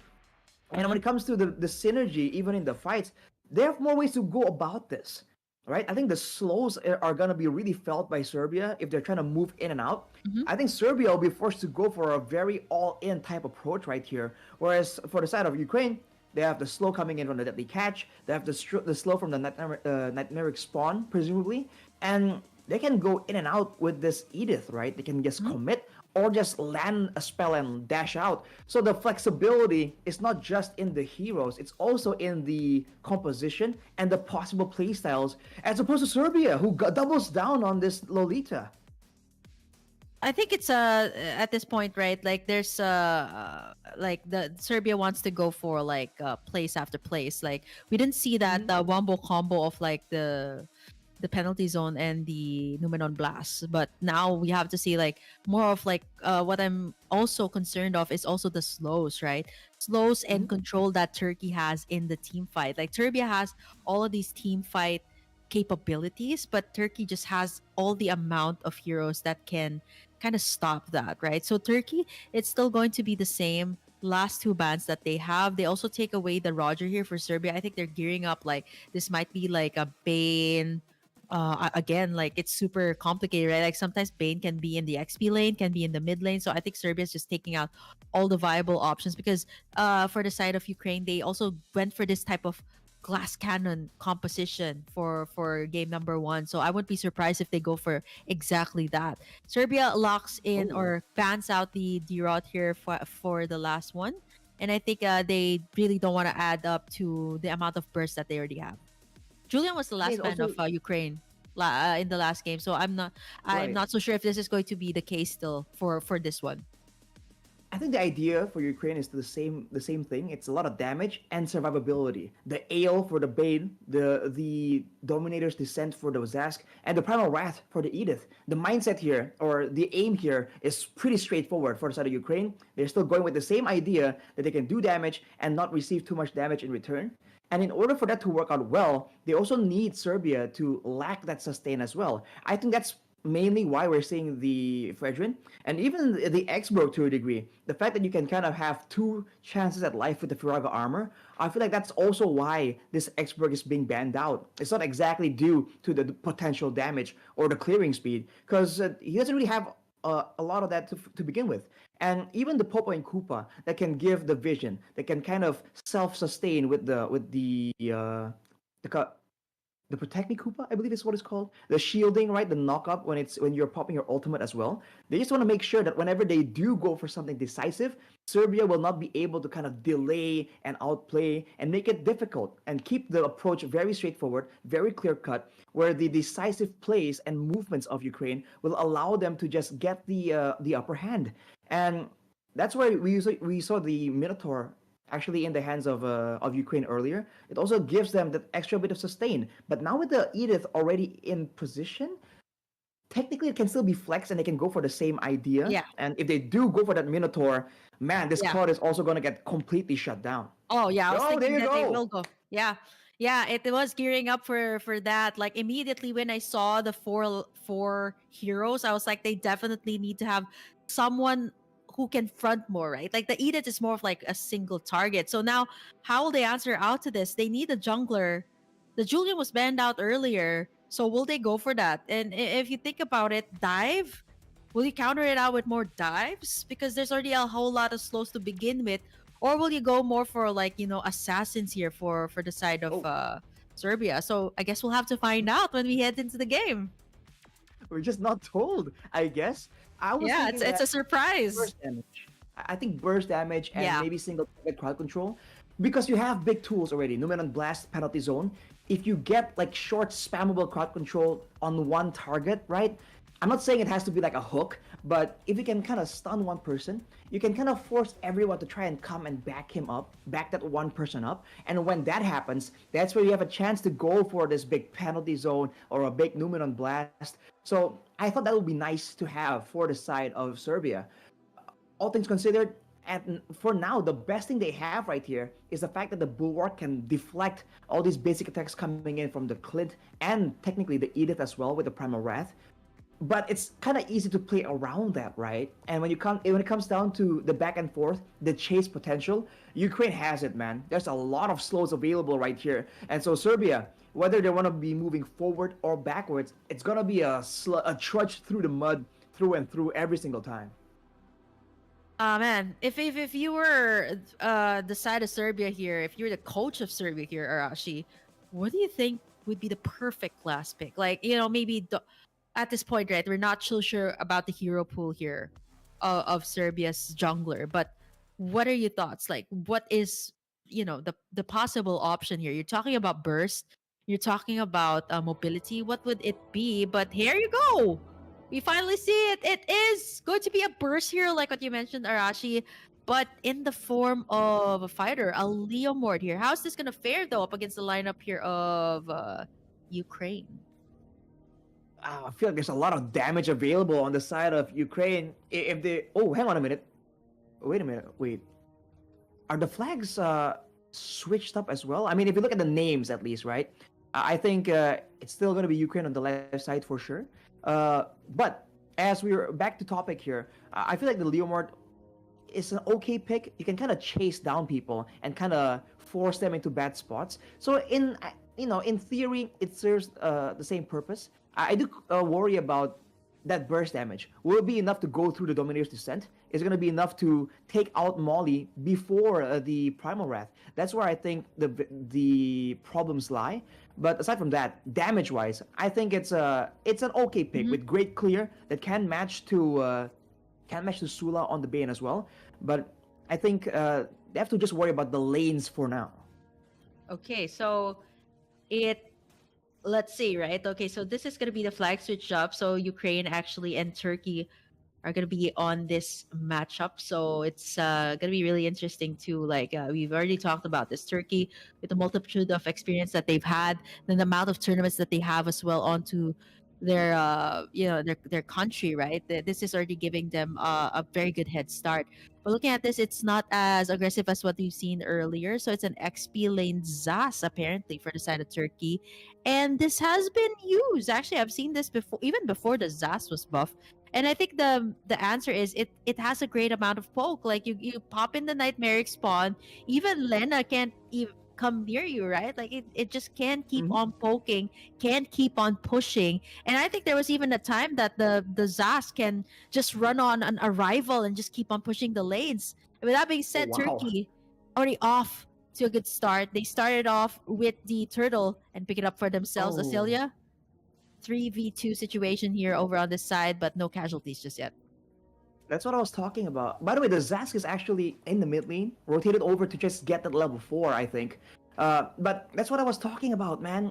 Even when they're trying to go for a play there, there's just not enough crowd control to really be a real threat, right? The Lolita, the engagement of the Lolita is just so straightforward, so obvious, dashing forward, going for a stun, that you can kind of, first of all, react to it, avoid it, and you can very easily cancel it as well, especially if you have good reflexes on the Edith and on the Minotaur. So it's going to be a lot more difficult for Serbia here to try and go for a decisive pickoff. Once again, trying and get it on the top side. You can see Acelia not really threatened by anything at all.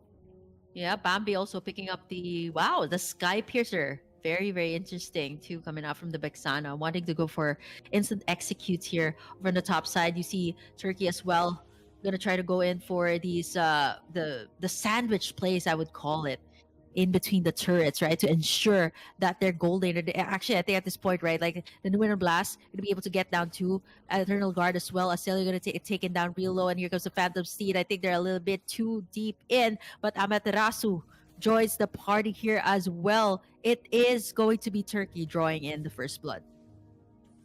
I mean, it's so much staying power on the side of. Wait, this is really confusing. I believe it's still Ukraine on the left. What again? I think so, right? Yeah, Remember, yeah. Amaterasu was the one who got that maniac in the previous game. So unless corrected, we're gonna go with that. But again, they get the first blood, and they have so much more ways to really start the fight. And even when there is that Eternal Guard as an additional backup member for the side of Serbia, it's still so easy for the side of Ukraine to back away from it. But their gold laner by all means, isn't even that immobile of a goal leader, right? With a dash of his own on the Clint. So there's so many ways for them to kite back and just wait for the right moment when they really feel like, oh, it's time to engage. Whereas for side of Serbia, again, it's a very direct, and if the ultimates don't land, then it's catastrophe. But in the bottom side, Yeah, bottom side though, Lina gonna get taken down by the deadly catch and the Dominator's descent. My bad, that's actually a Materasu on the Zest. So she was just taking down some turrets down bottom side, XP lane to be exact. But now for the side of Ukraine, they're going to do some trade-offs here as well. Gonna do a 4-man rotation over on the top side and getting in that turret. Whereas Turkey as well, they're gonna mirror the exact same move here over on the bottom side. all things considered, it's still a 1.5k gold lead. So by all means, it's no longer as dominant as it was. I think the difference in the EXP lane definitely is the Edith has a lot of damage, but much later on, right? It's a more calm approach compared to the Yuzong, and it's a lot less playmaking compared to the Yuzong. But look at this deadly catch, though, man. Just the walk up from the side of Ukraine forces everyone from Serbia to just step back and back away from their own turret in the mid lane, right? One of the most important turrets in the Land of Dawn. As I think once it happens, the side lanes, it's only a matter of time before they get cut off from their backup. And looking at the top side, soon Lina might fall victim to the whole unit. 4 members already. Yep. Yeah, she's taking in a lot of the damage here. Rocking in that quantum charge, popping in the basic attacks here and there, but it's going to be Turkey that still gets the retaliation here, the chase, as well as Molly here on the bottom side. So it's just mirror moves, actually, from both sides here to take in, right? Like they're just mirroring each other's moves, taking out turrets. As you can see, the kill score is actually really low here. But looking at this, it is going to be, again, 2 turrets taken down immediately. A tier 2 traded for a tier 1. All things considered, I think it's still a great move from Serbia to really find anything they can get. By all means, we've seen that the Vexana can really make a big difference in the late game with items. And the Claw, by all means, is a more decisive gold laner when it comes to those big fights. Whereas the Clint, it's a lot of burst, it's a lot of damage, but you're kind of reliant on your spells to get that empowered long-range basic attack. So for now, it's still going to be a defensive play. Look at that. Immediately forced back every single time whenever Ukraine really puts their foot on the gas pedal. Oh, Dominator's Descent though. Dominator's Ascent. Teleport all the way in. Lots of the pokes. And of course, you got that. Yep. The shell. That you think that is that the Zask or is that not the Zask? But honestly, that is just a lot of pokes. Blazing Duet. Also taking up a lot of the damage. Minoan's Fury here by Kaksa. He's going to take down Lena. And here comes the Phantom Steed from Kirby. Will she go for more? There's the execution. There is the onwards on to 3 members here from the side of Serbia. As Molly going to be able to get in or stop actually the tracks here of Serbia. It's going to be so frustrating for Kisame because the attacks from the Nightmare Spawn can't be blocked, man. It just slows you, and you're just powerless. And you gotta give credit to Molly here. The fact that he's on the EXP lane, usually we see Edith play a more reactive role, but he knows his role in this composition is being one of the main front lines, so he has no qualms at all being in the front, knowing that he'll have the backup, he'll have the healing coming in from the Minotaur as well, and you can see that decisiveness, the great communication they have among them is what allows them to just be so much more so much quicker when it comes to split-second decisions. And you're seeing Serbia starting to slowly but surely doubt themselves here, not really sure on how they want to start fights and how they want to approach these fights. Do they want to go for like a pick-off? Do they want to risk going up to go for a full-on 5v5? They've gone for some trades and got some value, but now the Lords are in the picture. If they keep letting go of those Lords, a good team will be able to leverage that Lord into multiple map objectives. Yeah, it's only the inhibitors left here for the side of Serbia. So I'm just wondering what the game plan is. The Claude here of Jolie, you can start to see it, kind of like beefing up its items, right? So with that being said, how do they make their next move here? The only way to actually kind of take these team fights is to have Lena or Kisame actually set up the place. But how can you, right? Because a lot of the map control has gone to Ukraine. And just like that, they take in the Lord without any Whoa. contest at all. And even Kisame is just forced to back away, flicker out to safety at that one. There goes the deadly catch. Numinous Blast again misses out as Lena will get in a brunt of the damage coming out from the Zask of Amaterasu. Left in the front, a bit too far from help. The difference in synergy, right? You saw that there's someone going in, someone getting out, and look at that burst coming in. Bambi already at half HP. Ukraine going for more, but the turret passive will allow Serbia to defend for just a bit longer. But that was before the empowered waves even make their way down the lanes. The Lord is still on the bottom side, but Ukraine are confident they can go for the lanes one by one. Look at that. No reflection though. It's on a guard. Yep, they got the Eternal Guard there just to save up that turret. It's only living at 1 HP there. There's still the Lord that they have to melt down. There's the Blazing Duet. Amaterasu a little bit too deep. Has that flicker out, and Kisame once again gets in. The damage coming out from Ukraine, and with the Nightmaric spawns here, it's so hard to advance. Will this be it for Ukraine? They got a bait here. They're locking in the base. It is going to be over as Ukraine will finish it out with a sweep. Ukraine with a dominating show, showing that there are levels to this game, man. The understanding, the synergy, and the decisiveness. I kept parroting decisiveness and synergy, but what can you say? Every single time a play is there to be made, Ukraine were on the same page. They just go for it, and it seemed always very, very clean. Even when we saw earlier, I believe Amaterasu coming in aggressively with the Domineer's Descent, when she got out, there was a punish attempt from Serbia, and it just seems like everything is calculated. The penalty zone was used to try and catch out that Zask, but she just flickers out, knowing the limits of the heroes. And man, I feel like the drafts have, it's the same mindset, but with different heroes. And the fact that they were able to come up with a composition that is so similar, operates the same way, yet with different heroes, I think is a testament to how well the drafting phase goes for them. And on the other side, it's a nice trade from Serbia. We did see that towards the end they were more proactive plays, but all things considered, you want to be a bit more proactive there, especially with their composition that really requires that 5v5. If you were able to set up for the neutral objective first, if you have more lane pressure and you can kind of force your opponents to group behind, let's say, a turret in order to set up for that big team fight, things could have gone differently. But today, unfortunately, for Serbia, the winner is going to be Ukraine.